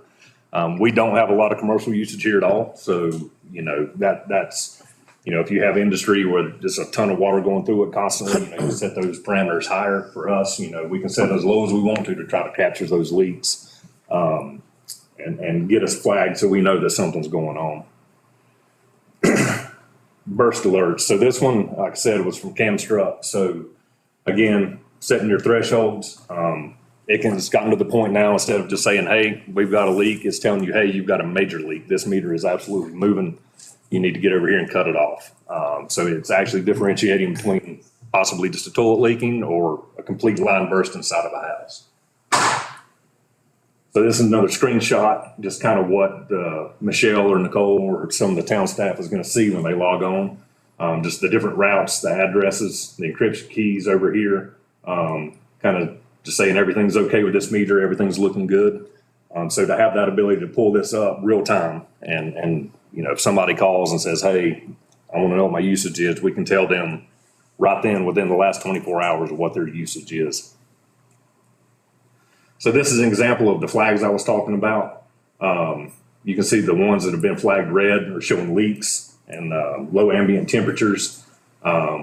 If it's a dry meter, if it's no water moving through it at all, if the meter's gone completely dry, it'll throw a flag, which may be indicative of us having a main break if it's actually pulling the water back out of the meter. Again, quite a few low ambient temperatures there, but we will get those flags every day for a meter that's sensing something's wrong. Yes, sir. Real quick, you're probably going to cover this, but will the homeowner be able to go online and look at this as well? Yes, that is our hope. And I don't know, I think we can kind of build what we want them to be able to see. Okay. But there should be a customer portal with whatever we go with that will allow the customer to log in and be able to track their usage as well. So we've kind of gone through some of the RFQs. I don't think we're completely done grading those though. But right now, based on the preliminary reviews, we're looking at Neptune or Core & Main and Camstruck as our top 2 to move forward with. This is just an example of the Neptune meter. They're right now pricing a positive displacement meter or a mutating disk meter that is what we use currently with our direct read meters. A little older technology, but that's what they priced for our AMI system. That's an example of the Camstruck meter. Like I said, all of theirs are ultrasonic, no moving parts. All of them, as far as warranty goes, are 20-year prorated warranties on our batteries. So they're guaranteed 20 years, 10-year full warranty, and then it's prorated after that 10th year as you move into 20. So in the first 10 years, if we have any failures at all, they cover it. If anything goes dead, they cover it. After that 10th year, it's prorated on how many years you get past that. On that ultrasonic, it's not so sensitive that say, there's a big difference when you're using a dishwasher or taking a shower as to whether you're watering your garden, that you're talking about full-fledged hose running for a long period of time. Is it going to set off an alert or an alarm to town? It's going to be based on the percentage we set of their average usage or, continuous usage. There'll be a time. So if you're watering your garden, you may do that for an hour or 2 hours. You're not going to do that for 24 hours. So it's going to, whatever parameters we set will trigger that flag. You know, I'm not really sure how all that works. All of it has changed so much so fast that we're still kind of learning about the new technology that comes in. But my understanding is those are parameters we can set and then have them, you know, kind of trigger that flag when we think it needs to be triggered. We've talked about, and this may be jumping ahead of kind of getting some more demos as well from like what's actually in practical use with this. We've gone through the RFQ process, but like if it's Cherokee or if it's Burlington or the different ones, they've given us a listing to go and actually talk with them and get a little bit more of a feel for what they're using it for. Because I'm sure it's a learning process, especially in the beginning of setting those triggers, too sensitive or not sensitive enough, that type of thing. Sure. We talked about the RFQ process, the scoring and everything. Yeah. So that's kind of blurry. It's kind of hard to see, but this was our kind of our review sheet for the RFQ process. We kind of based it on 4 overall areas. I can't see it, to be honest with you. It's still blurry. The firm and individual qualifications, the experience considerations, kind of their project timeline, their projected project timelines, past projects, obviously, their experience with putting in AMI systems, and then references. So you kind of go through there and look at it. And it was on a weighted average. So once all these are done, we'll compare. There's 5 of myself, Shane, Nicole, and Mark, and I think Michelle are all going through the process now of reviewing these and scoring them and kind of seeing where we're coming out. Like I said, right now at this point, Camstrup and Neptune seem to be the highest scores, which is kind of what we expected. They've been in the game the longest and by far have the most systems around us. Census is another one that's come in, but they, you know, I haven't gotten that far yet with this. But that's kind of where we're at with it. Hopefully we'll get those done before long. Now,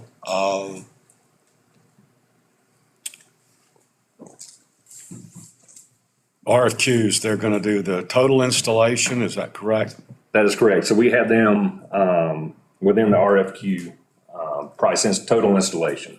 So they'll have, and it depends on the company. A lot of them use third parties that come in and do the full installs. So if there's a problem there, they'll give unit pricing on changing the meter box out or changing the setter out or whatever needs to be done to be able to make that installation possible. But they will come in, that's in all the pricing with all of RFQs to do a full meter change out for us. We give them a timeline? Most of the timelines I've seen are around 10 to 12 months total. That's not bad. Once they get the meters in, there is a lead time obviously with the meters. So once we, you know, make our decision and you know, get approval and it gets signed, they'll order the meters. That appears to be anywhere from 10 to 12 weeks from the time we say go to the time that they're able to go. We did kind of go through that with the Hersey pilot program. Like I said, Hersey came in and did that for us. So they did 150 meters. Our guys kind of followed them a little bit, but they were 100% doing it on their own. And it was pretty impressive to watch these guys go. That's all these companies do when they come in is meter change out. So the guys they have know exactly what they're doing, what they're looking for. They come in, take a picture of the meter conditions existing, areas around the meter box, landscaping, whatever it may be. Take a picture of it prior, during, and then after their installation. They'll also GPS the location of the meter. So we'll have updated coordinates for our meter boxes. They confirm the route and sequence number, the meter number, and the address. So they're kind of building, you know, that's essentially building our file for us as they change these meters out. So we know with 100% certainty we're getting the right meter to the right address. So when we move into billing, there's no gaps there. They're able to upload that data and make it pretty seamless to go into the billing process with those. Matt, what are you spending now on going out and fixing problems? What kind of number is that versus the potential cost savings of putting in one of these systems? You know, We spend on readings. yeah, that just on the readings, that I don't have a number right now. I know, you know, the guys, for us to read, it takes a solid week for I would say 80% of my staff to go out and read meters. After they're done with the first reading, we go back and do rereads. The meters that we flag or that Michelle flags that say, hey, these readings don't look right. These look high. These are the ones we catch, kind of on the front end of that. So then we spend probably another week with 7 or 8 guys going back for rereads. So most of that's a labor cost. It is a labor cost. We have some that we have to go dig up and change. And I mean, if you could probably say it's $350 per meter for the ones we have to go out and change setters on, plus labor on that. So it's $450 to change a meter out.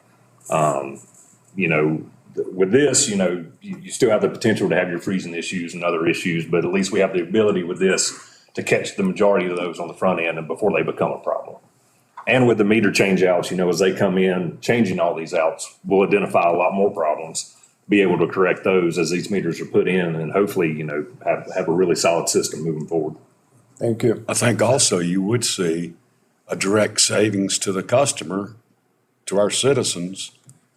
We have a lot of seasonal come home and they find out they have water leaks. Sure. So this is going to be a savings for the citizens as well, which is very important. Absolutely. I mean, at this point, it could be 2 months, something goes unnoticed or unchecked. Because if we read today and something happens tomorrow, then, if they're not here and, nobody notices it, it's 2 months before we read again and see that meter turning and realize that they've gone through, 900,000 gallons of water. Should be a big savings at the water plant too, because if you figure, if we're losing 20% to leaks now, and you look at how many gallons we produce a day, then when you add that up, that makes a huge savings on what the water plant would have to produce and put out. Yeah, and like Shane said, our unaccounted for really is a guess. Hopefully with the plant upgrades, we'll get better numbers coming out of the plant. So we know truly what we are producing right now. We have some ultrasonic meters down there that the accuracy's good enough, I guess, but we're moving forward. We hope to be able to capture all of that produced compared to what we're going to capture with these new meters and get a really solid number that's much lower than what we're kind of estimating right now. Go ahead. We're still looking at what then? Probably 10% you're still gonna have to manually read. It depends. So there's other options. It depends on how many collectors we want to put up. Obviously, if you put up I don't even know that I've looked at so many of those RFQs, I can't come up with the price now. Probably $10,000 to $15,000 for a collector. Right. You can put up as many as you want and capture those, but do you want to spend, $15,000 for 3 meters? Or do you want to try to use cell units on those and capture those via cell signal? Or are those ones you just say, okay, we're going to drive by and get these? All these meters as well, the AMI meters can be utilized as AMR meters or drive-by meters. So we'll still have that ability. That data's still there. We'll still have that ability to drive by with a handheld collector and get that information. It just won't be as real time as it would if it is getting collected by a collector, hourly every day. But that technology is still in that meter. And we will have that ability to get that, but it'll just be as often as we drive by and collect it. I know when we did mine, it was in such a dead area there, we couldn't get anything. Yeah, and that's what a lot of the meter companies are recommending. Meter boxes we can, switching out to polymer lids or plastic lids. Everything we use right now is cast iron, and that will kill the signal coming out of the meters. There's a handful, obviously, that'll have to be cast iron that are in driveways or in roadways or have the potential to be run over. But they fully expect that once those are switched to plastic, the read capability coming out of those boxes will be dramatically increased. And Some of one those- things I was going to say is that you'll get, Nicole and Michelle and Matt will get a report every day of the meters not reading. So if a meter does go offline for some reason, or if the signal gets blocked, I think you'll get a report as well that says, hey, this meter's not reading. This meter's not reading, this meter's not reading, that type of thing. So that's kind of some new technology as well that will flag what's not being read. Some of these meter boxes they make now with the transponder mounted to the steel lid is flat. Right. So a lot of them have put pricing in there to drill holes in these lids and put external antennas on. So that's kind of their, if it's a cast iron lid that we have to have, they will come in and drill a hole in that, put an external antenna on where that signal can get out. But, obviously you don't want to do that for 2,400 meters if you can help it. But there will be a certain percentage of those that have to have the antennas. What is our cost per turn 10,000 gallons of treated water? Do we know?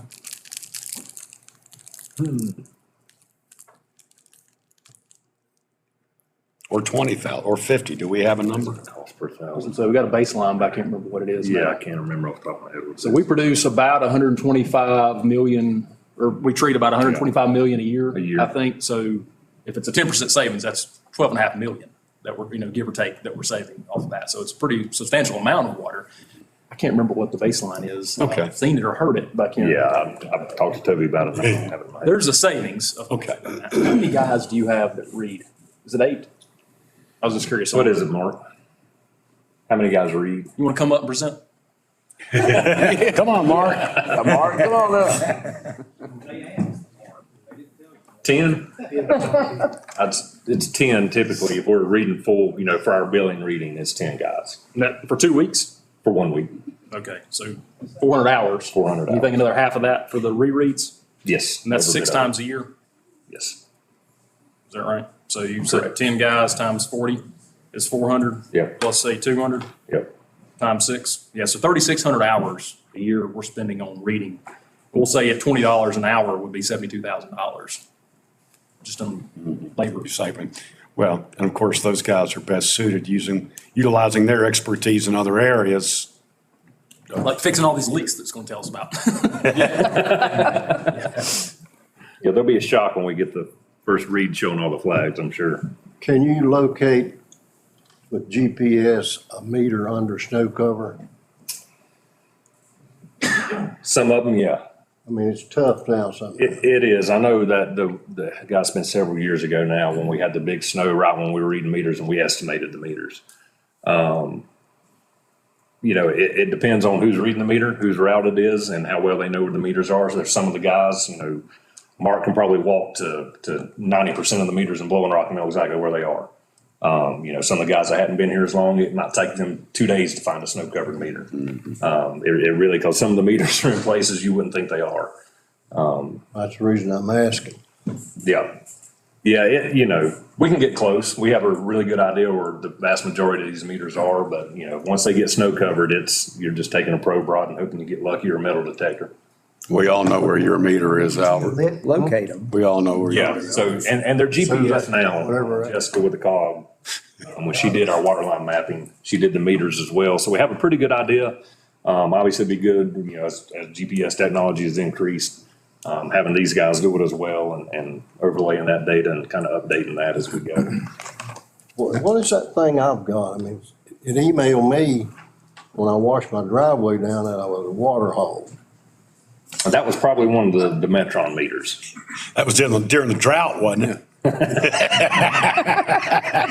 That was after the tank went dry, right? After I cut your house off. Mark, how big a size will they go? Will they cover all the sizes? that we need? Yes, yeah. So the largest meter we have is a 6-inch. It's down at Shops on the Parkway. They all go up to 6 inches, and they all, I think, I'm pretty sure they've all quoted ultrasonic. A lot of the residential meters, that ultrasonic technology is relatively new. Camstrup's been doing it for probably 10 years now. They've done it exclusively for the small meters, but all of the large meters have been ultrasonic for quite a while now. Will we put any larger meters on any of the main lines outside of the water plant? Probably not. The leak detection meters they were talking about, we've talked about, kind of correlators or listening devices to listen to our mains to kind of try to give us a heads up when we have a leak. But the leak detection meters that have come out with that technology will kind of alleviate the need for that. If they're listening on both sides of that and we can get a heads up and a location on where a potential main break may be, you're essentially getting the same information you would get, through a meter or something else, probably a little quicker with the water meters of a potential problem. I was wondering what we were on the same page as looking at from the water plant to that first meter. It's Right. Distance. And they do make strap-ons. They do, and that's what we have at the plant now. in the plant. I don't know, I'd have to talk to Doug and kind of see what's out there as far as, mainline metering that, we could get, from the plant to the tank. I know that's a long run, obviously, but, they can kind of gauge that, as the plant upgrades happen too, with that technology upgrading at the plant. They'll know what they're pumping and should know pretty quickly how much water should be in the tank. So if there's a loss there, they should see it, as it's happening. You mentioned Blue Ridge. We met with Blue Ridge. Will you remember enough to talk about that? Yeah, you may have to fill in some gaps. So Blue Ridge they're updating their AMI system now. So there was potential, and I don't remember their timeline, but they are kind of upgrading the network they own to read all of their power meters. They're doing, I believe, Watauga, Allegheny, and Ash. So they'll be coming through upgrading all that. So there was potential there to kind of piggyback off of that network to have them read our meters and host that data. I think there were some questions on compatibility with whatever we choose versus what they're reading with. So if they're using Honeywell to read their meters, would Camstrup or Neptune or whatever meter we finally decide to go with, would they be able to read into that network, and would Blue Ridge be able to capture that data? And I don't know that we ever got much past that. Their timeline was 2024. Beginning, yeah. So Beginning. they didn't really have a time frame for blowing rocks. So they knew they were starting, I think, in Caldwell and working their way this direction. But we never got a good answer, and they didn't have an answer either as how long that build out was going to take.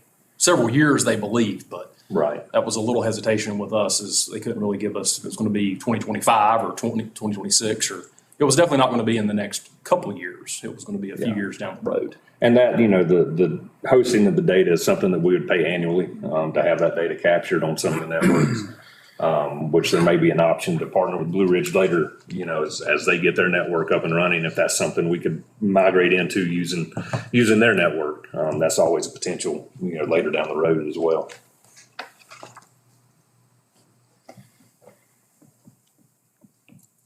That's about all I got. So you say the warranty's 10 years unlimited, and then 20 years battery? 20-year prorated. Yeah, the battery is a 20-year prorated, essentially 10 years full, 10-year prorated. Okay. And that's against freeze, breakage due to freeze? No, that. They consider that an act of God? They consider that our problem.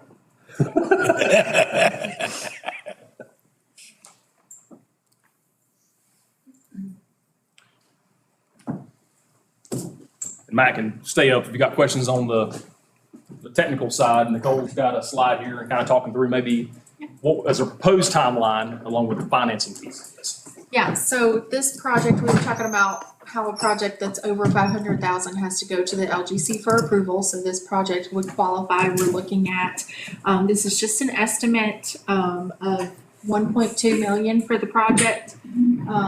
I kind of crunched some numbers based on a 5% interest rate. That should be high. I would expect that we would get somewhat lower than 5%, but this is just sort of top kind of what we can expect.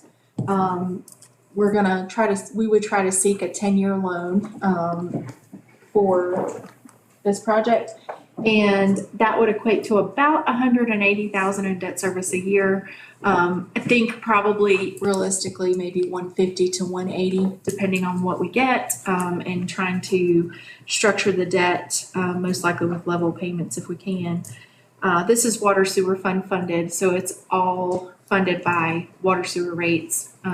We talked earlier about this project being planned for. We didn't know a dollar figure really. We didn't, we kind of had an idea. So it depends on what we get in and how it fits into budget. But these are just sort of considerations on debt service and give you an idea of what we might see. So yours and Shane's general and Matt is there'd be no additional expense to the consumer. Right. At this point. This would be water sewer rate funded. Right, So, yes. Right, there's no like direct cost. No direct But cost. the rates is what's being charged right now would cover it, or would we need to raise our rate? So the expectation is that it would fit into the current rate structure. I say current rate structure, the planned incremental increases that we have going forward. But I wouldn't say hold to that, until we see how the overall budget goes and the bids that we get in. So this is year 3 of that proposed plan. So 10%, 5%, 2.5%. So we're going down. So this is the year that's supposed to be 2.5%. Yeah, And and we believe that that's going to cover the debt service within that, until we get bids back. if it doesn't fully cover, we believe it'll at least come close. Okay. Yep. And the timeline would be, we would need to take this project to the LGC. So kind of like we've been talking lately about probably bringing the bids and the, what's the word I'm searching for? Contract? Yeah, the recommended contract is what I'm trying to say, to council, along with hopefully bank rates by that time, to council, and then get your blessing on sending an LGC application. And then from there, we think maybe we can seek LGC approval in April. So we need to hear this in February. We're thinking March. So we're thinking that we could go ahead and start soliciting bids, bank bids now. So this week, we can start getting that RFQ put together and put that out. Give them 30 days or less. Usually we give them 3 weeks to 4 weeks to. Do we not need to approve the original, approve a bid first? Well, so during that time, we would be preparing to bring to you all at the March meeting the results of the bids of what we received and what our recommendations are based on how we've scored it, along with the bid results from the bank. Okay. Along with, again, a potential contract. And you would give town council approval for that, but we'd still be waiting on that last piece, which is LGC approval. Right. So there's a public hearing involved. Anytime we go out for debt, you have to do a public hearing. So we think we could do all that at the March meeting. Get everyone's blessing on council if that's the route that we're going. And then the only piece we'd be waiting on is the LGC check mark. We could do the public hearing in March as well. So Matt, do you feel like you can finish all the information you need on selecting a company? Yes. Yeah, so we took the 5 bids and we're all in different phases of scoring them. We're kind of all getting similar results within that. And it's a very detailed process. We did an RFQ versus RFP, so that's what Matt showed you up there. We're not looking for low bid. We were looking for qualifications in that. They all submitted pricing. So we were somewhere between about 1.1 and 1.4-ish between all the bids results. So we did 1.2 up here as projected cost. So that number obviously can fluctuate just a little bit. But they were all fairly close. When we were talking about this, even a couple of years ago, I think we were thinking between 1 and 1.5. So the numbers are relatively low. Technology's improved during that time, which is good. But yeah, we believe over the next 30 to 45 days, we can go through and demos and some of the meetings that need to take place to be able to recommend to you all not only the contract or the company with the contract, but hopefully we'll have the bank bids in hand as well that we can discuss what. any grant money available for this? No grant money for water meter change out. Yeah, the grant money's more on the water system, on the plants and the distribution system versus this is being on the homeowner side. I don't know of any grants that are out there on that. Okay. Okay, we've talked about the meter cost. What will be the IT cost? So it varies, again, depending on which system, and Matt can speak towards. Again, depending on which one you pick, there's different annual cost. There's different, some have higher annual costs than others within that. With things changing so fast, how much is it we're gonna have, is it something we're gonna have to, each year, we're gonna have to upgrade and upgrade and Well, I'll upgrade? tell you the annual cost, and Matt's going to get some examples, are actually very immaterial compared to the overall cost. It's in the name, the ones I remember looking at were 8,000, 10,000, 12,000. So it's not 100,000 a year. These are, most of them are fairly insignificant annual cost for the software. And that'll essentially handle upgrades. Right. Okay. As our technology progresses, it handles that. So some of that has changed and the way that softwares, and Thomas can talk tomorrow on IT, a lot of the things we've seen the last couple of years, whether that's Microsoft Office to this technology, is that you used to buy the systems and now you're just buying the subscription to the system. So again, Matt, I know Nicole's looking at some numbers here, but. So this one, you're looking at, just just shy of 6,000 a year hosting cost. So it's become almost insignificant in some ways because of the fact you're not buying it. It's not that big upfront cost that's in that. I remember a couple of them were 8,000, one I think was 12,000. Does it mention in there about handling upgrade? Yeah, it did. Absolutely. So am I looking at this correctly, that potentially with labor savings and curbing our loss water, that we might be able to recoup like almost half of this annual debt service? Yeah, and we don't know. I mean, everything you get is from the meter companies selling you, but there is no doubt, and I wouldn't publicly say this, our first billing is going to be different than our last billing on the old system. So our first billing with this new technology, you may have some higher bills because it's really going to read the water that's going through the system. We don't know right now. All of our meters, I'm going to use the wrong terminology, are mechanical. I mean, they're all physical turning, right? And the older they are, the slower they may turn or the freer they may turn. So we know there's going to be some changes with that first billing. The companies will tell you, and they all say the same thing, you will absolutely make money by changing, not make money, that's not a good term. You will save money by going to, not make money. Strike We're not that. looking to make money. We make money, we're going to go down, negative. Sworn to secrecy, guys. Save money. There's going to be a savings contributed to that, whether it's the overall loss of water, whether that's capturing more accurate readings within the, it's until we know it, we don't know it, but Definitely it's going to change. reading labor. Is there any value to the old meters? There's scrap value in the brass ones. Okay. Yeah, I think that the worst scenario that we run into, and it happens more than we want to say, that somebody gets a high bill and like everybody's saying, it's 2 months out, but you know what, even if it was just 1 month out, we can't nail down when it occurred. So here's the customer, they don't have a leak that they find anywhere. So we can't help them other than we know the reading's right.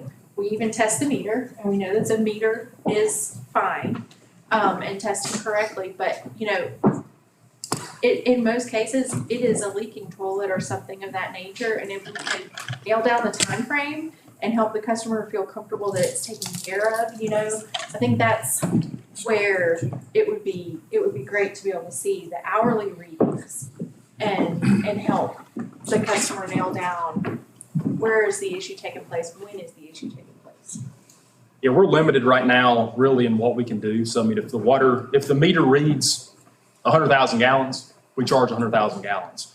And unless there's something that's discovered by the homeowner, that it didn't go into the system, that something happened, which very rarely happens.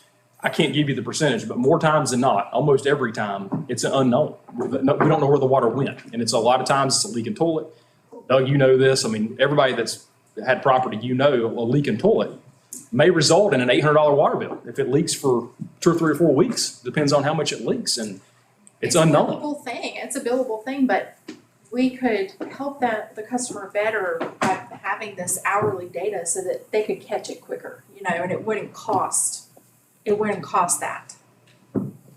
Yeah, so to David's point, there's going to be savings with the new system, hands down, whether that's labor, which we believe 100% labor savings. There's going to be some water savings of some sorts in there. We don't know exactly what that's going to be. There's going to be a huge savings and probably customer frustration that we can't give them answers right now. And it'll be able to give us the pinpoint time frame and really give them too that same time frame to be able to tell. But will every company give us the ability or the homeowner the ability to pull it up themselves? Yeah, I think every company has that technology as being, and that's one of the things we'll guarantee as we go through. Some of them really like to look at it for something. Oh, yeah. I did see several of the vendors that offer to where the customer can set, like, I don't know how many people do this with Bremco, but you can set like your own high usage so that you as the customer are notified. It may not meet our standards of high usage, but the customer can notify me when I use this much water kind of thing. So those are all good tools. Neat. Seasonal cleaners. Would you be changing the billing cycle, say to monthly? We haven't discussed that. I don't know if it's a need. I think that the cost of doing an extra billing, because you have to print the bills and all of that, I think with the hourly readings, we wouldn't even need, there would be less of a reason to, in my opinion. What else? So as of now, our tentative timeline would be over the next 30 to 45 days. Our kind of steering committee here will get together, compare notes, ask probably the top 2 companies essentially to come in, give us some information, demos, that type of thing that we can present, a little more details to you all. But we plan on coming back in March is kind of our timeline right now. Hopefully with a recommendation of a contract, whether that's Core and Main or Fort Line or Neptune or whomever. Hopefully bids in hand from a bank with a low bid and offer so we can get a real number here, what this is going to look like. And then asking you all to hear that proposal, give public a chance to speak towards that, and then we'll be at the same time asking the LGC to give us approval, which potentially means we could start having meters installed by summer if the timeline works out. So by June or July, meters could be potentially being installed, which would put them through. And so this is, the company's going to handle the installation, and their timeline for total install, just, I know, hypothetically, a year? Yeah, roughly. Okay. Depends. So once the meters are in hand, I remember Fort Line had 6 months. So if they had them in hand, it was a 6-month process.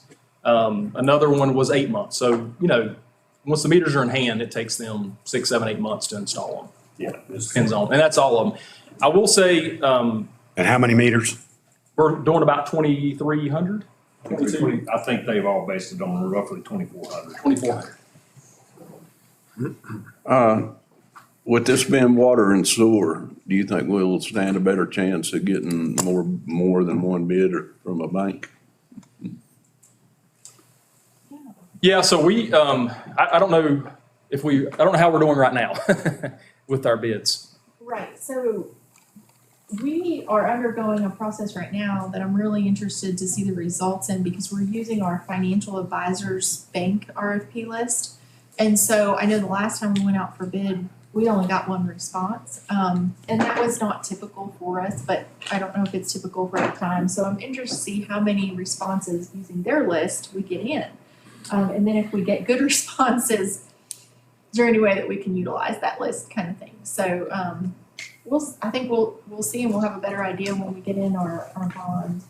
A USDA, Not for this. not for No, this. that would Okay. be- Yeah, so that's for, usually we do that for 40 years. So, yeah, this We would, don't want to do them for you. this we're projecting again on a 10-year loan. And we Yeah, did that okay. because of the technology. We don't want to have our loan outlive the technology. And we would expect the technology to outlive the 10-year loan, but maybe not 40 years. Well, Albert and I don't have to worry because we won't be here. For the water sewer plant. Speak for yourself.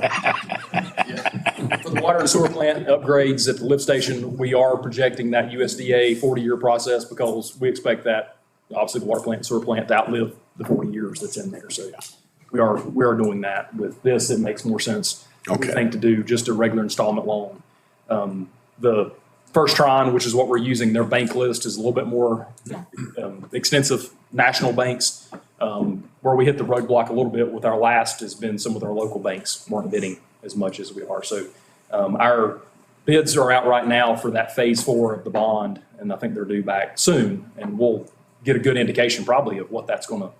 Well, I didn't know with, usually with water and sewer, they look at that being guaranteed money versus anything else, whether you might get a better chance of getting more than one bid on it, so. Yeah, we'll see. It's, I think before we could have guessed, and now we're kind of waiting and seeing with banks and what they're going to give us back. It's also a higher dollar loan on this one than our capital equipment was. I've had a couple conversations, and Nicole has too, with some of the banks that we've we've used in the past, and I think we'll get more responses because it's a higher loan. The $200,000 or $300,000 loans, I don't think they're as interested in messing with like they used to. So, at least currently. That may change next month, who knows, with interest rates and how things are changing within that. But yeah, we're hoping to have you some potential votes at the March meeting on this, so we can start moving forward. And again, 2023 would be the year we get most all of this, if not all of it, upgraded and installed.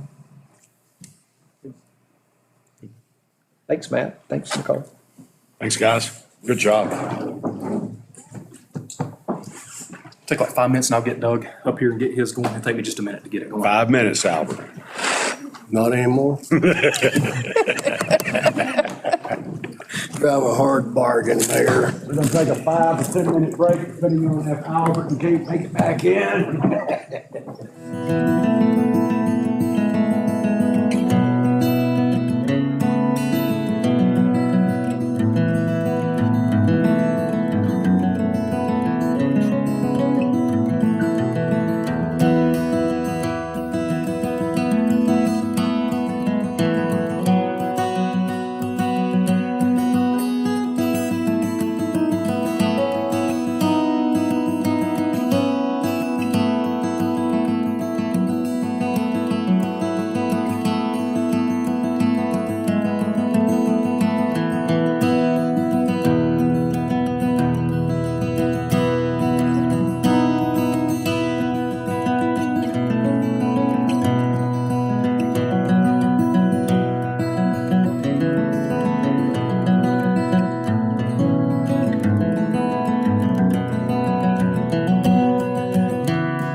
topic of the day, and we may be running ahead of schedule a little bit, which is not a bad thing, is the Main Street Infrastructure Improvement Project.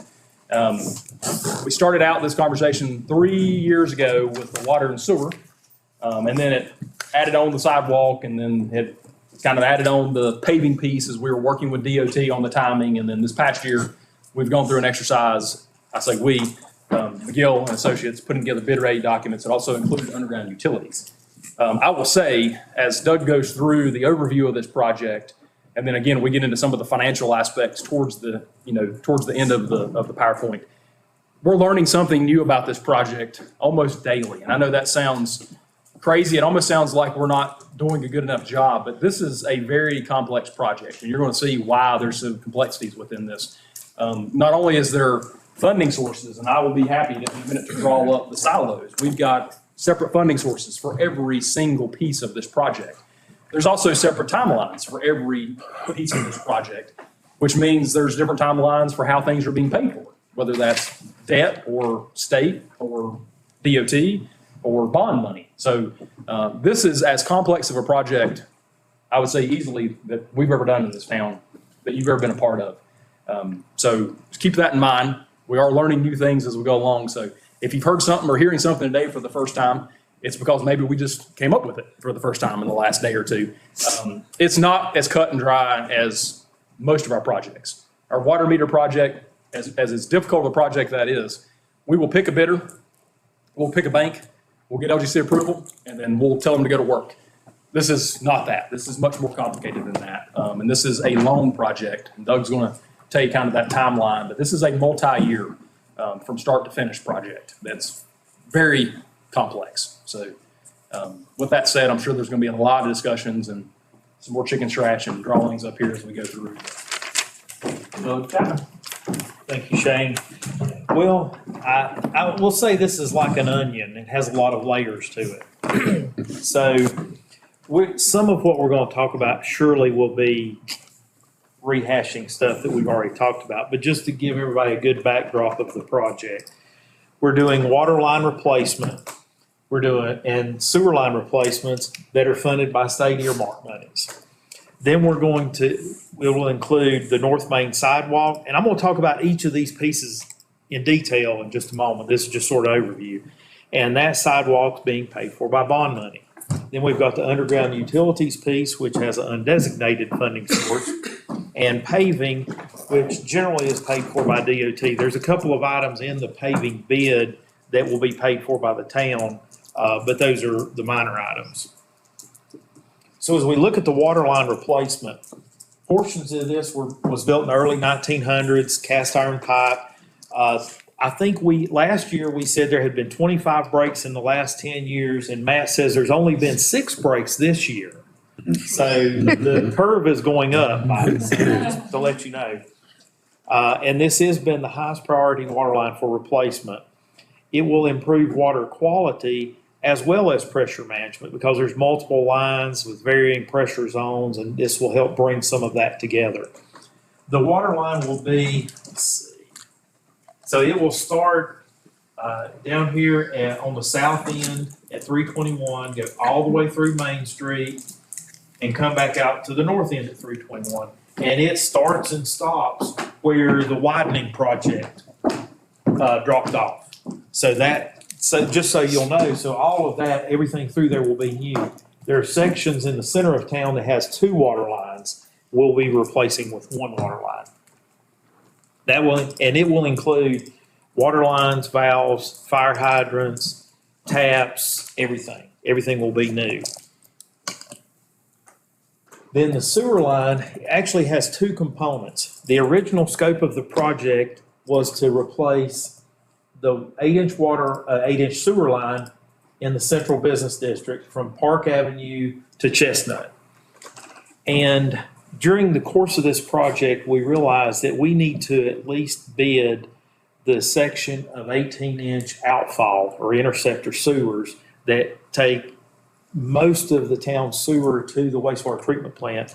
We need to include that piece that is impacted by the road paving project, if we have enough funds available.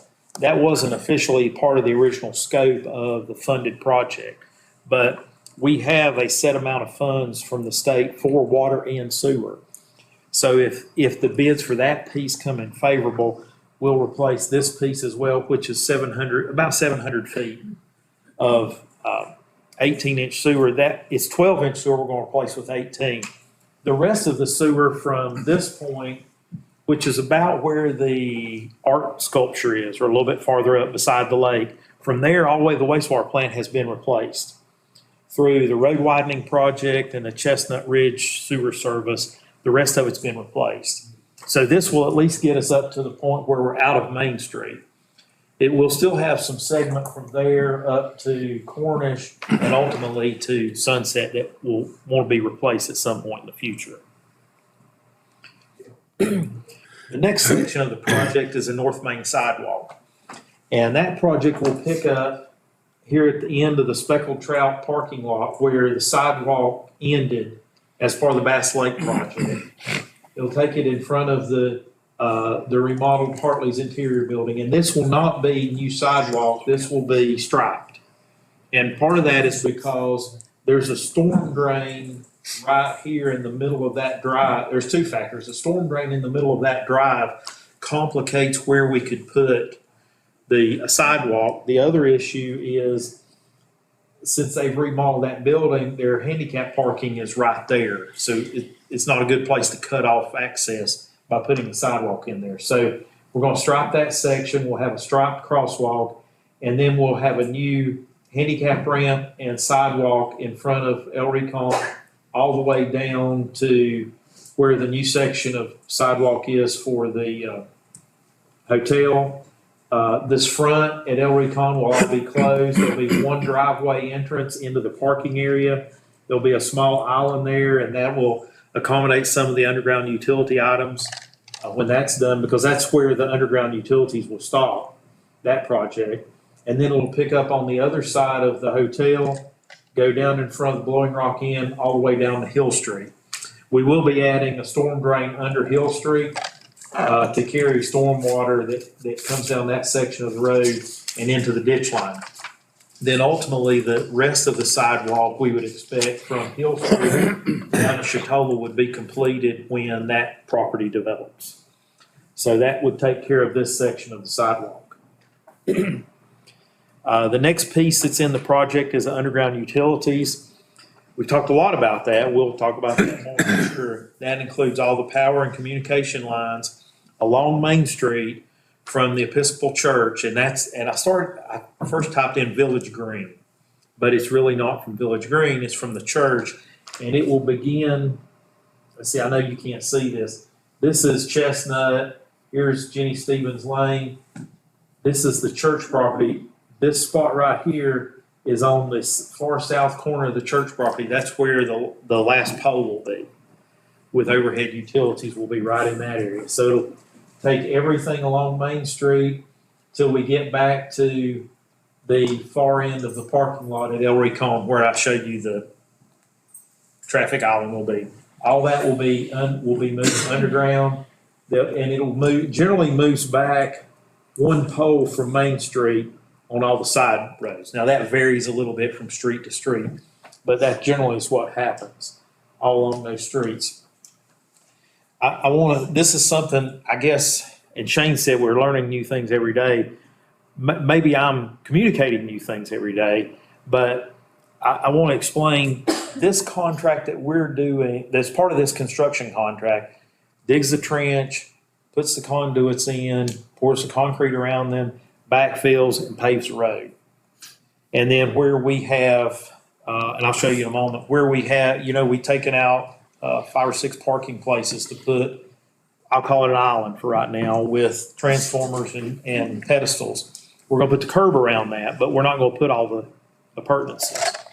So this contract doesn't install the wires, doesn't make it active, doesn't put the appurtenances in, just puts the conduits in, everything underground.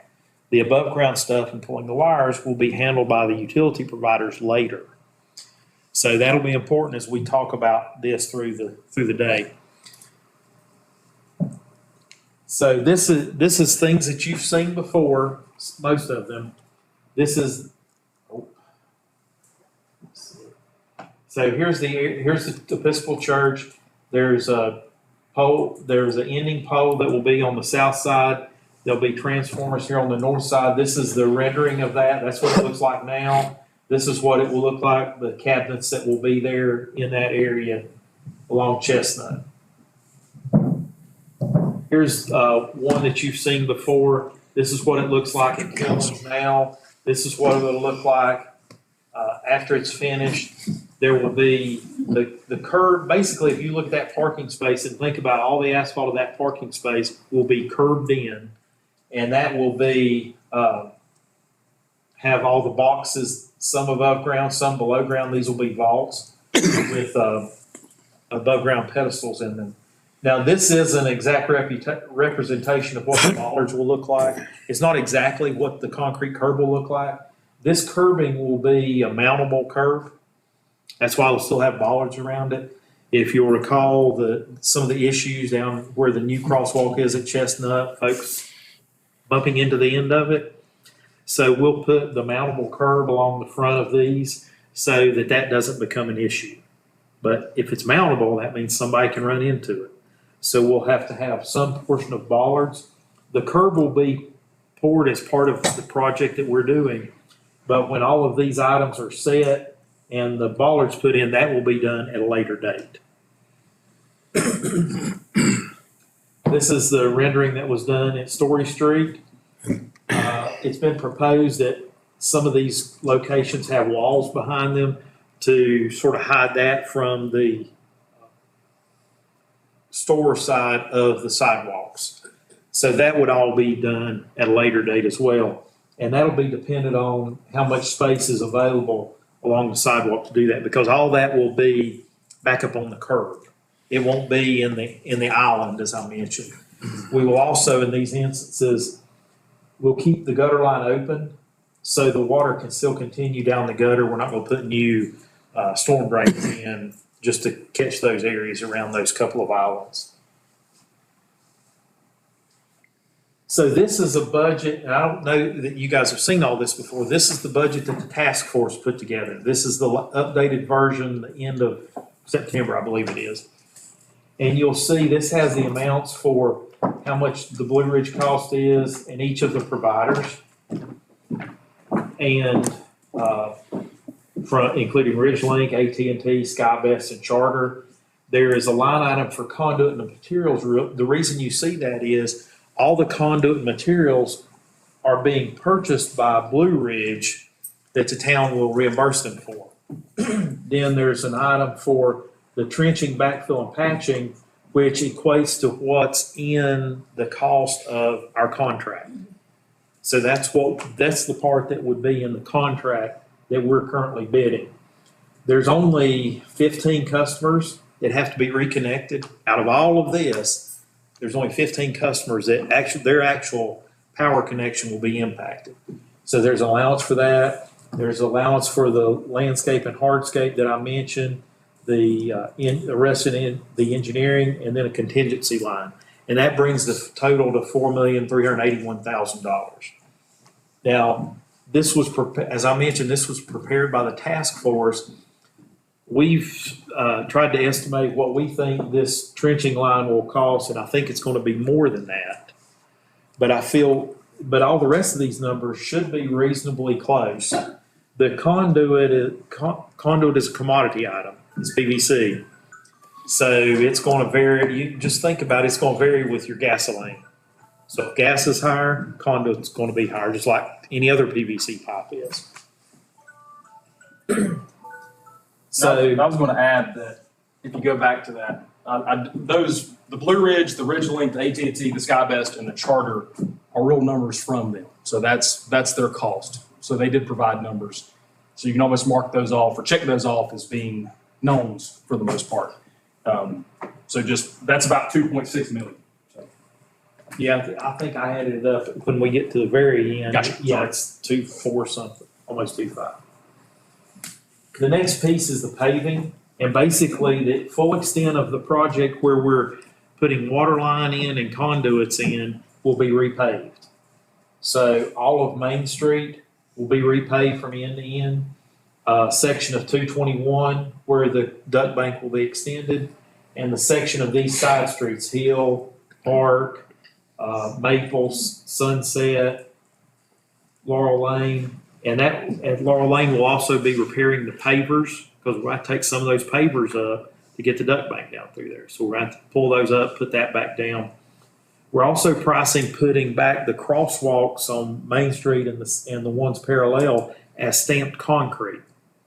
You realize, everybody knows we've done the stamped asphalt. It lasts a couple of years, the paint wears off, more traffic, and you can't hardly even see the stamping in the asphalt. So we're going to put back those with stamped concrete. At least that's what we're pricing it as. So they will last longer. And that the cost of the paving of the side streets and the stamped concrete would be a cost. That's the cost that I was talking about earlier that the town would have to pay for. But our expectation, we don't have a full written agreement yet, but our expectation is that DOT will pay for milling Main Street and paving Main Street, as well as we'll put new snow plowable reflectors all throughout Main Street and the restriping. So this is the total construction budget based on the estimates that had been done in the past. The estimate that we've provided to the state for the water and sewer, as well as the estimate that we've given for the sidewalk, the estimate that the task force has for the underground utility piece, and then an estimate for paving, which is almost $6.2 million. Is what we would, based on the estimates, what we would expect the construction bids to be. Bids are coming back high now. We expect the market to be, likely be higher than that. So we had a bid opening on Thursday. I presume by now everybody knows that. We only received one bid. That's why all these are blank. So we re-advertise, or it's being posted today. It'll be in the newspaper Wednesday. We're going to take bids again on February 21st. Is now a good time to talk about some of the things. So what I did was I called all the bidders to see what was going on. Why did they not bid? What was happening? Talked to one contractor and they just couldn't fit it in their schedule. They downloaded plans, looked at it, and they're too busy right now to get to it. Another contractor that I really thought would bid it was eager to do the water and sewer. They were going to sub out all of the duct bank work, and they couldn't find a duct bank sub because there's not a lot of folks that do underground electric. Talked to another contractor. They were concerned about the amount of rock in there. The way we had the project bid is we bid it unclassified. So if the contractor hits rock, the cost's on them. They can put money in their bid for what they think the rock will be. Some folks are concerned about that. The alternative would be we would include a rock clause where we estimate a quantity of rock to be excavated and we pay them by the yard for what money they have in rock excavation. And what that does is that puts, the contractor doesn't have to take the risk. The town has to take the risk because you don't know if you're going to have $100,000 or $500,000 worth of rock. I'm trying to remember, when we did the line to to Boone, the interconnect, I think we bid that one with rock and excavation, and we had very little rock. You drive down through there and you think, good grief, how could you not have rock? Because you can see rock on the banks, right? Well, generally, when DOT builds a road like that, they overshoot. And they blast all the rock 4 or 5 feet deep, deeper than the road. Well, that's what they did on the interconnect to Boone. So we didn't have a lot of rock excavation. So we decided to bid this one unclassified. So that was the amount of rock and the uncertainty, because if I'm a contractor and I think there's going to be a lot of rock, or I don't want to take a risk, and I bid a lot of rock in my bid and somebody else doesn't because they're going to take a chance, well, I'm going to be high and I'm not going to get the job anyway, so why would I even bid it? So that's some of the feedback we've got. Another feedback we had about that is if there's more rock, it's going to take more time, and they didn't think there was enough time in the project. Now, we gave the contractor with the underground utilities, because that's a pretty significant piece of the project, to put all those duct banks in. We gave them 450 days for construction if they get the duct banks. Without the duct banks, we gave them 360 days. So basically a year versus almost a year and a half with and without the duct banks. The other comment that we heard was having a hard time getting electrical sub, which I mentioned from one of the other contractors. So those were the things that the contractors mentioned to us that they were concerned about: time, rock, and the underground utilities. We have that, I think I mentioned, we're going to take bids again on February 21st would be when we rebid. If we only receive one, see, statute says you have to have 3 bids to open. You re-advertise, we can open with 1 or 2 bids. Our folks are calling underground utility subs to see if they can, encourage folks to bid on it as part of the project, so we can try to capture more bidders the next time out. This was going to be our big comparison from our budget to what the bids were. Have a bid.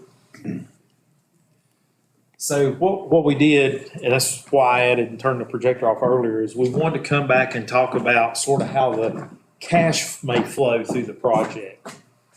Because some of these pieces, if you look at the timeline of the project, and I don't have a timeline up here, but our timeline is we would hope to award bids in March. Now it may be April, but we would award bids by April for the water, sewer, sidewalk, and paving, not the underground utilities. And I'll explain why in a moment. So we could award it in April, and construction can start around May or June. And we're looking at that being about a year worth of work, so that it could wrap up next summer. If we do the underground utilities, that has to be, the financing for that has to be set, approved by LGC before you can award that portion of the contract. And this is what we told the contractors. This is, so this is no surprise, shouldn't be a surprise to anybody, that we would award the other portion of the work, and then we would add that portion, the underground utilities portion, duct bank portion, as a change order based on their bid once the funding is approved, which would probably be somewhere in the summer, which would extend our contract time out to about the end of 24. So that's our timeline, is construction from spring 23 to the end of 24, if we do the whole project. So the cash flow part of that is this piece that you see here, all that you pay the utilities, all that happens, all the putting in wires and pulling wires and connecting, and then ultimately taking the poles and the wires that are there down, all happens after the duct banks are finished.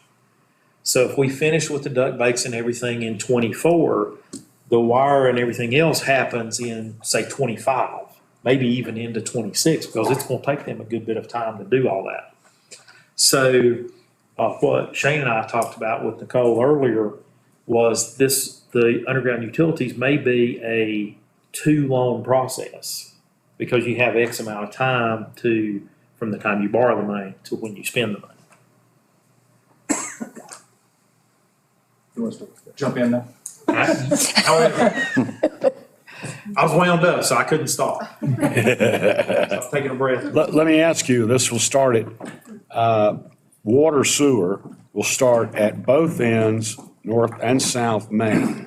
They're going to work from both ends and work towards the center of town, are they not? Not necessarily. I mean, we haven't told them how to start or where to start, but we have restricted some when they can work, just from a daytime perspective. Okay. But generally, a contractor, when they have multiple utilities in the same footprint, they're going to start at the bottom and work their way up. So generally, they would do the sewer first, then they would do the water, then they would do the duct bank. Well, duct bank's not going to start on North Main, South Main. It's going to start downtown, though. Right. Yeah, it's just in the center. Yeah. They would, if I were the contractor, and I just told you we don't specify this, but if I were the contractor, I would do the center portion when things aren't as busy. Yeah. When times are busy, I'd work out the ends.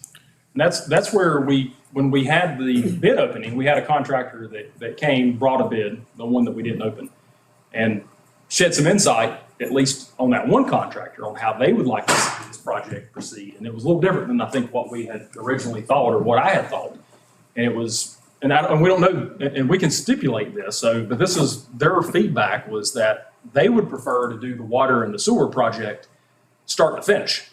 That way they know where the new lines are. They know that anything left over is going to be dead, so to speak, and then they would go back and do the utilities part, which is not something, at least I and Nicole, when we were talking, really gave a lot of consideration to from a timeline standpoint. That if that's the case, that may be really a 2024 project versus the 23 starting timeline within that, which also plays into account, and we can talk about that in a few minutes, with when we go and receive financing for this. So that was another little caveat that we hadn't talked about. DOT has at least initially said they want to work from 9 a.m. to 4 p.m., but we've not asked permission for nights, which is an option as well. But their initial timeline, right, was 9 a.m. to 4 p.m.? That was what they gave us on the sidewalk. We haven't got to confirm yet on the others, but yes. Okay. Yeah, I think you answered my question about working at night. So this is a DOT road, and DOT hasn't, so DOT, I think everybody's probably aware, has had complete changeover within our district in the last 6-8 months now. And so all new folks being in the district, and they're working as hard as they can to work with us. And so they didn't initially give us their traffic consideration. We proposed some things to them. They're going through that process right now. So the sidewalk portion is what they've given us, the 9 to 4. We had talked, at least as a group, would we consider potentially allowing a contractor to work at nighttime, especially on that main section, the straight stretch right in front of all the businesses. We've not gotten that approval yet. We haven't gone through that process. They're still working through their piece on the traffic control, what's allowed and not allowed. Yeah, because the project includes a duck bank, it doesn't get approved locally, it gets approved in Raleigh. So we've gotten feedback from them, we've responded to those comments already. That was done, well, almost probably 3-4 weeks ago now. So we would think that would be coming pretty soon. And the approval, the timeline that we were given on the sidewalk didn't say you can't work at night. It said you can work at night if it's approved. So that happens on a case-by-case basis. So when we're talking complexity of the approval process, the water sewer piece is state money. And so our initial, once we receive bids, so let's say we keep it just like we do right now, February 21st, we open the bids, we get 1, 2, 3, 4, 5, 6, whatever we get, and we've got the bids in hand. The state has to approve the water sewer piece, which I'm assuming is, I won't say it's a rubber stamp, but they've got to go through and look at the specs as well and make sure that what's being bid is matching what the monies are set aside for, which again, should be pretty standard, I would think. Yeah. But it's still a several week process, we think. A couple week process. Within a couple week process within that.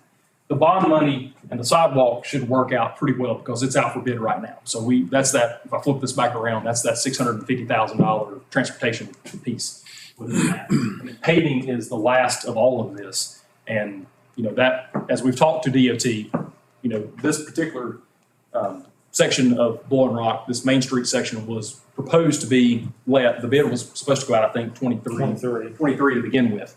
And so we should be able to send them the results of what the paving looks like, which is to their specifications, and then get some type of a contract with them pretty quickly that allows for whatever that amount is for just the paving and the milling and the paving and the markings, et cetera. And so again, that piece shouldn't be too difficult, I don't think, to work out with them. There may be some changes like with the stamped concrete. We put the crosswalks in, we did it just painting over the asphalt that was there, knowing that we'd go back at some point when this project was done and hopefully put the stamped concrete in because it's longer lasting within that. So we did talk about that when we were doing the crosswalks. Is the DOT money in $23? If we use it in 24? Yeah, so the way that I think this has worked before is that, if we get bids back and let's say they're $912,000, then DOT is going to look at that, make sure it meets their specifications, and then I think they can simply sign off on giving us a memo, right? I mean, they can. Yeah, they'll tell you what they're going to give you. And then whatever different variations there is, the town will probably end up paying the difference. But this shouldn't fluctuate from what we get in the bids. I mean, we're asking them for a fixed amount, so to speak. I don't think we'll get any asphalt bids, but Well, we did. We did? We got some feedback on that, and I was hesitant, but I feel like it's probably fair. And I don't know how much you know about asphalt prices, but asphalt prices include a liquid asphalt. And the liquid asphalt is what varies in the market. And all DOT projects are bid with an asphalt index. So they base it on what it was the month before it bid, and it changes every month. You can look it up on their website. So it may be $620 this month. Next month it may be $713. The next month it may be $649. It's going to vary some number like that. So what we did is we said, okay, here's what you need to base your bid on, this amount, $700, I think, for a ton of liquid asphalt. And then if it's a little bit more, we pay you for more for what you paved in that month. If it's less, we pay you less for what you paved in that month. And it keeps them from having to bet on what it's going to be, because they're not going to pay you. I mean, we're going to take bids now in February of 23, and they're not going to pave till middle or late 24. So it's going to be 18 months from now before they pave these streets, because they'll do all the milling and paving in one operation in just a few week time period after everything's finished. And we've not really, I mean, there's options as well. We do think that after without knowing the bids, we don't know, but as we look at the sidewalk, if we do spend $425, that's what it comes out to be of the 610. There is a little bit, roughly $185,000 left in sidewalk money, transportation money. I guess if there is potential here as overages, that's an option as well. I mean, if that's what we're going to do within that bond money. So we just don't know until we get the bids back what that's going to be.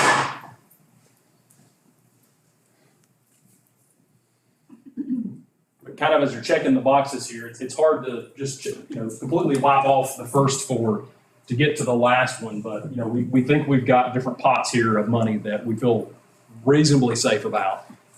So you can tentatively check these off until you get over to the utilities. That's the section that we've been talking about. I guess the town's been talking about, so to speak, of how do you go forward with this? It's not until we start hearing some feedback from contractors. And really until we have a contractor in mind, so to speak, or I guess a load contractor, to work with them on the timing of this project and what that's going to look like. That's going to impact not only whether or not we think now it's maybe suited to do two loans, whether that's a loan when the project begins and another loan when the utilities portion starts, and maybe that gets rolled into one loan. These are all options. And we're floating these ideas with First Tron, which is our financial advisors. I will say this is not a first for them, but it's pretty close to being a first just with the complexity of this on the timing. But as the feedback from the one contractor that we received, if they were, for instance, going to do the trench last, and that was in 2024, then that does change things a little bit from when we would be looking for LGC approval on getting the debt for the trench piece and the conduit. So I do think it's probably fairly safe to draw a line between these two and say the trenching and conduit portion. And again, the trenching, we've got at 757. That's the portion that we don't know until we get back from the bids. Whether that's 757, 657, or $1 million, Or $1,757,000. We don't know. We do know the conduit as of right now is 650. We do know that utilities and other are about $3 million, and these are good numbers for now. So as we talk through that, if this portion doesn't begin until late 23 or 24, it definitely slows down the timing of having to get financing for that a little bit differently. And then pushing the financing for the connections further out. Right.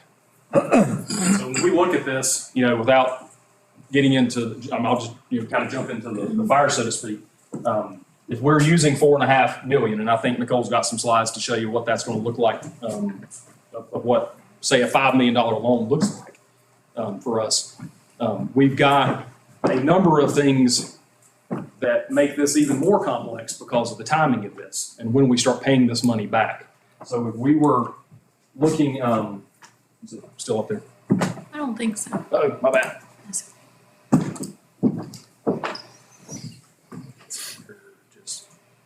This go ahead and documents right there. This one. Yeah, and then retreat 23. This one.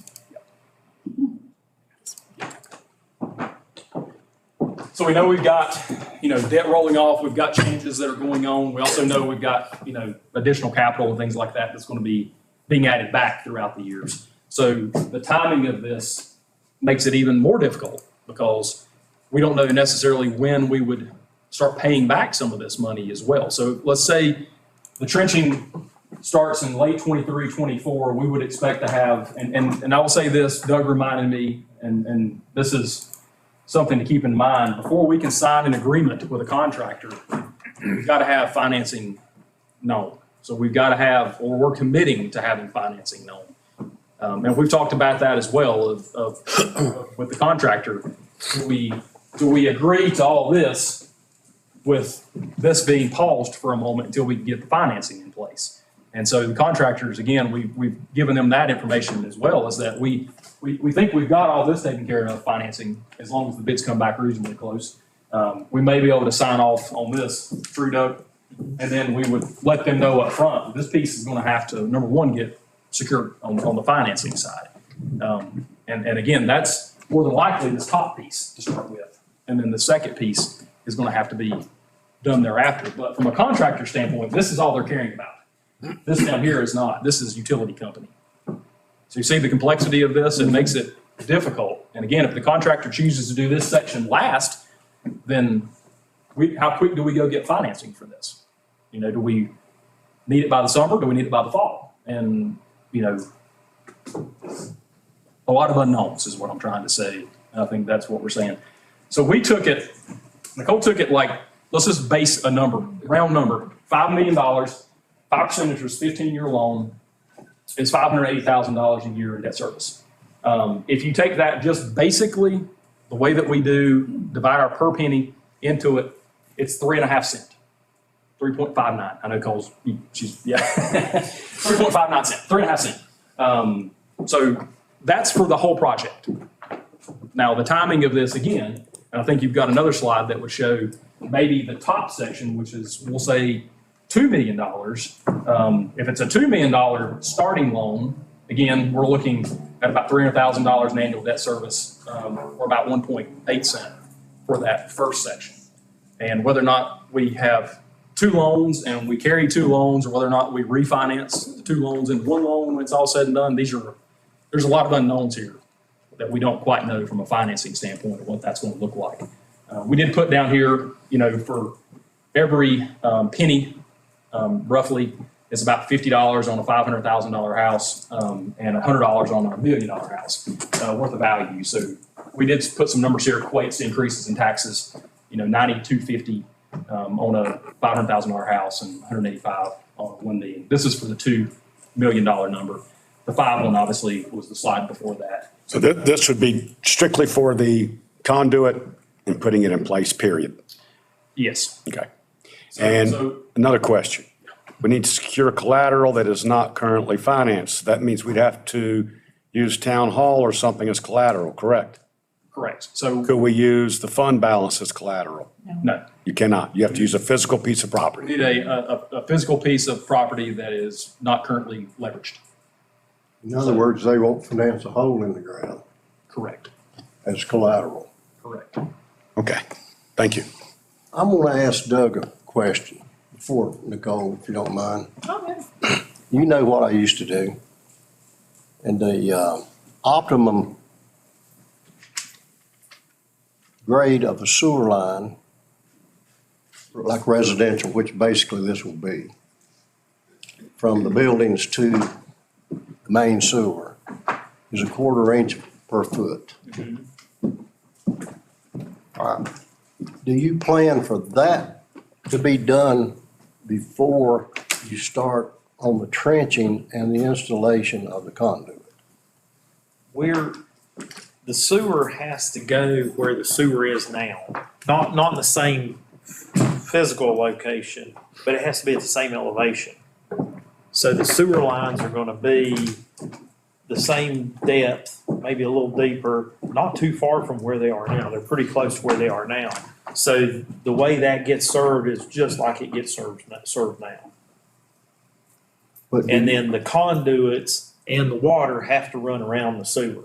Whatever it takes to get the water over the sewer, the conduits over or under the sewer, all that has to happen. so you're whatever it talking takes. about digging under the sewer lines that you're gonna establish, new ones. Primarily, we're planning on everything to go over the sewer lines. I don't know, Over. there may be a couple of spots where we go under, but not much. Over with just the feed. So when we're talking either the water taps or the feed to the buildings itself. Yeah, all those would go The over. trench will be below. I mean, the trench we're thinking is, what's an approximate size of the trench? About 3 foot wide For which one? for the underground utilities.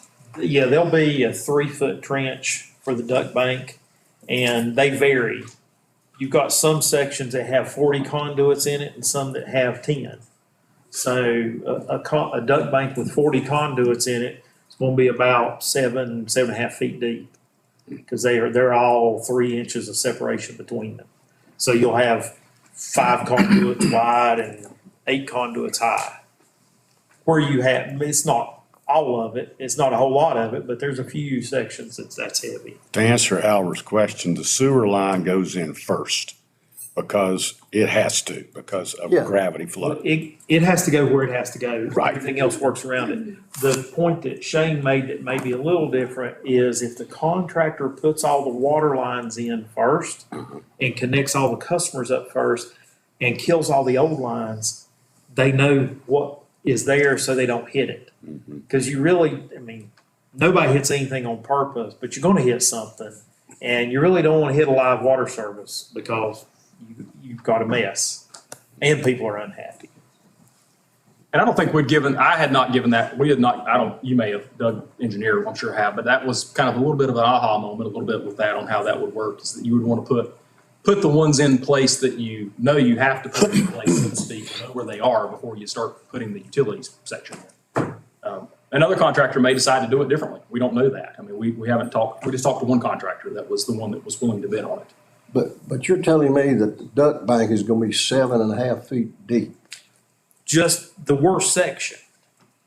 Most of it will not be that deep. I mean, literally, it varies. There's probably 50 different sections, and each one of them's different because each one of them's specific. And the water and sewer's under that, Generally speaking, yes. okay? I mean, they're all running parallel. It's just when they branch off that there's crossings. Well, by that, you're telling me that the sewer lines are gonna be about 7 feet deep or more.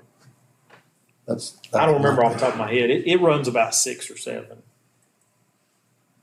No wonder they're worried about rock. I'm Well, it's not everywhere. curious that, Right. Yeah, it fluctuates. What is the rationale on 15-year loans? Just for discussion? Yeah, well, and from feedback. Yeah, that's what we would expect to be able to get. So we floated this out to First Tryon, we floated out to some bank contacts, and we went everywhere between 10 and 20 years, with 15 being kind of where we landed as being the most practical with what we think we'll get back from a bank standpoint.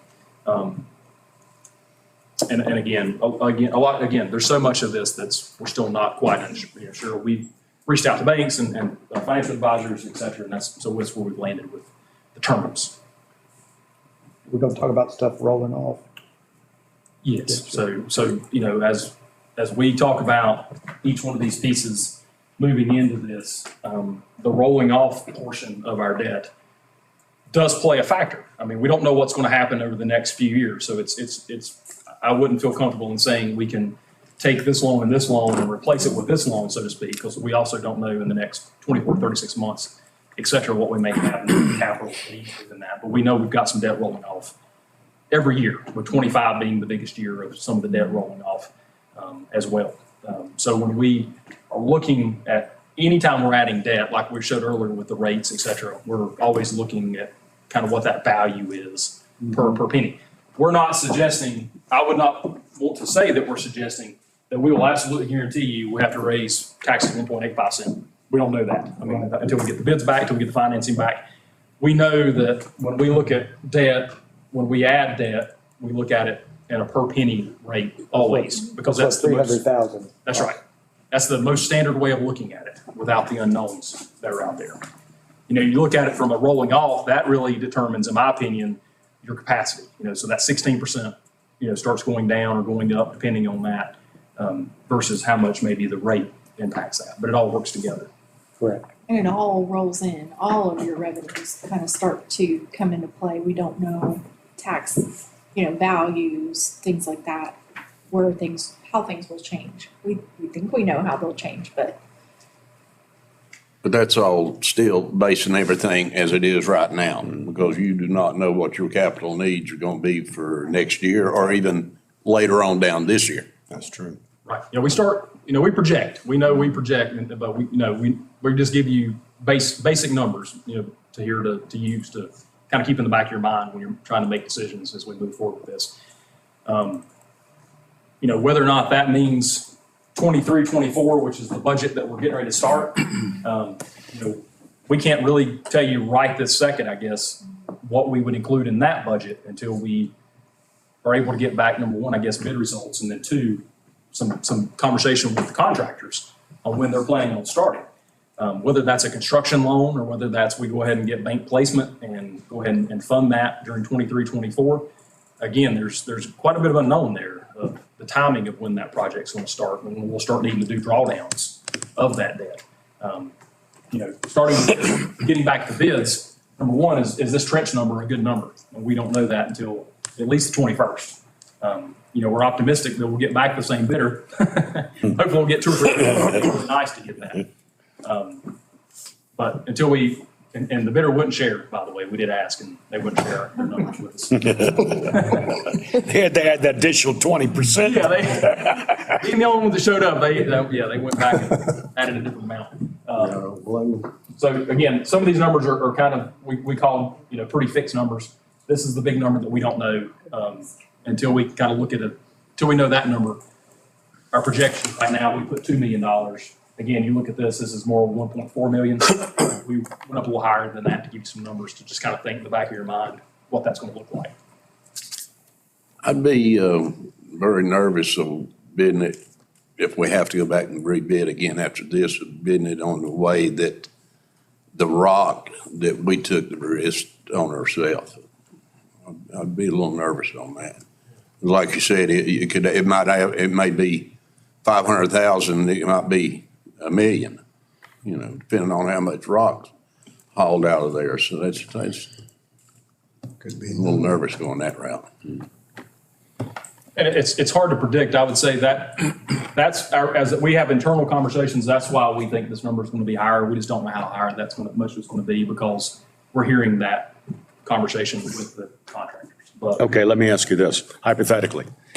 We have one bid come in. What if that bidder decides not to do utilities or is totally too high? We can still go forward with the water sewer. Can we bid the utilities separate again?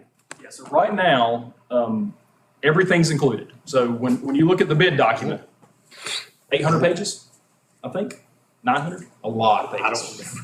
It's a lot of pages. It's got each one of these separate. And we're saying, if you're bidding, you need to give us a number for all 5 of them.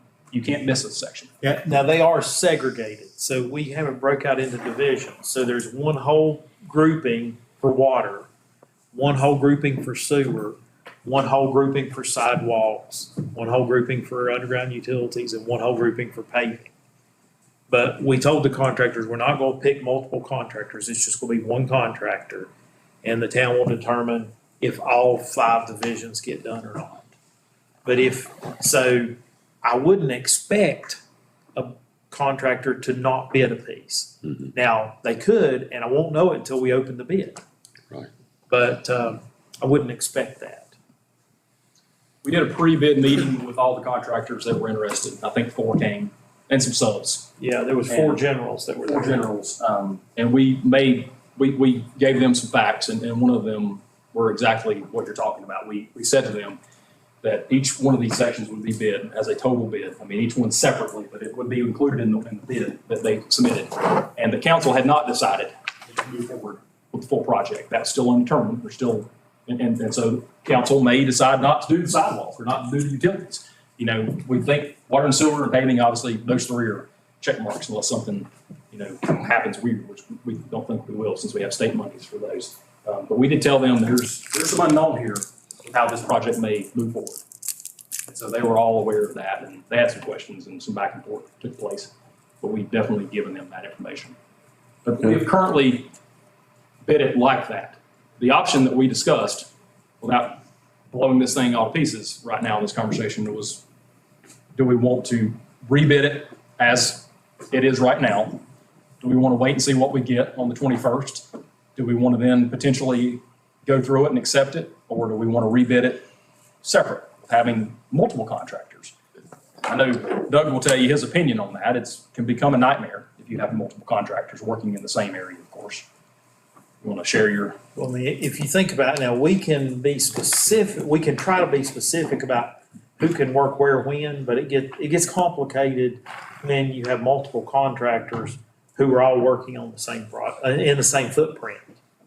It's just tough. Now, obviously, if you did that, your paving contractor has to come in the end, so that really doesn't matter one way or the other.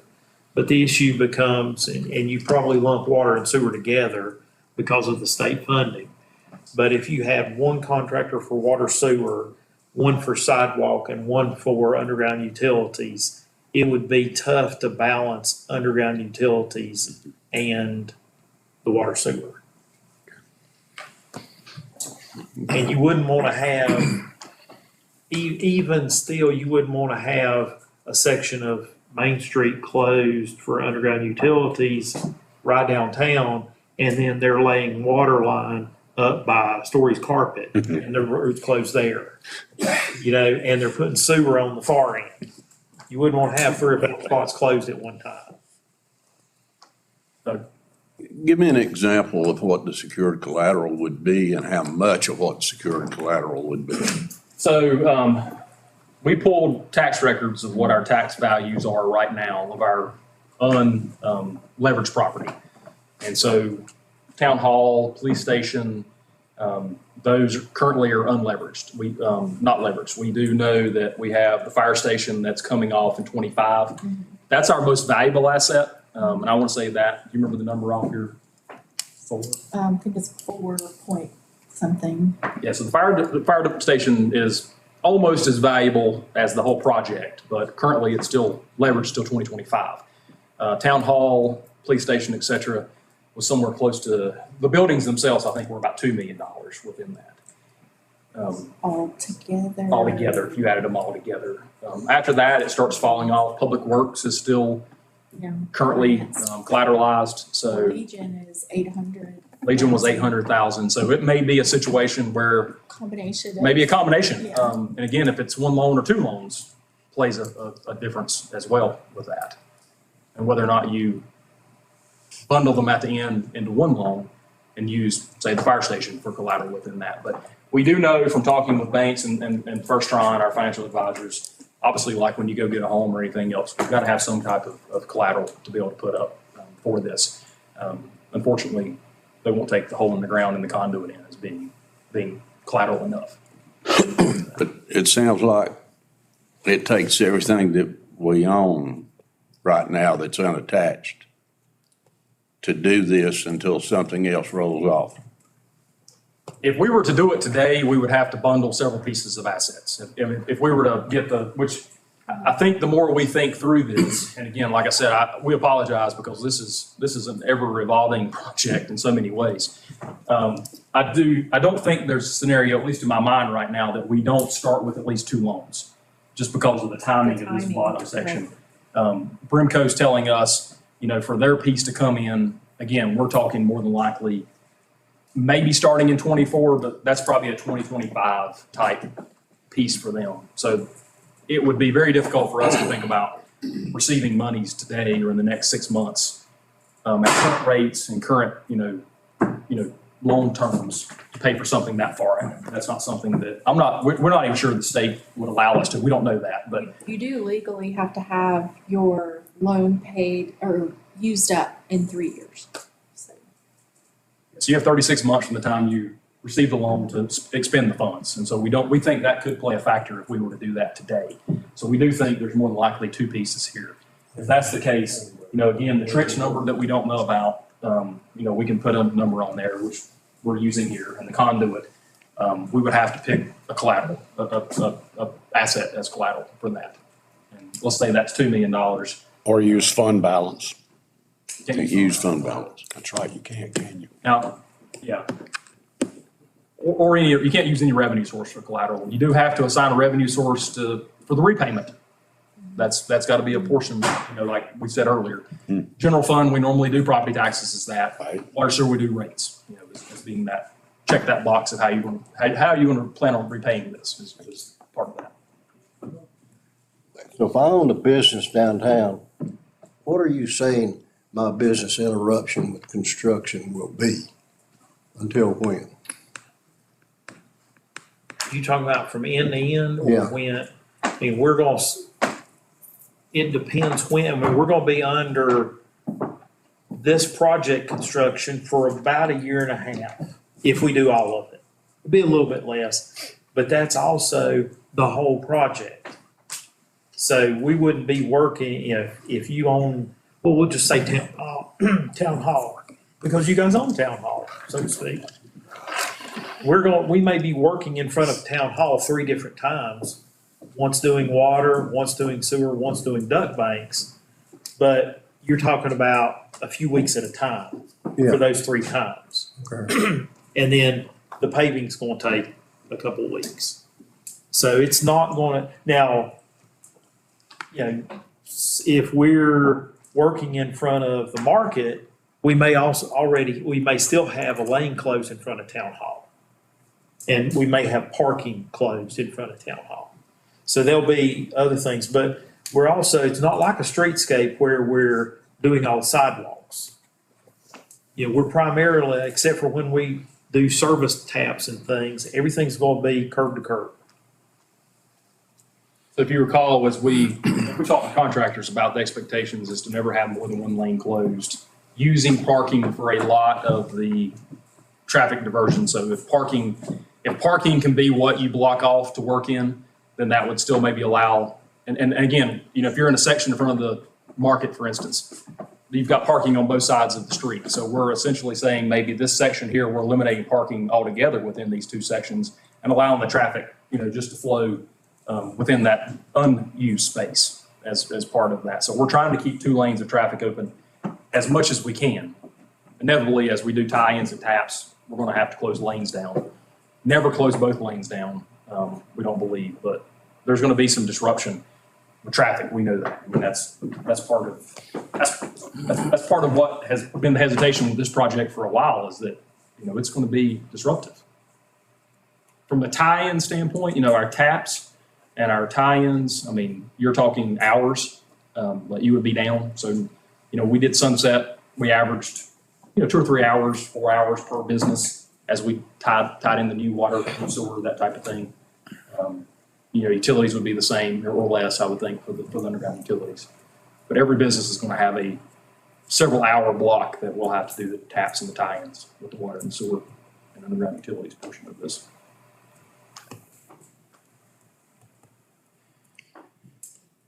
Into 2024. How deep into 2024? Whole year. We'll say the whole year to be safe. If we do all the project, I would say the whole year. And all that's still weather dependent. A mild winter is gonna be different than if we have a tough winter. So, yeah, I mean, you guys know that because you know what it takes to do anything when the weather's bad. These 4 here, we're saying 365, right? Yeah. And then if we do this portion, we're gonna add another 6 months on it. Is that right? No, that's what we've given them in the contract. That's not pulling lines, and that's not pulling poles. That's after this. I mean, there's a portion of that, and we don't know. And there'll be people working on town and working downtown pulling wires for the year or so after that. So is all the easements and everything been gotten for this project? No. A lot of the easements are on town land, town property. There's gonna be some that are private that we have to get.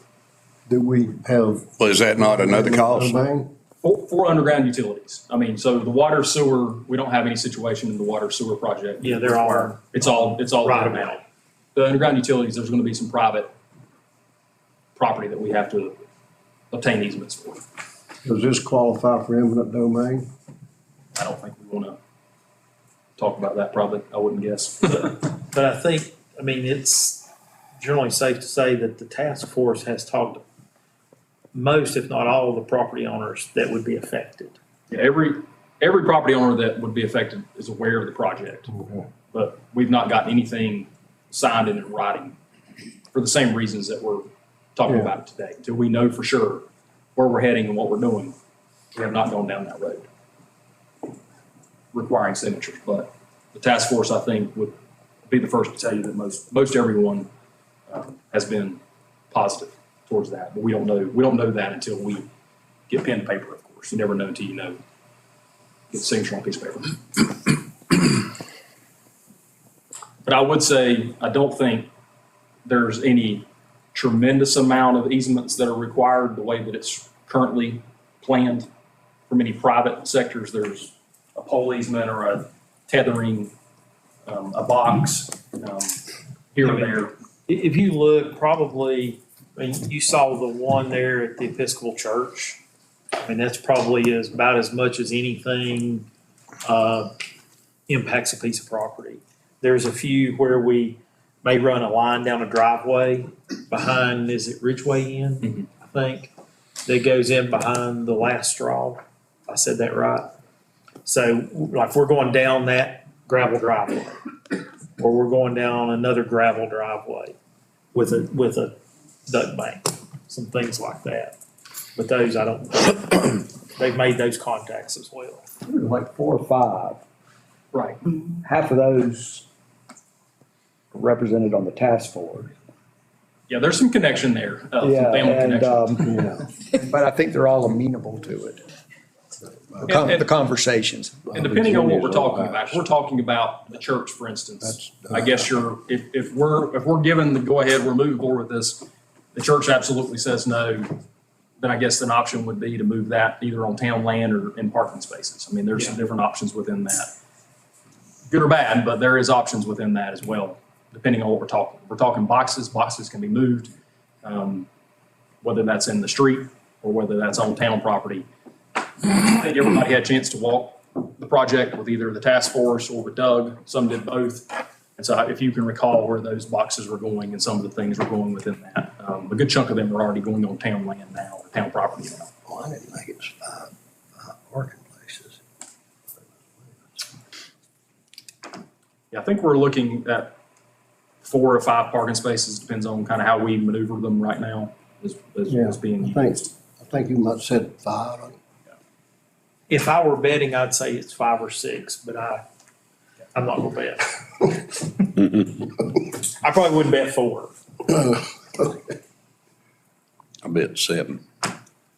What else? Got to have more questions, I'm sure, right? Money rolling now. This is complex. Have we ever collateralized town hall and other properties? Not for debt. Not- It's normally, obviously, building something, getting debt, buying something, getting debt, using that for collateral. So this is a little bit different. This is, I will say this is done. I mean, this is a common, it is not common. Let me start up wearing down here. It has been done. I have been a part of that process, whether that's using a reimbursement resolution where you're taking a piece of property that's been bought and paid for and using that essentially as a credit line to be able to draw down money. That's done in North Carolina. It's allowed in North Carolina. Or whether it's just straight, we're going to borrow $5 million, we're going to put up a $5 million asset. There's different options within that you can do in North Carolina. The LDC regularly sees different portions of, or different options within a debt. There's a lot of towns and counties that use paid off buildings and paid off assets, almost to establish credit lines to get construction started. And then they pay themselves back, so to speak, and roll that into one bundle at the end. So there's some different mechanisms that are out there for examples of how this is being used. We've not done it in Blowing Rock. We've not done that before. But I have personally been a part of that before, using paid off buildings or assets to fund startup costs and startup assets or startup projects. And then rolling that into a bundle at the end as part of the whole project.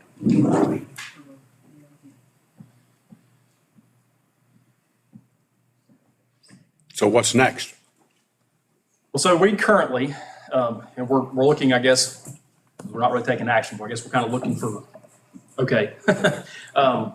Doug has prepared the rebid today to put this back out for bid, as it was to begin with. So no changes. We're putting it right back out on the market, same as it was before. No changes, no rock clause changes, no separation of these 5 entities or divisions. It's just what we got, we put right back out until February the 21st. So that's a little more than 3 weeks. 3 weeks from tomorrow. Or Thursday. We're doing Thursday or Tomorrow, Tuesday. Wednesday. And so right now, we're planning on Wednesday, the 21st. Tuesday, the 21st. Tuesday, 21st, 2 o'clock. Having another bid open. And at that time, we'll open whatever comes. Whether that's 1, 2, or 3. That's the current plan. If we want to discuss different options to that plan, then we can. We can put addendums out. We can make changes to it. Or if we want to just get to the 21st and see what happens. What are your thoughts on? You would negotiate with a low bidder? Yes, I mean, so negotiate how? I mean, there's, All these things. yes, I mean, there's potential value engineering, is we want to use a term that could be used for some of this. But we have it broken out as unit prices. Yeah. So we can generally pick and choose by unit prices if we want to change something.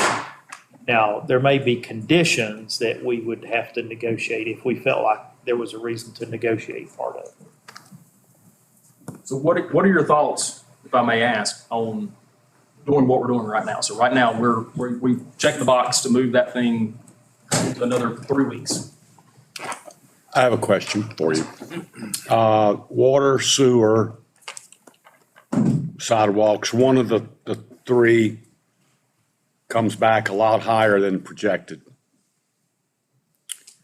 We've got $4.5 million, just throw the number out there, from the state, okay?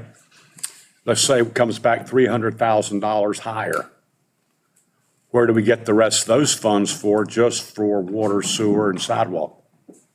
So my fancy board here, hang on a second. An option, not the option, but an option, is that we've got bond for that we're out for bid right now. If sidewalk is more than 425, then potentially you could use the remaining portion here to pay for it. We know we've got $611,000 left to expend towards transportation, whether that's North Main sidewalk and some paving, whether that's North Main sidewalk completely. But again, you all have to make that decision once we get that bid back, how we expend that money. How about water, sewer? So we have no more sewer money within this bond. Right. The same option potentially could be there with the water. So there is water money that right now is, we say $581,000 that we have, I think, checked beside of Green Street and Maple Street. An option would be you all would make the decision to use some of this towards funding the excess of the water bid that can't come back. Another option is that we call our friends at the state and General Assembly and see if there's any more water and sewer money that's out there to pay for that. That would be my first preference, and my first call would be to our local representative and say, is there an opportunity there to potentially gain some more funding to pay for the overages on water and sewer? We don't think, the sidewalk's separate, that's a whole different thing. If the answer is no, then we either need to look at the project as a whole or we need to think of alternate solutions here, like the bond for phase 4 of the bond, or I can't imagine it being another option within that, whether that's, I mean, that would have to be installment financing of some sort, or using current money within the bond, the water fund. But if you, These are the types of things when we talk about roll-off and things like that. Sometimes things like this come into play with that. There's so many moving parts that we can't really tag this and say, well, we're gonna use this in this exact spot to cover this. There's a lot of, when you're talking budget and you're rolling into the new budget year, I mean, we're talking department needs, we're talking capital needs, all of that in the picture, and then the revenues and where they will end.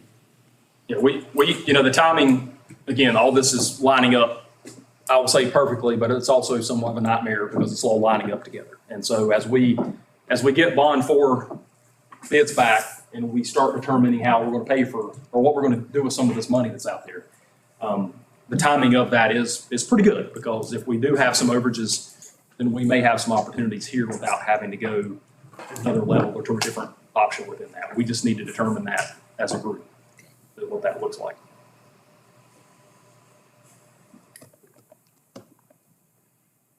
Council? Go forward as they're going now with bids and see how it falls. Well, that seems like the most rational thing to do, because I feel like we're flying a bit blind until we have those, if we get those. And then I think we'll be in a more educated position, make decisions. You have the right, let's say, I'll just be ridiculous. Let's say February 21st comes, we get one bid and it's $25 million. Well, that's why I'm trying to be ridiculous. You reject that bid and then we decide what's our backup plan. Okay. Because as David said, we know more then than we know now. If we move forward the way that we've currently put it out there, is to rebid it starting today. Goes in the paper Wednesday. Doug's gonna call contractors, let them know that it's out for rebid. Optimistic we get back more than one, but we don't know. You heard some of the barriers that were out there with some of the contractors, whether they're too busy, doesn't fit within the schedule, or they're having what really sounds like the number one issue is probably finding a sub for the utilities portion of that. So I believe the contractor that was willing to bid on it plans on doing the underground utilities themselves. That's why they showed up. They indicated that the only sub they're going to use is for the flat work, other than paving, but the concrete work. They're going to do the water and the sewer and underground utilities. That was the one contractor that did bid on it, that showed up and talked to us a little bit about it. So the others appear to be more interested in water and sewer and subbing out the electrical underground utility portion of this. That seems to be where the holdup is, and whether or not that's able to be accomplished in the next 21 days, we don't know.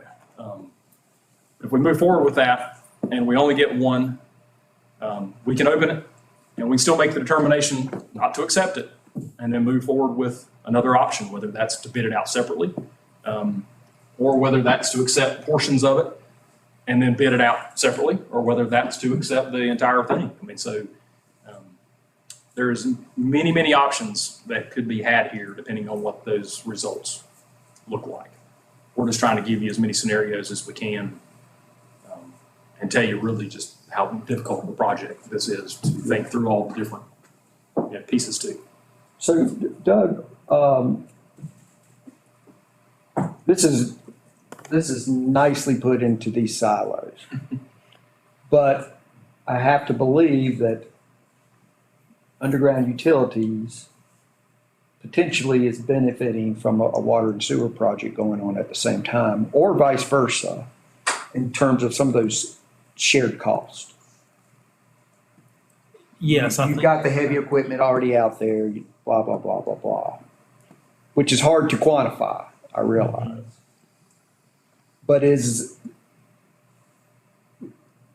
from these numbers, can you make a determination if it's underground utilities that's benefiting from that collaboration, or water and sewers benefiting from it, equally benefiting?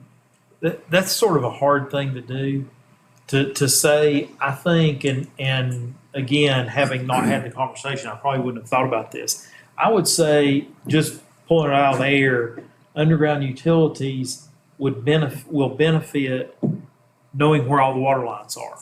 And knowing that the old lines that have been in there for 100 years, that we're not 100% sure where they're at, except for the 31 places that Matt's dug it up in the last. I swear. Other Big than bear. those, which does help a good bit down the line. Knowing what's active and where it is a benefit when we're digging another trench. Fortunately, I think it's a big enough project that, the sewer benefits from the water because the sewer's a smaller piece. Because it would be harder to get somebody to do $800,000 worth of sewer than it is $3.2 million worth of water. Duck Bank's a pretty big project on its own, I believe. So, because it's probably not $750,000 worth of digging. It's probably more than that. Thank you. And really, that conversation with the bidder, I think, did open our eyes a little bit more about thinking through it on their behalf. Not that the engineer didn't think through it that way, but hearing from the person that was getting ready to start doing the work, it was, oh, that's interesting concept or an interesting take. It makes a lot of sense what that bidder was saying on kind of the steps, the progression of how that project would take place. I mean, there is a logical argument. At the end of the day, we'll never know, but there is a logical argument that, well, we're going to dig 3 trenches in the middle of Blowing Rock on Main Street. It's going to be a nightmare. So having to do all of it at one time is just going to be awful. There could always be additional cost because of that. Depends on how a contractor looks at untangibles. I don't think intangible sounds right, but it is. The things that you can't put a dollar amount on because you don't know how much a headache costs you. How I far, don't know, how, there's a few I knew how much. But ahead of time. Now. that's history, Doug.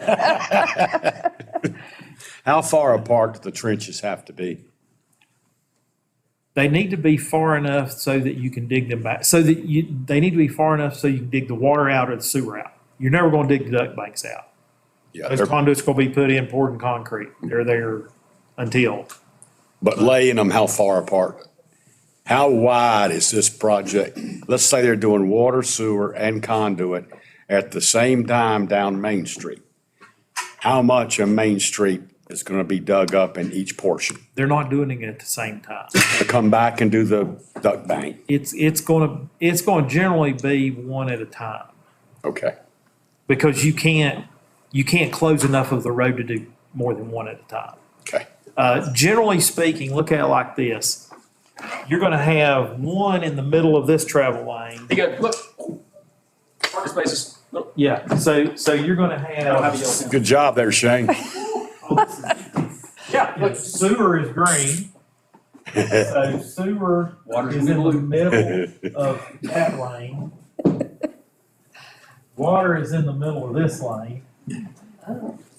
And duct bank is going to be down the center. Oh, look at that. so that's generally what it looks like. So, and say, in 1 week, they're gonna say do sewer. The next week, they might come back and do water in a section. And then they'll come back and do duct bank the next week. I mean, help me out with the process. The way it was described is they would do sewer, and then they would do water, Okay, and then they would do duct bank. okay. That's how the one contractor described it. Or they may do water and then sewer and duct bank, which is 6 months. Make up your mind, Doug. You would do something like that. Okay. Because you gotta think about. Gonna tear the road up start- 3 the times. trouble it takes to start and stop each day. I don't wanna start here, go up this way 100 feet, and come back and come up here and do 100 feet. You know what I mean? Yeah, Well, you also got you don't want to break out different equipment because you're going to be using the same equipment for water all the way through as you would, and it won't be the same as what you'll be using for sewer. It probably will. As far as your man tools, Well, I'm thinking about the big equipment. Yeah, I'm talking about the Yeah, man the things that tools. go on the truck each day, yeah, would be. There are requirements in the bid that requires binder to be put down. So you want to speak just quickly to that? Yeah, Behind. so if they lay water today, they're gonna backfill what they do today, they're gonna put stone down. And within 7 days, they have to patch that With the binder. with the, well, we told them if they want to it there, see, they have to put 11 inches of binder in. That's a whole lot of asphalt. If they don't wanna put, if they lay 50 feet a day, which doesn't sound like much, it's not. They don't wanna put in 50 feet, 11 inches of binder.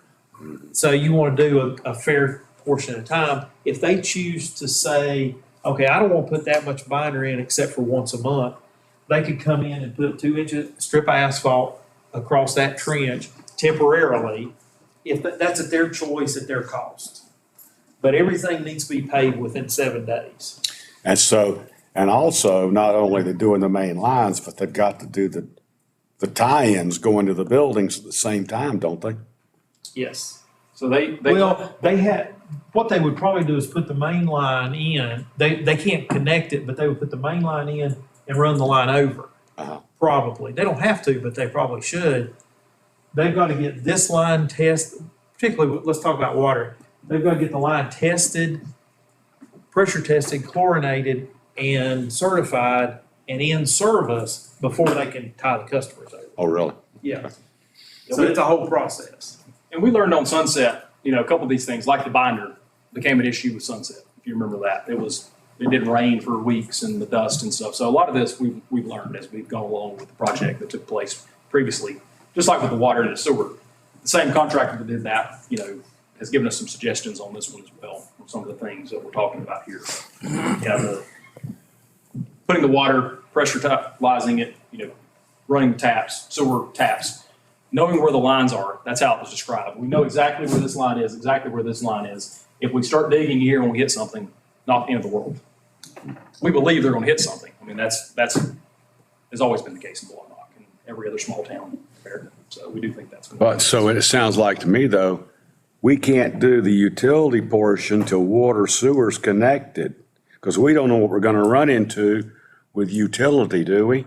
We could run into existing water line that's feeding a building or a sewer line, couldn't we? That was this one contractor's suggestion. That doesn't mean the next one's going to be the same. That was their. And they may or may not do it that way. Okay.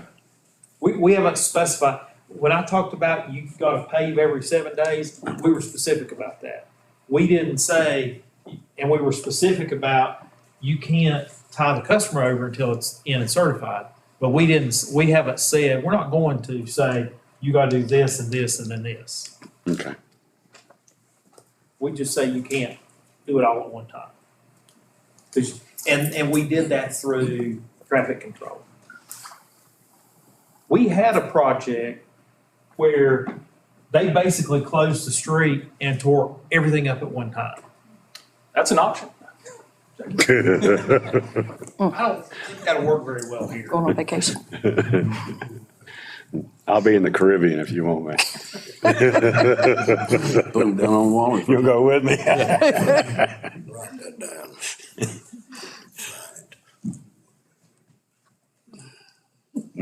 What else? So what I'm not hearing is any objections to rebidding it as we plan on doing. So if we're okay with that, it's out Wednesday, same bid, same specifications. Go forward. We were planning on opening the bids on February the 21st. 2 o'clock? I said, I'll At 2 o'clock, and then we'll go from there.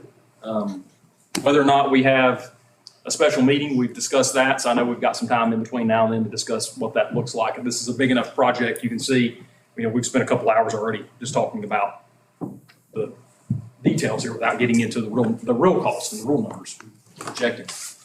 So whether or not you all feel like that's a special meeting, late February, early March, that's up to you all to discuss that.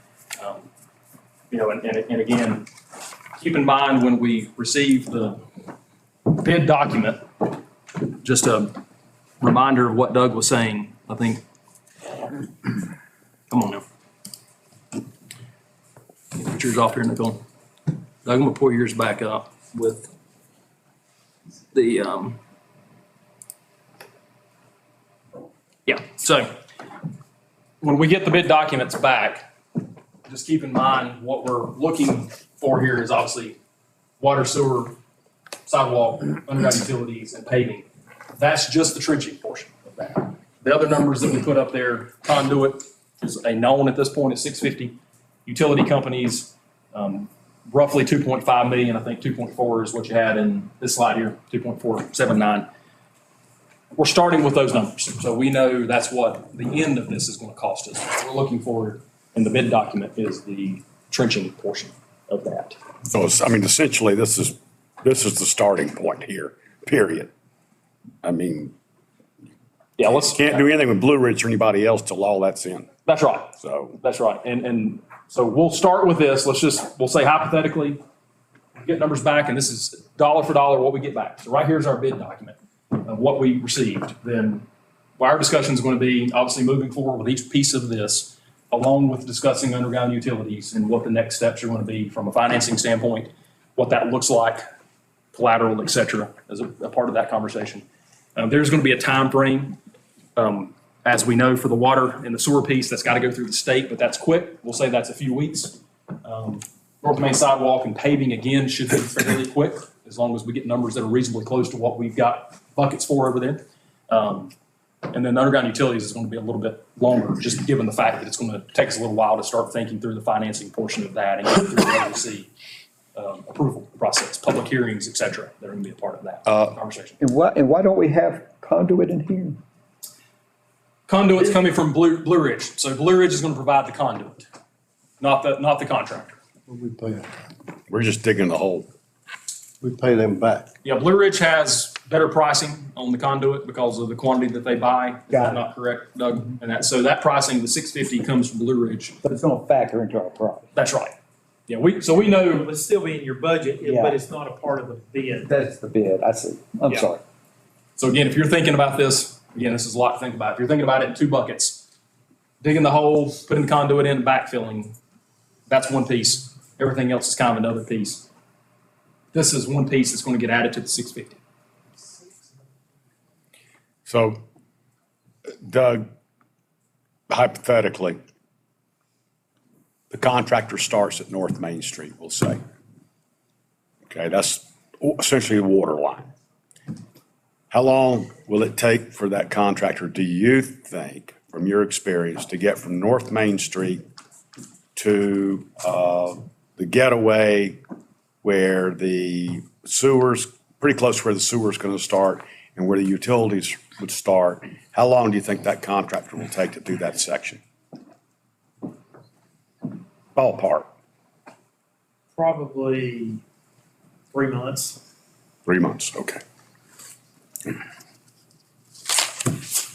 Doug? Can you go back to that slide, because I didn't get it all written down, whether it was one loan or two loan, what the the one loan, what it was gonna end up being? I think you had guessed it at 5 million.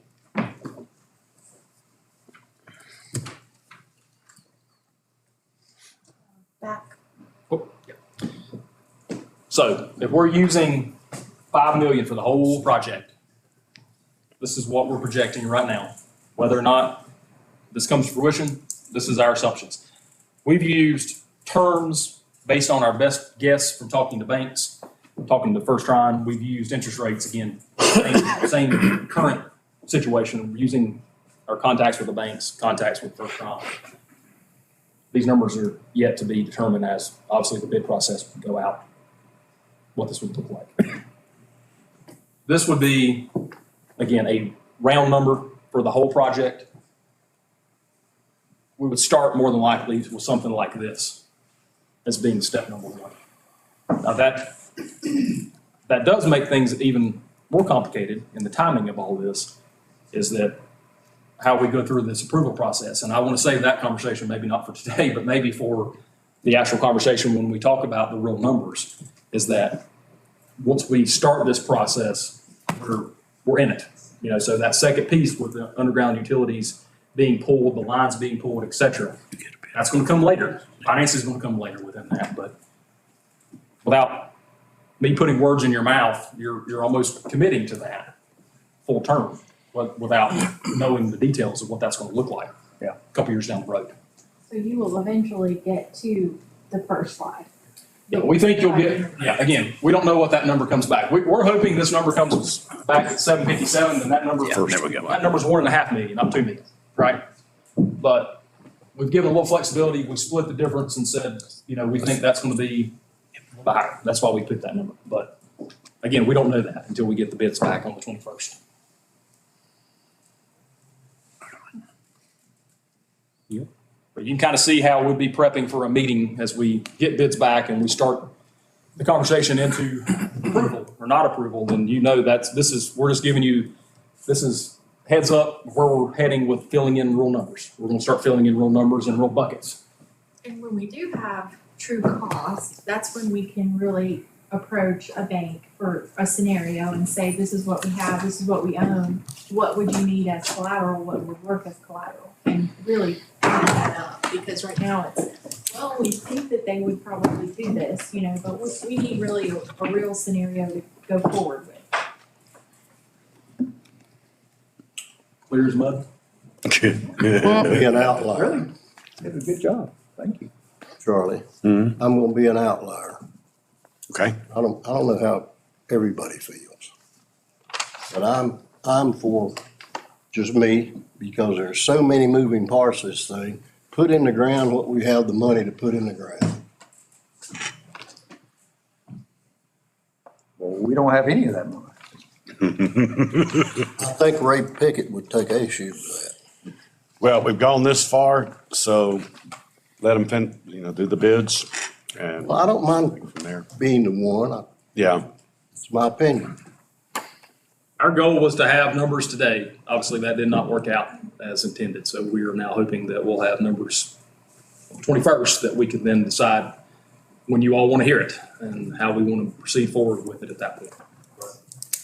Any questions on kind of the roughed out timeline expectations? Hopefully, we've done a decent job trying to lay out different scenarios and what that's going to look like. And if we come up with new things in the next 22 days, we'll let you know. As we think through this project and the more we talk to contractors, the more we talk to banks, the more we start, honing in a little bit more, I think, on what our final product's going to look like. Any other questions, council? A lot of work involved. What about questions on the day? Because this was our last topic for the day. We did get a little ahead, thanks to Kevin. Not with him. We don't have anything to fill this last little slot with. If you want to adjourn, we can. It's up to you all. But any questions on the day? So we started with the review. We talked a whole lot of financials and numbers and fund balance and debt and capacity. Anything you want to go back and see or clarify now that you've started to hear about water meters and underground utilities and water and sewer and sidewalks and paving and cemetery? That would help me for the 21st. And I know it's not as simple as replacing this debt with other debt. I understand that. But it would be nice to see how that falls into that schedule, debt schedule. Okay. And then how that would relate to a total debt service that we would be carrying. I can do that. Yeah, so taking this slide and helping maybe put this in a chronological order on as it rolls off with. And where this might plug in there. Put some hypotheticals together, what that timing may look like. I think that kind of projection would be helpful for me. And again. It's not too much trouble. Yeah, no, and again, until we know the contractor, like I said, until last Thursday, when the contractor walked us through the project, it was really an aha moment of, so we've been planning on rolling this whole thing out at once. We really had thought that we would have to roll this out at once, but maybe that's not necessarily the case. And that's good and bad, depends on how you look at it. So there's some different scenarios that we haven't really given a lot of thought to because of the timing of how maybe a contractor goes through with this work. That, again, may add some complexity with having to go out for depth a couple times, but also allows more time in between, which again can be good and bad, depends on you on it. You're essentially making decisions now that with some unknowns with how that looks from an overall project standpoint. A lot of unknowns. Like what could happen. Reinforce my thinking, don't we have a commitment from the state of North Carolina for $4.8 million? Correct. That is correct. And you'll see, we've got considerably less than that in our budget. This is, I say us, I'll blame it on Doug. McGill's budget has us at a little bit, more than $4 million. So about 4.1 million. So there's some flexibility in that. And again, that was McGill's budget. We're hoping that would give us enough leeway, as we talked about, if there's some overages that would allow for that gap. We do have 1.8 million committed from the state to pay for the water sewer portion of that. And we don't, if it's under, we don't want to get in that conversation. We'll have to go back to our friends at the General Assembly. They'll allow us to do something else with it. It is a budget year. Yeah, I will say probably not. I will not squish that, but I will say that the way the state has dictated this to us is that this does fall within the water and sewer parameters. So I will say that. But whether or not that would allow us to do Maple Street or something, I don't know. Maybe there's some leeway. We'll see. I don't know. Yeah, I can ask. we can ask them. We can ask. I can ask. So yeah, to answer your question, Albert, we do have 4.8 I haven't committed got to a the state. chance yet. And we briefly talked, well, not so briefly, but we talked about personnel, for the policing, the new personnel for the policing with an emphasis towards speeding.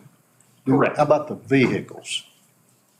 The types of vehicles, No, are we getting the vehicles? yes. So Chief is in the back, maybe listening to me. It doesn't look like he is, but are we continuing to have issues with obtaining vehicles from a delivery standpoint? Albert was asking from a, Getting new police vehicles? yes. Yes. Yes, we're hoping that it's not catastrophic. And I say that, I know Ford has canceled 20,000 orders. We're crossing our fingers if we were one of the 20,000 orders. We've had vehicles ordered since the budget was approved in July. So an unknown there. By Ford stock.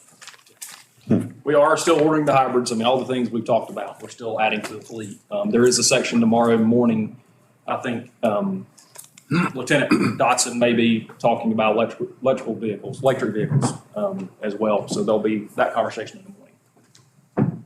Some thoughts there. But we're still looking towards adding to our hybrid fleet if we can just get the vehicles in. What else?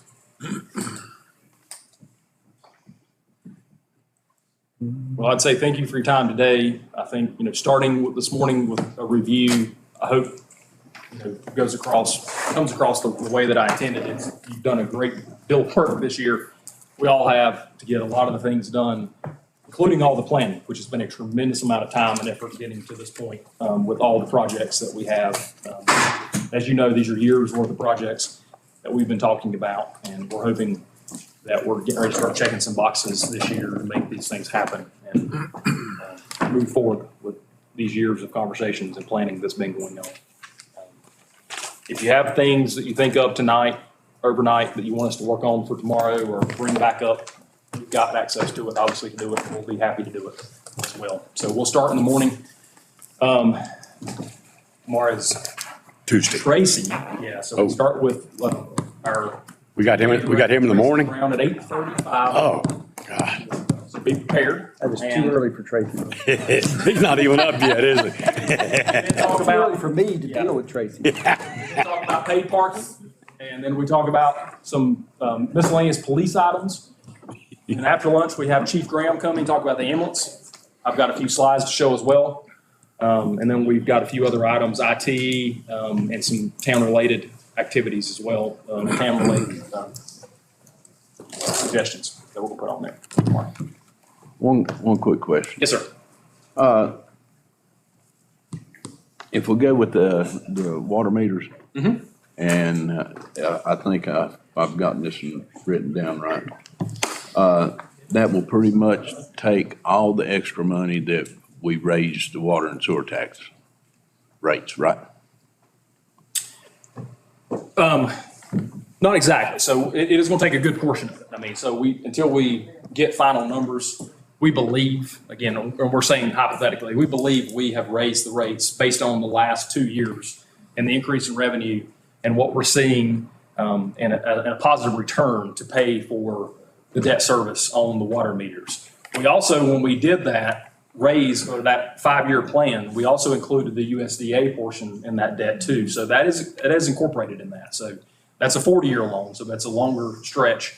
But we did look at both of those, water meters and the USDA portion. Those are incorporated in those numbers that Nicole showed you from a water rate standpoint. Is that not correct? So There's another increase supposed to go in there, correct?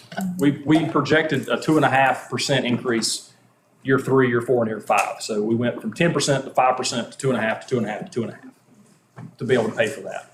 After that, we didn't go forward beyond 5 years to see what that projection would look like. We just did a 5-year projection to get us going. So that 2.5% for this upcoming year was about $2. Is that right? We're saying per billing? That sounds like what it would. Yeah, a couple dollars increase per billing is what that should look like.